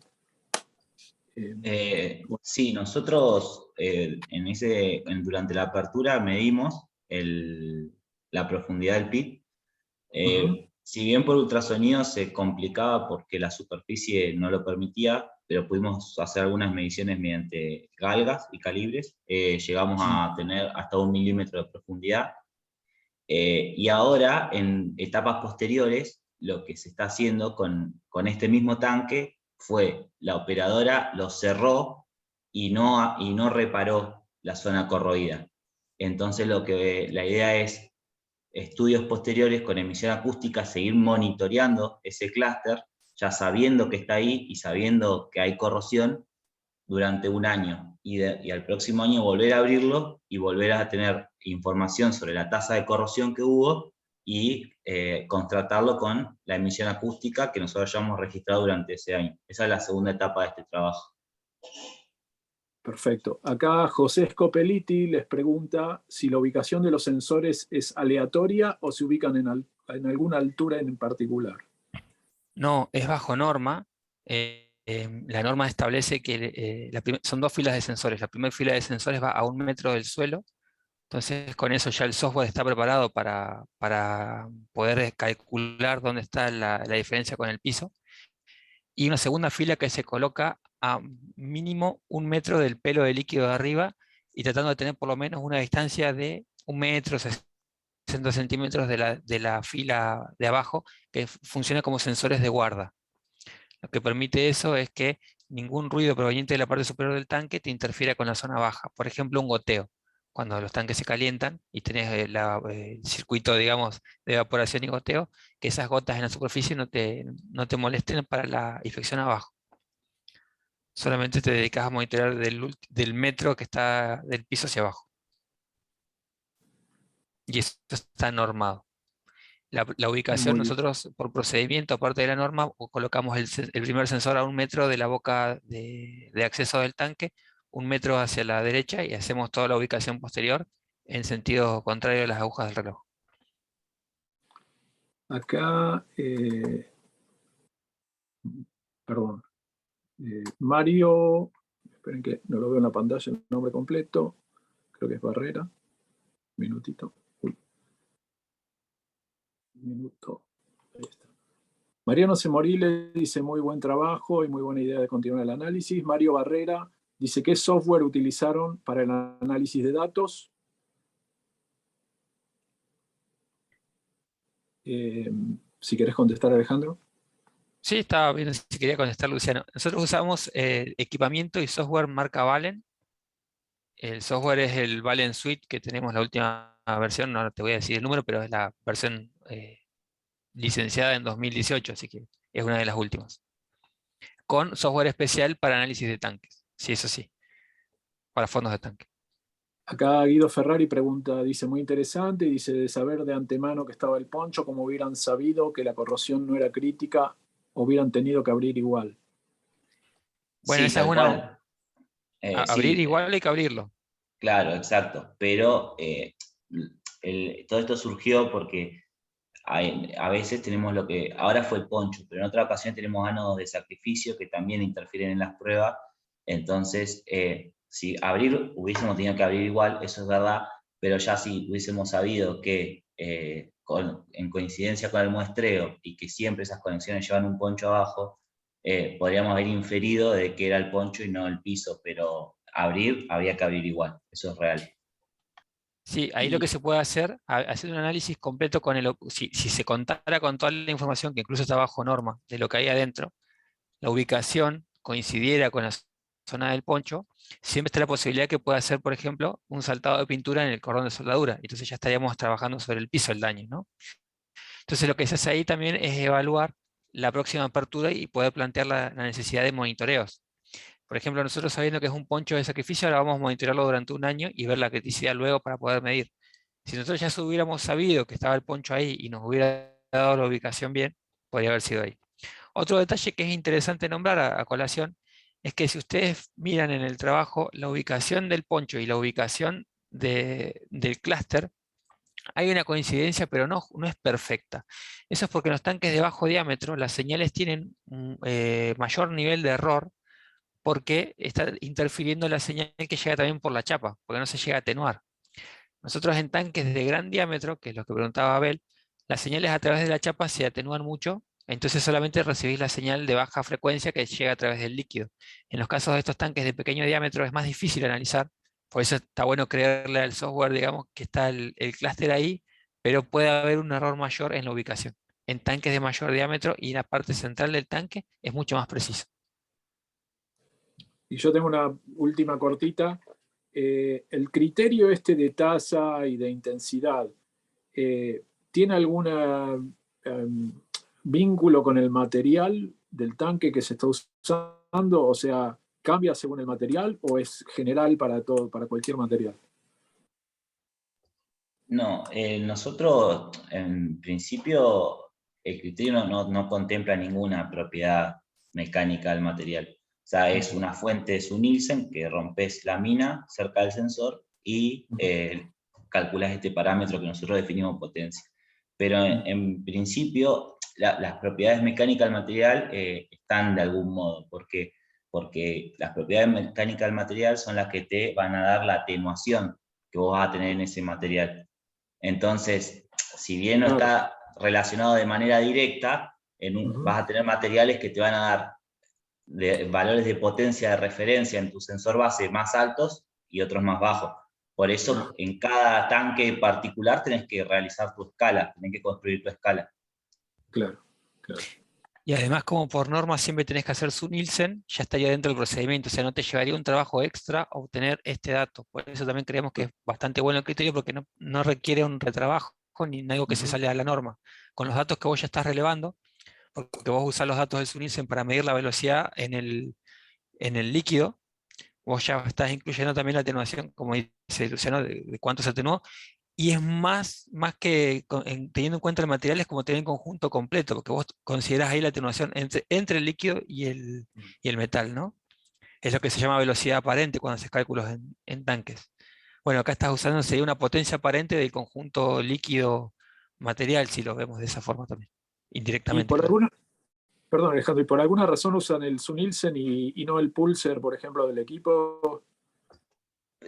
No, lo hicimos con los dos, pero lo que resultaba difícil era establecer un valor, porque el Su-Nielsen es único, es una mina de 0,5 de 3 milímetros de largo, partida a 30 grados. En cambio, el pulso, el voltaje pico a pico, para generar el pulso vos lo podés variar. Entonces dijimos, bueno, ¿y qué valor usamos? Claro. Entonces dijimos, no, bueno, se puede usar tranquilamente. Nosotros las primeras pruebas las hicimos con las dos cosas, con el Su-Nielsen y con el pulsador. Pero dijimos, bueno, para evitar esto de que quede tan a criterio del operador qué voltaje pico usar, usemos el Su-Nielsen, que es genérico. Perfecto. Pero se puede presentar con los dos casos. Buenísimo. Bueno, muchísimas gracias por la presentación, muy buena. No hay más preguntas en el chat y estamos justo a horario, así que pasamos a la siguiente presentación, que es utilización de la emisión acústica para la evaluación del daño en materiales compuestos laminares híbridos, y el expositor es Guido Ferrari.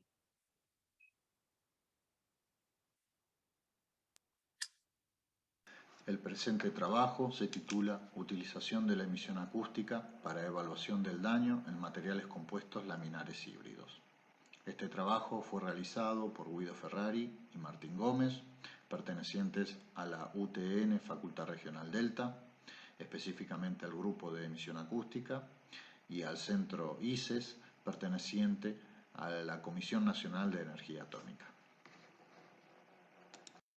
Se comenzará explicando qué es un material compuesto laminado.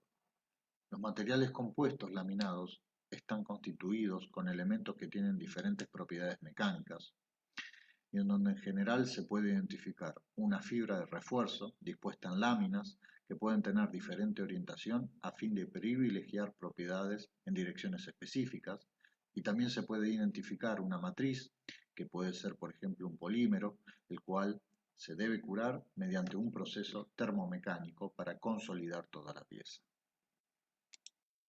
Ejemplo de esto son fibras de vidrio embebidas en polímero, FBRP, o fibras de carbono embebidas en polímero, que se denominan FCRP. A partir de aquí, se conoce como material compuesto híbrido al que está fabricado por una combinación de fibras, como puede ser fibra de carbono, fibra de aramida o fibra de vidrio, laminado, todo en la misma pieza. Esto produce materiales que tienen las ventajas individuales combinadas de cada refuerzo. A modo de ejemplo, se puede utilizar el alto módulo elástico de la fibra de carbono y la relativa elasticidad de la fibra de vidrio para laminar un material que tendrá alta resistencia mecánica y cierta elasticidad, y en el cual la fractura no se producirá de manera frágil. Ejemplos de piezas realizadas en materiales compuestos son tubos de secciones rectangulares para construcción de estructuras, tubos redondos de varios diámetros para transporte de fluidos, tanques para la industria petroquímica de diferentes tamaños, cañerías de acero reforzados con materiales compuestos, pértigas aisladas para trabajos en tensiones o barrales para fumigación agrícola. Lo próximo que abordaremos es cómo funciona la emisión acústica. La fotografía de la izquierda es una buena analogía para comprender la aplicación y el funcionamiento de la técnica de emisión acústica. En este caso, la doctora de la figura escucha con un estetoscopio el sonido de la respiración del paciente para determinar si está afectado o no de cierta enfermedad. En el caso de la emisión acústica, lo que se escucha es el sonido ultrasónico de fuentes dentro del material, como podría ser, por ejemplo, una fisura. Y en vez de un estetoscopio, lo que se utiliza son sensores piezoeléctricos que captan las ondas elásticas producidas por las fuentes. ¿Y cómo se activan estas fuentes que emiten ultrasonido? Bueno, para activar las fuentes de emisión acústica dentro del material es necesario aplicar algún tipo de solicitación, la cual puede ser solicitación mecánica, térmica, magnética, etc. Esto produce que la fuente emita emisión acústica, que luego llega a los sensores y es digitalizada y procesada por el equipo de emisión acústica.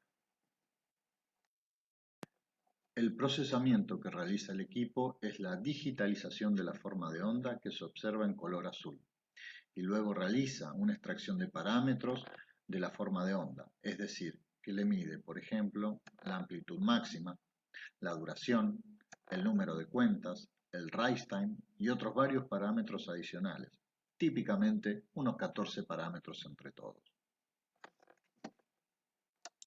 Posteriormente, estos parámetros son mostrados en una lista donde figura el tiempo de aparición de cada uno de los hits de emisión acústica y los parámetros calculados para cada onda.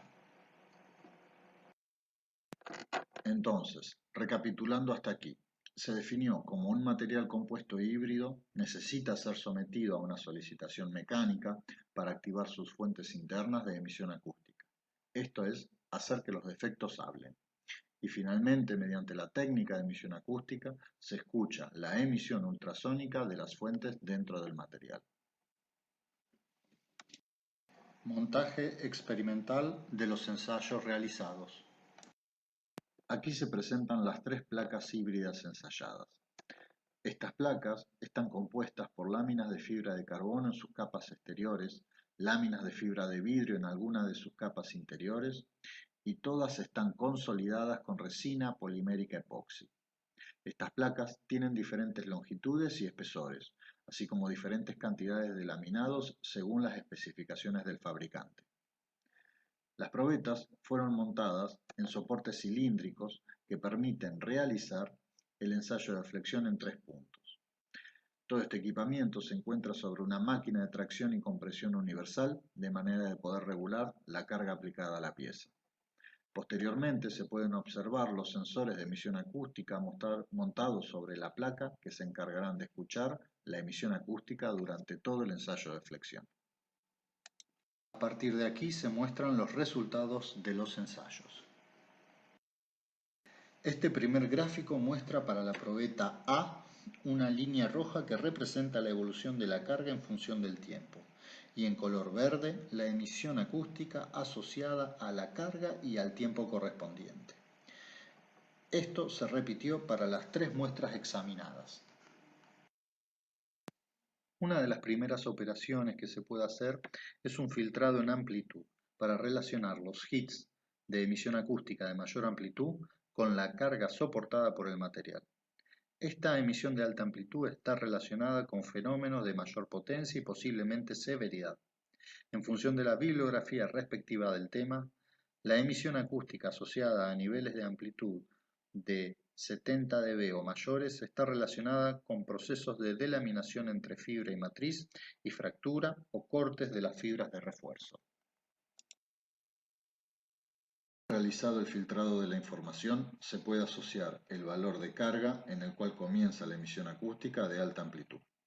Pero como las probetas tienen diferentes medidas, se debió normalizar la carga en función del volumen, lo que resultó en la presente tabla, que indica que la probeta que mayor carga soportó antes de comenzar a emitir fue la probeta B, y que la que menor carga soportó antes de comenzar a emitir fue la probeta A. Adicionalmente, se puede observar que para los 3 ensayos aparece emisión acústica esporádica, que comienza y se detiene, en una especie de ráfaga durante los periodos de carga constante. Este comportamiento está relacionado con la forma y construcción de los materiales, donde está evidenciado que existen mecanismos de redistribución internas de tensiones en función del tiempo. Estos mecanismos no se activan de manera instantánea y necesitan un tiempo para desarrollarse. Un ejemplo de estos mecanismos aparece cuando una fibra con alta solicitación mecánica se corta, lo que permite redistribuir la fuerza entre las fibras restantes. En todos los casos ensayados, estas emisiones cesaron una vez estabilizada la distribución de tensiones. Si estos mecanismos no se detuvieran al pasar el tiempo, es un indicio importante que revela la existencia de procesos activos de degradación dentro del material. Otro análisis que puede ser llevado a cabo es el estudio de las cuentas acumuladas. Este parámetro de emisión acústica es muy utilizado para evaluar la actividad de la emisión acústica de la pieza y el tipo de emisión. Para el caso de la placa A, se observa que en la segunda rampa de carga el número de cuentas acumuladas toma un comportamiento exponencial, donde rápidamente alcanza valores superiores a las 100.000 cuentas. En este punto se debió suspender el ensayo, ya que esto es indicativo de la existencia de fenómenos que rápidamente conllevan el colapso del espécimen. En los casos B y C se observa un crecimiento del número de cuentas mucho más estable y controlado, de algo más de 45.000 cuentas para la placa B y aproximadamente 25.000 cuentas para la placa C. A continuación se muestran los resultados del posicionamiento de los eventos, donde los gráficos mostrados representan los croquis de las 3 placas ensayadas y en color rojo aparecen los eventos de emisión acústica que pudieron ser posicionados mediante los 4 sensores montados en la probeta. Como era de esperarse, mucha de la emisión se sitúa en la parte central de la placa, que es donde se aplica la carga de flexión y donde el material está más solicitado. En el caso A, Se observa una emisión generalizada en amplios sectores de la pieza, mientras que en el caso B y C se aprecian zonas con una mayor concentración de eventos. La probeta B muestra una zona subsuperficial demarcada en verde y la probeta C muestra que todo el lateral derecho de la placa tiene una emisión importante. Posteriormente, un análisis visual del lateral derecho de la placa C mostró un defecto durante la etapa de fabricación, donde se exponen las capas de fibra de vidrio separadas de las capas de fibra de carbono y donde ambas no están completamente embebidas en la resina polimérica. Finalmente, lo último que se evaluó es un parámetro indirecto que se llama efecto Felicity. Este efecto se establece como la existencia de emisión acústica antes de llegar a la máxima carga aplicada en el ciclo anterior de carga. Esta condición se puede asociar a un daño permanente dentro de la estructura establecido por un nivel de carga determinado.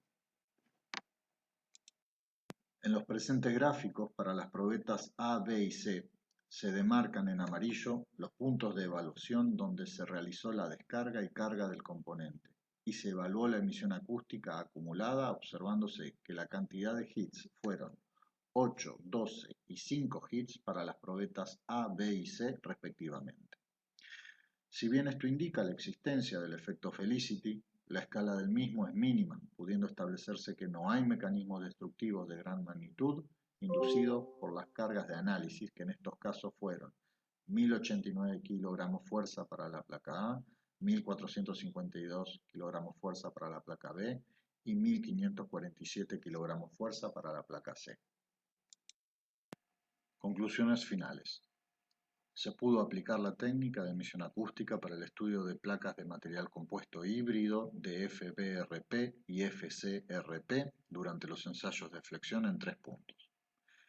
El análisis de las cuentas acumuladas mostró que para la placa A, durante el segundo periodo de carga y al superar los 1250 kilogramos fuerza, se llegó a una condición crítica la cual finalizaría en la falla del componente en el caso de proseguir el ensayo. Para las probetas B y C se detectaron y posicionaron zonas de alta amplitud de emisión y sus cargas asociadas. En el caso de la placa B, la zona de interés yace en el interior de la placa, y para la probeta C, la zona de emisión es concordante con defectos superficiales visibles en el lateral derecho de la probeta. Mediante el análisis del efecto Felicity, se establece que las cargas analizadas de 1089, 1452 y 1547 kilogramos fuerza para las probetas A, B y C respectivamente no produjeron daños permanentes dentro de la estructura que comprometan su capacidad portante. Estas primeras pruebas brindan resultados alentadores para continuar caracterizando este tipo de material con muestras específicamente construidas para tal fin. Muchas gracias por su atención. Quedo a disposición de sus consultas. Bueno, muchas gracias, Guido Ferrari. Muy buena la presentación.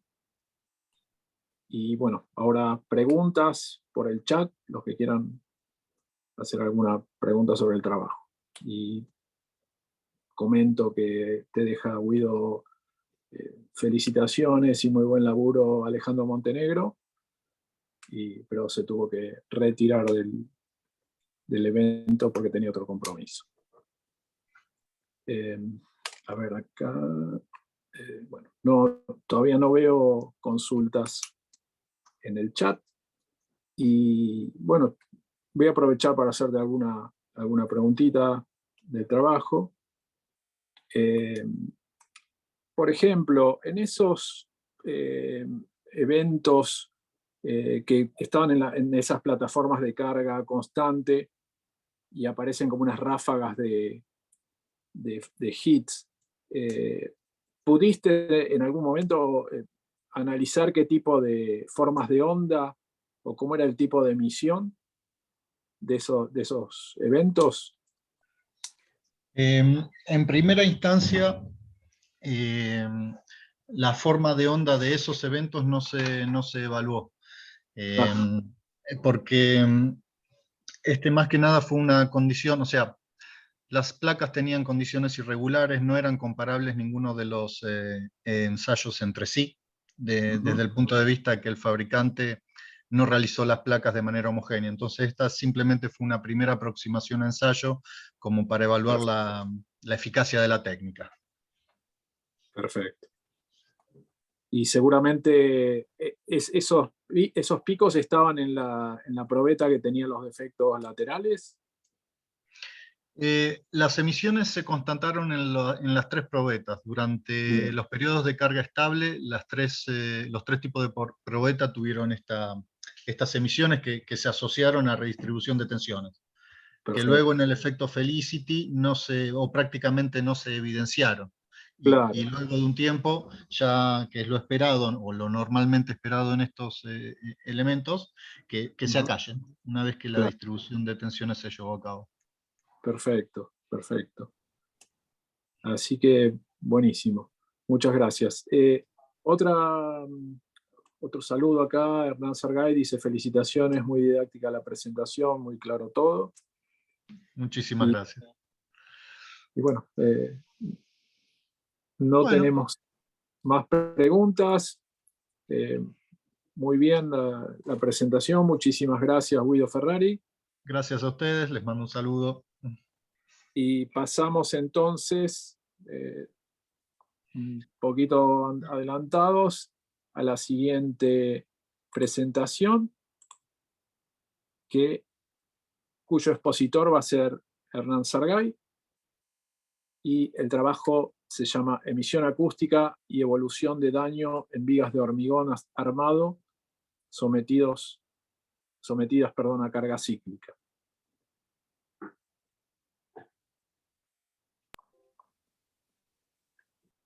Hola a todos, mi nombre es Hernán Xargay y es un gusto para mí poder presentarles un resumen de este trabajo. Esta es la estructura básica de mi presentación. Primero haré una introducción a la temática, luego daré algunos detalles de la campaña experimental, los resultados obtenidos y finalmente algunas conclusiones.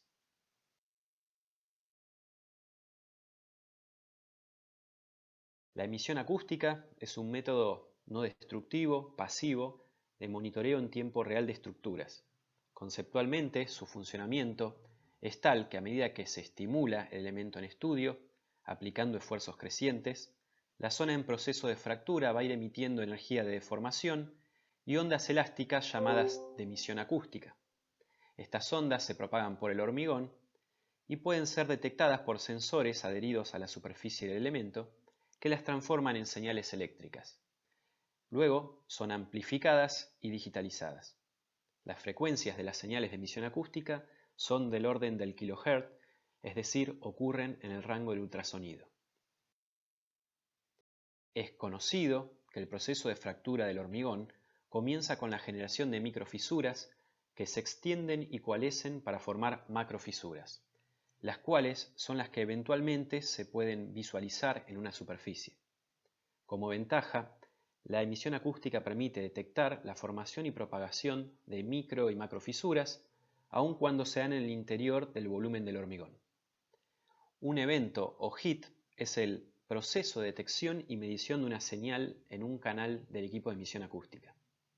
Las señales registradas son parametrizadas como se aprecia en la figura. El principal parámetro usado en este trabajo es la fuerza de la señal, que se relaciona con la integral de la señal rectificada. En 2019 se aprobó la norma ISO 16837. Se trata de una propuesta de ensayo para la calificación de daño en vigas de hormigón armado mediante el uso de índices de emisión acústica. Básicamente, presenta un diagrama de clasificación de daño definido por dos índices, el cociente de carga, que yo voy a llamar LR, y el cociente de calma, OCR. LR se define como la relación entre la carga al comienzo de la actividad de emisión acústica durante una recarga y la carga máxima alcanzada anteriormente. CR relaciona la actividad de emisión acústica acumulada en la fase de descarga respecto a la actividad de emisión acústica acumulada durante todo el ciclo. En consecuencia, para poder aplicar esta norma, se deben ejecutar pruebas de carga cíclicas. Una crítica que uno puede hacerle a la norma es que está planteada de manera genérica o indefinida. Por ejemplo, no se establecen valores límite de los índices para separar las zonas de daño, y hay escasos resultados experimentales disponibles como referencia en la literatura técnica. Tampoco se conoce bien cómo las diferentes variables experimentales podrían afectar los resultados de los índices de emisión acústica, ni se sugieren recomendaciones sobre cómo debe ser el protocolo de carga cíclico durante el ensayo. Los objetivos de este trabajo fueron ampliar el conocimiento sobre la aplicación del método de emisión acústica en hormigón armado, estudiar la capacidad de estos índices derivados de la emisión acústica de detectar el nivel de daño, establecer valores límite que sirvan como criterio de detenimiento durante pruebas de carga, y también analizar cómo inciden en los resultados ciertas variables experimentales, como pueden ser diferentes disposiciones de armaduras, cuantías, el uso de fibras de acero y la ubicación de los sensores de emisión acústica.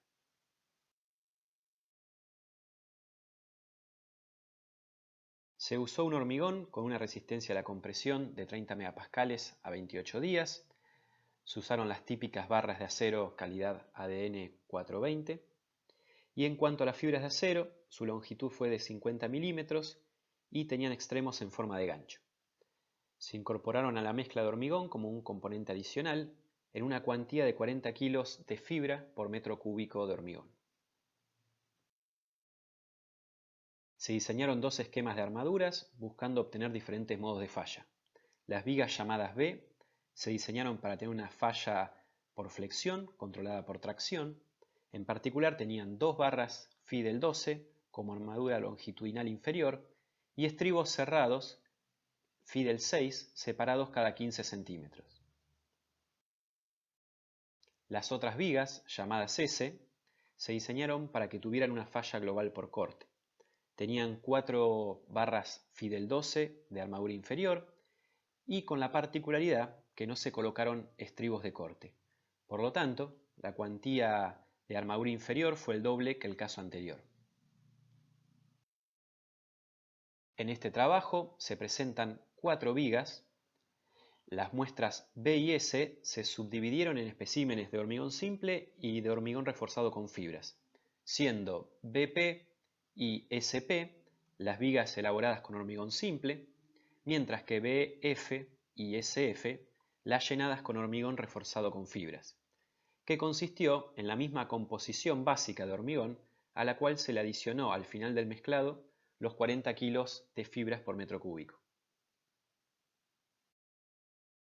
En estas imágenes se puede ver la vista general de los ensayos realizados en el pórtico de carga del laboratorio. Los ensayos consistieron en pruebas de flexión en 4 puntos en vigas simplemente apoyadas. Las cargas se aplicaron en los tercios de la luz mediante 2 actuadores hidráulicos. Abajo se puede ver un esquema indicando la ubicación de los instrumentos utilizados para medir la respuesta estructural y de emisión acústica. El esquema de flexión en 4 puntos conduce a un diagrama de solicitaciones teórico de flexión pura, es decir, sin esfuerzos de corte, en la zona entre los 2 actuadores, donde se produce un momento flexor uniforme y máximo. Luego, entre los actuadores y los apoyos, se tienen esfuerzos de corte.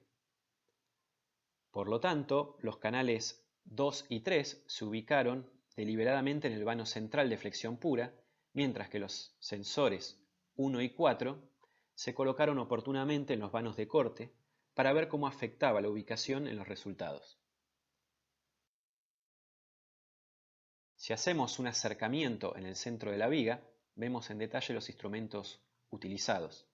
Se registró continuamente la deformación por compresión, el ancho de la fisura y la deflexión a través de sensores tipo LVDT, ubicados en la sección central.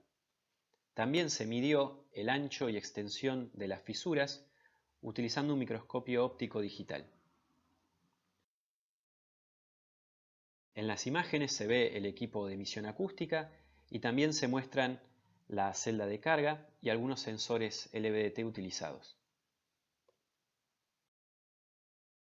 Las vigas fueron sometidas a un protocolo de carga con al menos 5 niveles incrementales hasta alcanzar la máxima capacidad de cada viga. Este gráfico es un caso genérico para comprender el procedimiento. El incremento de carga entre cada nivel fue de un valor constante de 900 kilogramos. Además, se llevaron a cabo 2 ciclos de carga y descarga por cada nivel, llamados ciclo A y ciclo B. La máxima carga se mantuvo durante 3 minutos durante el ciclo B para estabilizar la respuesta estructural y medir las fisuras.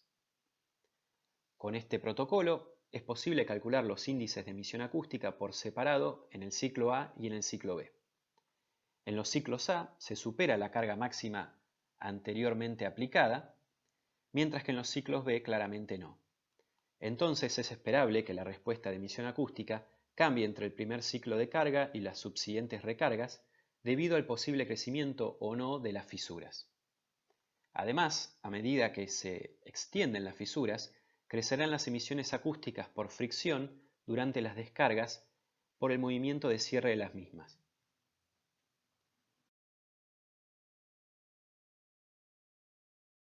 En este gráfico se muestra como ejemplo la carga en función de la deflexión de las vigas sin fibra, BP y SP. Se aprecian como ciclos de histéresis y se indican los niveles de carga alcanzados en cada nivel. Para mayor claridad, en lo siguiente se presenta únicamente las respuestas estructurales a carga máxima en el ciclo B, de manera puntual. Para mostrar comparativamente la respuesta estructural de las 4 vigas, se esquematizaron las secuencias de avance de las fisuras al final de cada nivel de carga. Además, en simultáneo, en el gráfico de arriba a la derecha se muestra la carga en función de la deflexión central y abajo la carga en función del ancho de fisura máximo registrado para cada viga. Comienzo la demostración. En el primer nivel de carga no aparecieron fisuras. Las primeras fisuras aparecen durante el segundo nivel de carga, en el vano central. En el tercer nivel de carga vemos el avance de las fisuras en rojo. Principalmente se extienden las existentes y aparecen nuevas fisuras. A partir del cuarto nivel de carga, las fisuras del vano central tienden a estabilizarse en altura, aunque siguen creciendo en ancho, y aparecen más fisuras inclinadas en las zonas de corte, indicadas en color verde. En el quinto nivel de carga, las fisuras nuevas, indicadas en azul, están en los vanos de corte, y la viga BP falló a una carga de 49 kN, BF a 50 kN, las dos antes de alcanzar el nivel de carga número 6. Las fallas fueron dominadas por flexión y entraron en influencia sus armaduras inferiores. La viga SP, con el doble de cuantía pero sin estribos, falló a 53 kN de manera frágil y prematura por corte. El nivel de carga 7 solo lo alcanzó la viga SF, gracias al efecto de la adición de las fibras que cosieron las fisuras de corte y le permitieron continuar tomando carga.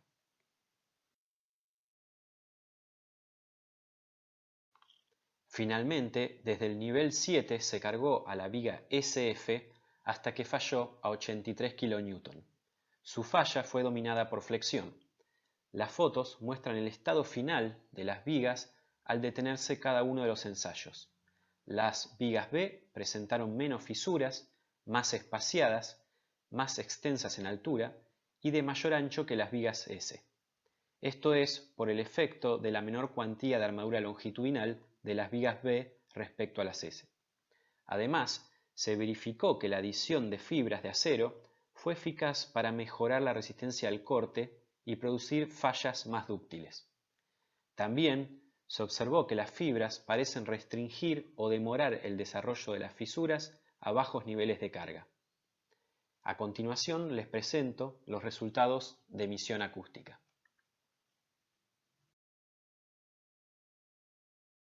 Acá pueden ver las curvas de eventos de emisión acústica en cada canal de forma acumulada, en paralelo con la carga aplicada que se muestra en línea continua color negro. Estos casos son las vigas sin fibras. Ahora se presentan los resultados de los índices de emisión acústica en función de la carga aplicada relativa a la carga máxima alcanzada, debido a que esta relación representa un parámetro de daño. Estas figuras ilustran los resultados del índice de carga por separado para cada grupo de vigas B o S, y también por ciclo de carga A y ciclo de carga B. Y cada línea de estos gráficos representa la evolución de un canal. En general, LR presenta una tendencia decreciente cuando aumenta el nivel de carga. Si se calcula LR en el ciclo de recarga B, se obtienen valores de un orden del 20% superior respecto al ciclo A. Cuando aparecen nuevas fisuras, LR disminuye y luego, si no se generan nuevas fisuras o se estabilizan las existentes, LR tiende a ser constante. Por lo tanto, este índice está ligado a la presencia de nuevas fisuras. Ahora se muestran los resultados de CR de manera similar a como se mostró el caso anterior. CR presenta una tendencia creciente con el aumento del nivel de carga. Se observa un cambio de tendencia cuando la carga supera aproximadamente el 50% de la carga máxima, donde en general se produce un aumento de la pendiente. Los valores más altos se encuentran en los canales centrales, es decir, del tramo de flexión, donde los anchos de las fisuras son mayores. También se puede ver que los resultados de CR del ciclo A tienden a ser un poco más bajos que los resultados de CR calculado en el ciclo B. Esto se debe a que siempre se observó actividad de emisión acústica más escasa en el ciclo B con respecto al ciclo A. Para establecer los valores límite del diagrama propuesto por la norma, se armonizaron los criterios de estados límites de servicio y últimos del diseño de hormigón armado con los resultados de emisión acústica. En general, las vigas trabajan en condiciones de servicio entre el 35 y el 45% de su resistencia máxima. Por lo tanto, esto es una cota mínima para una prueba de carga. Por otra parte, la prueba de carga en sí no debe dañar significativamente a la estructura. Entonces, se limita la carga a aplicar a un 75% de la resistencia como cota máxima. El valor elegido para que la emisión acústica dé una alerta temprana es el 55% de la resistencia. Para ese nivel, se comprobó que en las vigas estudiadas, las fisuras tenían entre 0,09 y 0,18 milímetros de espesor, valores admisibles para la mayoría de las condiciones ambientales de exposición. Estos valores son de referencia y se deberán ajustar según la necesidad del caso. Entonces, mostrando solo los resultados acotados al 55% de la carga máxima, se pueden establecer los valores límite para los índices de emisión acústica que separen los estados admisibles durante una prueba de carga de aquellos estados de daño severo. En estos gráficos se agruparon los resultados por ubicación de canales y por ciclos. Ahora se muestran todos los estados alcanzados durante los ensayos a rotura, los estados que cruzan los umbrales recientemente establecidos, caen en los cuadrantes arriba a la izquierda de los gráficos, son estados de daño severo que no deberían alcanzarse en servicio o durante una prueba de carga. Por último, se muestra que se estudió también la correlación estadística para cada índice. Se los agrupó por zonas y ciclos de carga, dado que resultaron ser las variables que más afectaron los resultados, por sobre los diversos esquemas de armado y distintos tipos de falla globales. Se obtuvieron correlaciones fuertes con valores de R2 en torno a 0,7 para cada índice. A partir de lo anterior, se pueden resaltar las siguientes conclusiones. Los índices de emisión acústica mostraron una buena correlación con el nivel de daño, por lo tanto permitió integrarlos en un criterio global de daño. Este hallazgo es propicio para su aplicación en pruebas de carga, como una herramienta complementaria no destructiva para detectar y limitar el daño excesivo. También se apreció una gran influencia en los resultados por la ubicación de los sensores en relación con las zonas de esfuerzos. Esto debe tenerse en cuenta al instrumentar con emisión acústica un elemento estructural. Por otra parte, el procedimiento de carga y en particular los ciclos repetidos afectaron fuertemente los resultados de los índices de emisión acústica. Se recomienda realizar las pruebas de carga considerando varios niveles de carga con ciclos repetidos a fin de obtener tendencias confiables.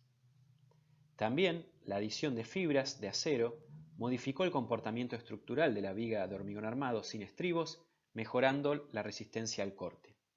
La falla cambió de corte prematuro a una similar a la falla por flexión, restringiendo el crecimiento de fisuras inclinadas. El índice LR parece estar relacionado con la presencia y severidad de nuevas fisuras, mientras que el índice CR parece estar fuertemente relacionado con el crecimiento del ancho de las fisuras. Entonces, los resultados de trabajo confirman la conveniencia de vincular dos índices de emisión acústica complementarios para evaluar el estado de daño, ya que se centran en diferentes aspectos del progreso de la fisuración. Gracias a todos y quedo atento a sus preguntas. Muchas gracias, Hernán. Muy bueno el trabajo. Se ve que hay muchísimo trabajo hecho y poco tiempo para mostrar tanto, pero lo lograste y muy bueno. Muy bueno. Gracias, Hernán. Preguntas en el chat. Todavía ahí Sebastián Laprida dice, muy buena la presentación. ¿Cuán posible es trasladar estas experiencias a estructuras reales? Bueno, gracias por la pregunta, Sebastián. Yo creo que es muy posible. La única limitación es tener un equipo con suficiente cantidad de canales. Y bueno, eso es una limitación actual que tenemos nosotros. Hay equipos de 30, 50 canales. Nosotros tenemos un número mucho más limitado, pero creo que es meramente cuestión de empezar a hacer las prácticas en estructuras reales. Tendríamos que conciliar la necesidad de alguien y tendríamos toda la disposición para aportar nuestra experiencia en emisión acústica. Muchas gracias, Hernán. A ver si acá Mariano Semorile dice muy clara la presentación de Hernán. Yo te voy a hacer una pregunta medio filosófica.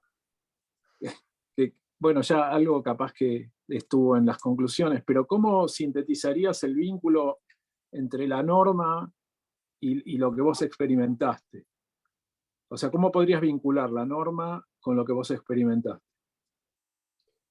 Bueno, digamos, yo soy bastante crítico en cómo está planteada la norma.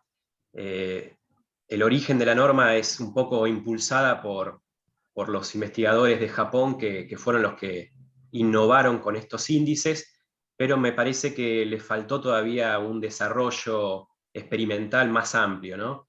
Entonces dejaron muchos aspectos abiertos. Es verdad que muchas normas son así, sobre todo la línea ASTM, por ejemplo, pero, por ejemplo, que no se esté fijando por lo menos lineamientos básicos de cómo hacer el procedimiento de carga cíclico, me parece que es una falencia importante. En este caso yo me basé en recomendaciones del ACI para estructuras existentes, pruebas de carga, pero en lo que es la norma ISO no hay ninguna mención de cómo hacer el procedimiento. Y otra observación que hago es que en la literatura de estos investigadores hacían una gran diferencia entre el tipo de fallas, si es por corte o por flexión, ¿no? Y en base a estos experimentos se ve que no son los factores determinantes de la respuesta de emisión acústica. Es como que no estaban viendo realmente cómo es el proceso de falla del hormigón. En parte creo porque no son especialistas en la parte de ingeniería civil, sino que vienen más del lado de la geofísica, ¿no? La emisión acústica tiene mucho desarrollo por ese lado, Entonces creo que algunas partes hacen agua, pero bueno, es una opinión personal. Perfecto, gracias Hernán. Humberto Bálsamo dice, excelente trabajo Hernán, pregunta, en el caso de una losa, tomemos un espesor de 10 centímetros, ¿a qué distancia estimás que tendrían que colocarse los sensores para lograr una buena respuesta? Bueno, en ese caso, los sensores de emisión acústica tienen una amplia gama de frecuencias de resonancia o incluso hay de banda ancha. En este trabajo usamos de 150 kHz, que resultan adecuados para el tamaño del espécimen que utilizamos, pero en condiciones de campo, para estructuras de hormigón, se recomienda de menor frecuencia de resonancia, 60 kHz o 40, que te permiten abarcar mayor superficie o distancia entre sensores, ¿no? Lo bueno de usar sensores de alta frecuencia es que reducís los rebotes y los eventos espurios. Así que un poco respondiendo a tu pregunta, en una losa, ¿qué distancias tendrían que colocarse? Podés colocarlos hasta 2 metros de distancia, estimo yo, con sensores de frecuencia de 60 kHz. No más que eso, porque el problema es que a medida que avanza el proceso de fisuración, aumenta la atenuación del material. O sea, en el hormigón armado es dinámico el medio de propagación. A medida que aumenta el daño, aumenta la atenuación, y eso es un gran problema, a diferencia de materiales metálicos, y no podés confiarte de que a priori está el material de manera continua, tenés buena captación de señales, pero con el avance del ensayo posiblemente empiezas a perderte cosas. Así que yo no recomendaría superar más del orden de 2 metros. Muy bien, muchísimas gracias Hernán. Te agradece Humberto Bálsamo. Sebastián Laprida tiene una pregunta, pero la organización nos van a matar, así que después ahora la hacemos en privado. Perfecto, respondo en el No, chat. la pueden hacer ahora, dale. Dale. Sí, adelante. Buenísimo, dice, en una estructura real no siempre será posible evaluar el esquema de rotura, sobre todo si no se conocen todas sus características. ¿Cómo limitarías el ensayo de carga en ese caso? Me refiero a lo indicado en reglamento CIRSOC 201 o ASI 318, perdón, para estructuras problemáticas. Claro. Bueno, no me había explicado bien. Lo que quise decir es que, según los creadores de esta norma ISO, consideran que los límites de daño son distintos si falla por corte o por flexión. Lo que quise demostrar en este trabajo es que no importa el modo de falla, es decir, si no conocemos cómo está armada la estructura a priori, con estos límites globales estaríamos cubiertos para cualquier caso, ya sea que estaba armada, sobrearmada y produce una falla frágil por corte, estos límites son suficientemente seguros. Eso es lo que quise, digamos, explicar, que quizás no quedó muy claro. Los autores de la norma decían que no, que hay límites distintos según el tipo de falla, pero claro, los que conocemos de la aplicación práctica, sabemos que uno no sabe a priori cómo va a ser la posible falla, y por lo tanto estaríamos en una indeterminación terrible.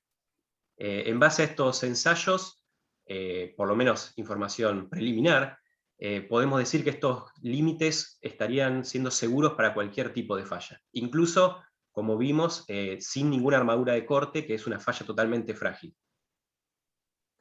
Y repregunta ahí, ¿se podría evaluar el comportamiento en segundo orden con elementos esbeltos comprimidos?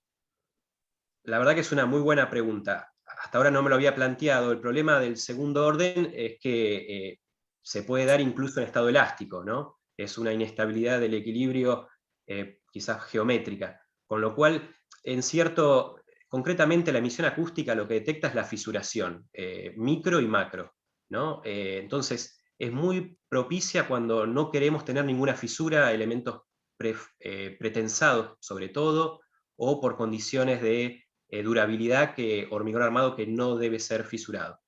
Si hay fisuración lo detectamos. Si hay inestabilidad del equilibrio sin fisuración, no puedo garantizar en el estado actual de mi conocimiento que se pueda detectar a tiempo que va a ocurrir el pandeo.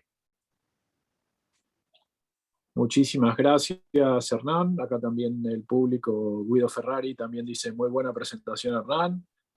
Y bueno, con esto cerramos entonces este bloque Y bueno, pasamos al siguiente. Agradecemos mucho a los expositores de este bloque. Agradecemos a los disertantes. A continuación hacemos un break hasta las 16:40. Por favor, manténganse conectados.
Continuamos con el Congreso y presentamos al siguiente moderador, ingeniero Pablo Taboas, del Departamento de Ensayos No Destructivos del INTI. Bueno, buenas tardes a todos, a todas. Estamos dando comienzo al último bloque de presentaciones de este gran corende, del 13º corende. Para ello vamos a dar inicio, ¿sí?, con la presentación del trabajo Uso de ensayos no destructivos para el diagnóstico de estructuras de hormigón armado deterioradas, ¿sí? La presentación estará a cargo de Sebastián Laprida. Vamos a ver el video.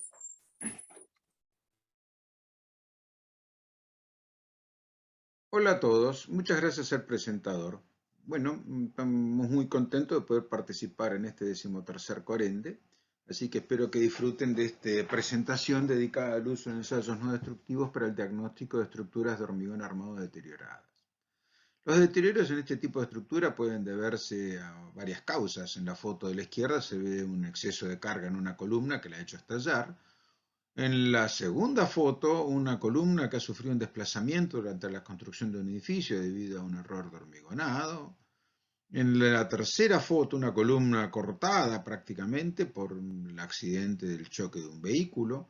O en la cuarta foto, a la derecha, una doble viga a caballo de una junta de dilatación en un edificio de vivienda fuertemente corroída. Lo que sí vamos a tratar más que nada con este tipo de deterioros. Las construcciones de hormigón se usan de hace unos 2000 años y pueden ser muy durables. En las fotos del centro y arriba vemos las fotografías del Panteón de Agripa, inaugurado aproximadamente en el año 250 después de Cristo, así que tiene 2700 y pico de años funcionando y actualmente es visitada por miles de personas diariamente y está en perfecto estado. En la fotografía del centro a la izquierda se observa el murallón de la primera represa de Malpaso, inaugurada en 1891, y cuyos cales hidráulicas y cemento se fabricaron en la fábrica instalada en la localidad hoy llamada Vialet Macé, aguas arriba. Este murallón sigue existiendo, sumergido en el nuevo lago de San Roque, inaugurado en 1944, y la tradición dice que no pudo ser dinamitado por lo duro que era. Ahora bien, todas estas construcciones tienen algo en común, no incluyen refuerzos de acero. La introducción de esos refuerzos, de ese tipo de refuerzos, planteó problemas que para ser comprendidos requirieron de tiempo y del aprendizaje de las malas experiencias. Aún hoy no existe suficiente conciencia de los problemas que pueden ocasionar las agresiones ambientales y cómo la falta de previsión en el diseño y los defectos constructivos pueden potenciar las mismas. El hormigón armado es un material exitoso y económico, es el más utilizado hoy en día y su huella de carbono es relativamente baja. La razón de su éxito se basa en cuatro características. 1, la resistencia a la compresión del hormigón. 2, la elevada resistencia a la tracción del acero. 3, la adherencia entre hormigón y acero. Y 4, la protección contra la corrosión de la armadura que genera la pasta de cemento. El problema radica en que la cuarta característica no puede garantizarse por periodos indefinidos de tiempo ni en cualquier circunstancia. Ahí vemos 4 fotografías de construcciones de hormigón armado, algunas de ellas de más de 100 años de antigüedad, otras nuevas, relativamente nuevas, solamente un par de décadas, pero todas con agresiones ambientales que han generado grave daño en las mismas. Ahora, ¿qué ensayos no destructivos pueden aplicarse en estos casos y en general en cualquier estructura deteriorada? Eso depende de la información requerida. Si yo quiero evaluar defectos o detectar defectos visibles, tengo que hacer una inspección visual. Si quiero evaluar o obtener dimensiones, flechas y desvíos constructivos, tengo que efectuar un relevamiento geométrico que podrá ser en función del tamaño de la estructura, con dispositivos manuales o con dispositivos digitales como escáner láser o estaciones totales. Para defectos no visibles puedo recurrir al ultrasonido, al georradar o la tomografía de hormigón, que es una técnica radiante. La ubicación de armaduras y recubrimientos puede ser determinada mediante detección magnética, georradar o tomografía de hormigón armado. Ahora, si yo quiero determinar los diámetros de armaduras y evaluar la corrosión o no de armaduras no expuestas, tengo que recurrir sí o sí a tomografía de hormigón armado, porque es el único método que me permite, por comparación geométrica, obtener esos datos. Propiedades de durabilidad pueden ser evaluadas mediante carbonatación y contenido de cloruros in situ, y también permeabilidad, un parámetro crítico a la hora de hablar de durabilidad. La corrosión de armadura también es una cuestión de durabilidad, pero puede ser medida mediante potencial de media celda o mapeo de potenciales también, y la densidad de corriente galvánicas que me permite obtener tasas de corrosión en términos de masa por año. Uniformidad del hormigón y variación de resistencia pueden ser evaluadas mediante número de rebote, ensayo de penetración, ensayo de arracamiento, ultrasonido y otros ensayos. La integridad, por ejemplo, de cable de postezado puede ser evaluada mediante emisiones acústicas o tomografías de hormigón armado. Y si quiero evaluar el comportamiento frente a cargas en forma física en la estructura real, tengo que recurrir al ensayo de cargas, lo que a su vez requiere un relevamiento geométrico de precisión, y si lo combino con emisiones acústicas, mejor. De esa forma yo escucho a la estructura crujir a medida que se va cargando. Ahora, vamos a un caso de estudio donde una combinación de estas técnicas ha sido utilizada. Se trata de un edificio industrial dedicado a la fabricación de fiambres y chacinados, ubicado en un área densamente poblada del área metropolitana de Buenos Aires. Es un edificio de 3 plantas, de arquitectura compleja, que surgió de las sucesivas etapas de adquisición y ampliaciones a lo largo de prácticamente 80 años de existencia. No se dispone de ninguna documentación de las obras efectuadas. En el año 2020, durante el recambio de cielos rasos en el sector de cocción de fiambres con hornos de vapor, se detectaron problemas con la estructura de hormigón armado, como se ve en las fotografías. Ahí se ve recuadrado en rojo en el sector de hornos cuál es el sector dañado.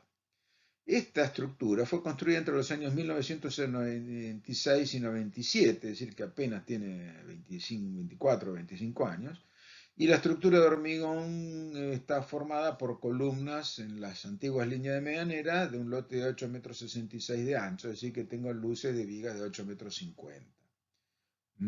El uso del sector, ¿a qué se dedica? La planta baja, hornos de cocción de fiambre, jamones cocidos, mortadelas, salchichones, etc. En el primer piso existen cámaras de secado de chacinado de la familia de los salames, es decir, salames, salamines, cantimpalos, chorizos colorados, etc. Arriba de esta losa. Y en el segundo piso están las unidades de tratamiento de aire, del acondicionamiento de aire de las cámaras. Ahora, para hacer cualquier estudio en esta estructura tenemos algunas condiciones de borde. La principal, no interrumpir el uso industrial del sector, es decir, no podíamos afectar la producción. Esto nos llevó a obtener la conclusión que para el diagnóstico, cualquier obtención de datos la teníamos que hacer exclusivamente mediante ensayos no destructivos, y además que las jornadas de trabajo iban a ser fuera del área de funcionamiento de la parte industrial, de la planta industrial. Es decir, sábado por la tarde, domingos y feriados, siempre y cuando la planta no trabajara. Entonces, en función de la información requerida, elegimos distintos ensayos. Para determinar los esquemas estructurales, incluyendo luces y dimensiones de cada elemento, y también para determinar los diámetros y la merma de sección de armaduras expuestas, recurrimos a la inspección visual y el relevamiento geométrico con instrumentos manuales. Para la detección de armaduras no expuestas y la medición de sus recubrimientos, recurrimos a la detección magnética. Para la determinación del diámetro y la merma de sección de armaduras no expuestas, recurrimos a la tomografía de hormigón armado, y también hicimos algunos ensayos de durabilidad de hormigón armado, específicamente carbonatación in situ, contenido de cloruros y el potencial de media celda o mapeo de potenciales. En el sector, ahí a la izquierda se ve un plano de la estructura que costó bastante elaborar. En el sector rojo, el sector lesionado en esta ocasión, pero en el sector recuadrado en azul ya contaba con antecedentes de problemas de corrosión que en el año 2015 fue reparada en forma tradicional.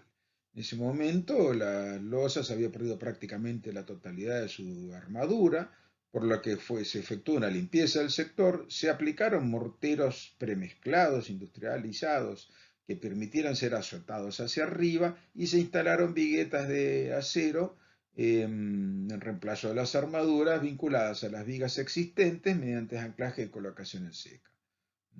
Ahora, la repetición del problema a los 5 años ha iniciado que se requiriera al final del diagnóstico el método de reparación, porque podíamos encontrarnos con nuevos problemas más adelante. ¿Cuáles eran los síntomas? La corrosión expansiva de armaduras y que esa corrosión se iba produciendo a un ritmo cada vez más acelerado. Es decir, en 5 años se generó más daño que en los prácticamente 20 anteriores. Probables causas de los daños de la corrosión. La primera, la elevada temperatura y humedad a nivel del cielo raso y la losa, con el aire prácticamente saturado de vapor y a 50 grados de temperatura con los hornos funcionando. La presencia de ácido aerolineoso y vapor de agua en el aire, que también genera algún tipo de ataque ácido.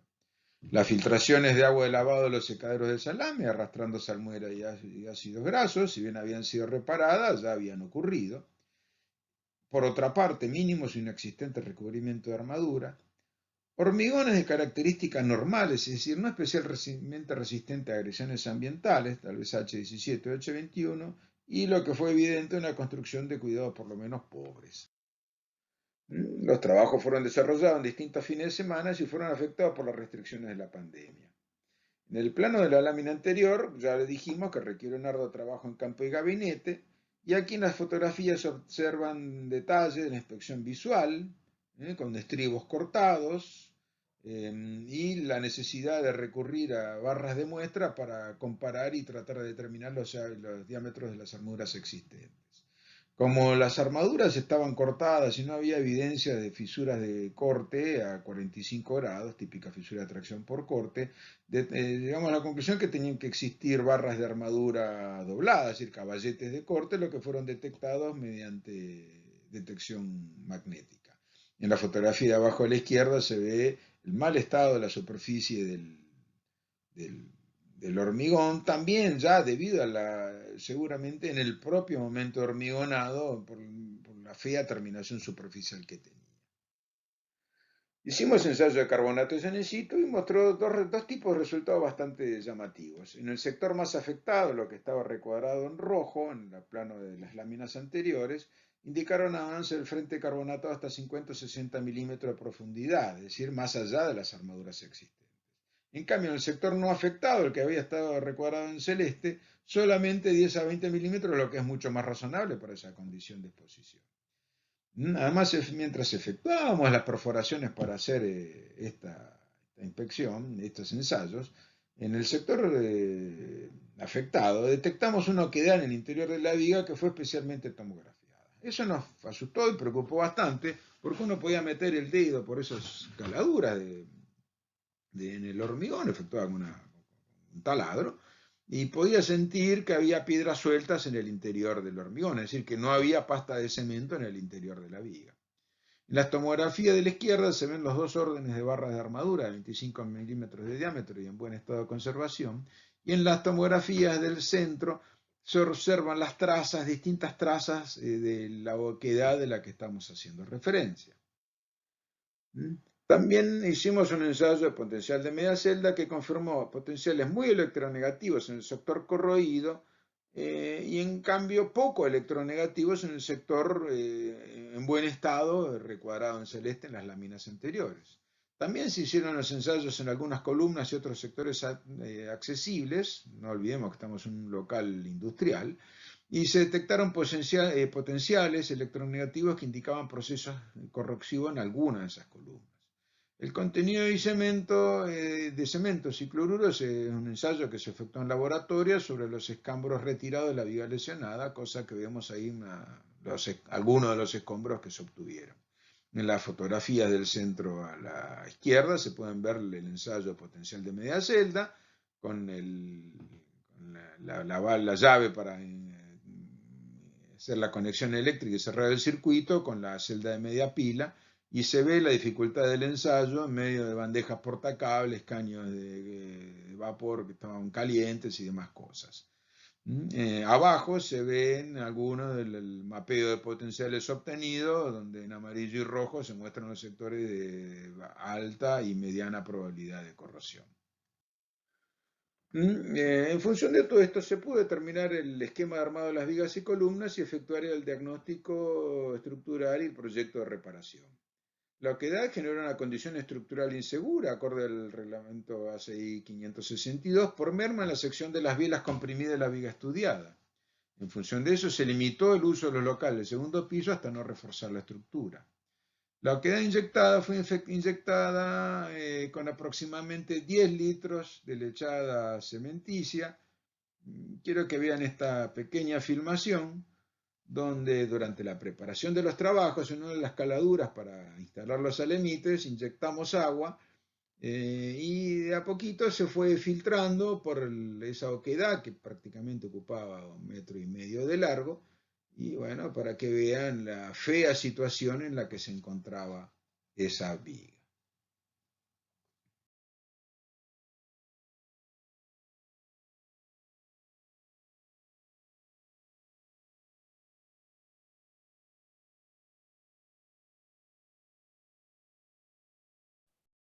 Bueno, terminó la presentación, ¿no? ¿Es así? Bueno, felicitaciones Sebastián y a los demás autores. La verdad que resulta interesante, ¿no? El tema. Sí, te digo, algo falló en la presentación porque faltó la última diapositiva. Así que bueno, vamos a pasarla ahora, ¿sí? Vamos a pasarla ahora. Dale, vamos dale. a pasar la última diapositiva. Genial. Aguarden unos segundos sí, porque ahí y volvemos con la última diapositiva. Algún lío hubo con la proyección del video. Sí, sí, vamos con la última diapositiva ahora. Dale.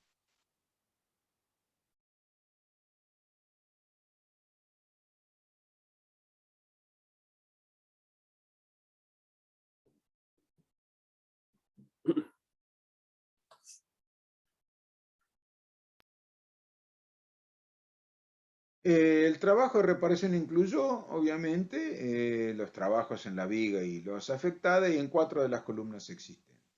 Se incorporaron anos de sacrificio para proteger las armaduras existentes y las nuevas a instalar, ya que se demostró que el hormigón existente estaba contaminado con cloruros, más allá del porcentaje considerado como crítico para este tipo de agresión. Se evaluaron diagramas de Tutti para evaluar las alternativas de reparación.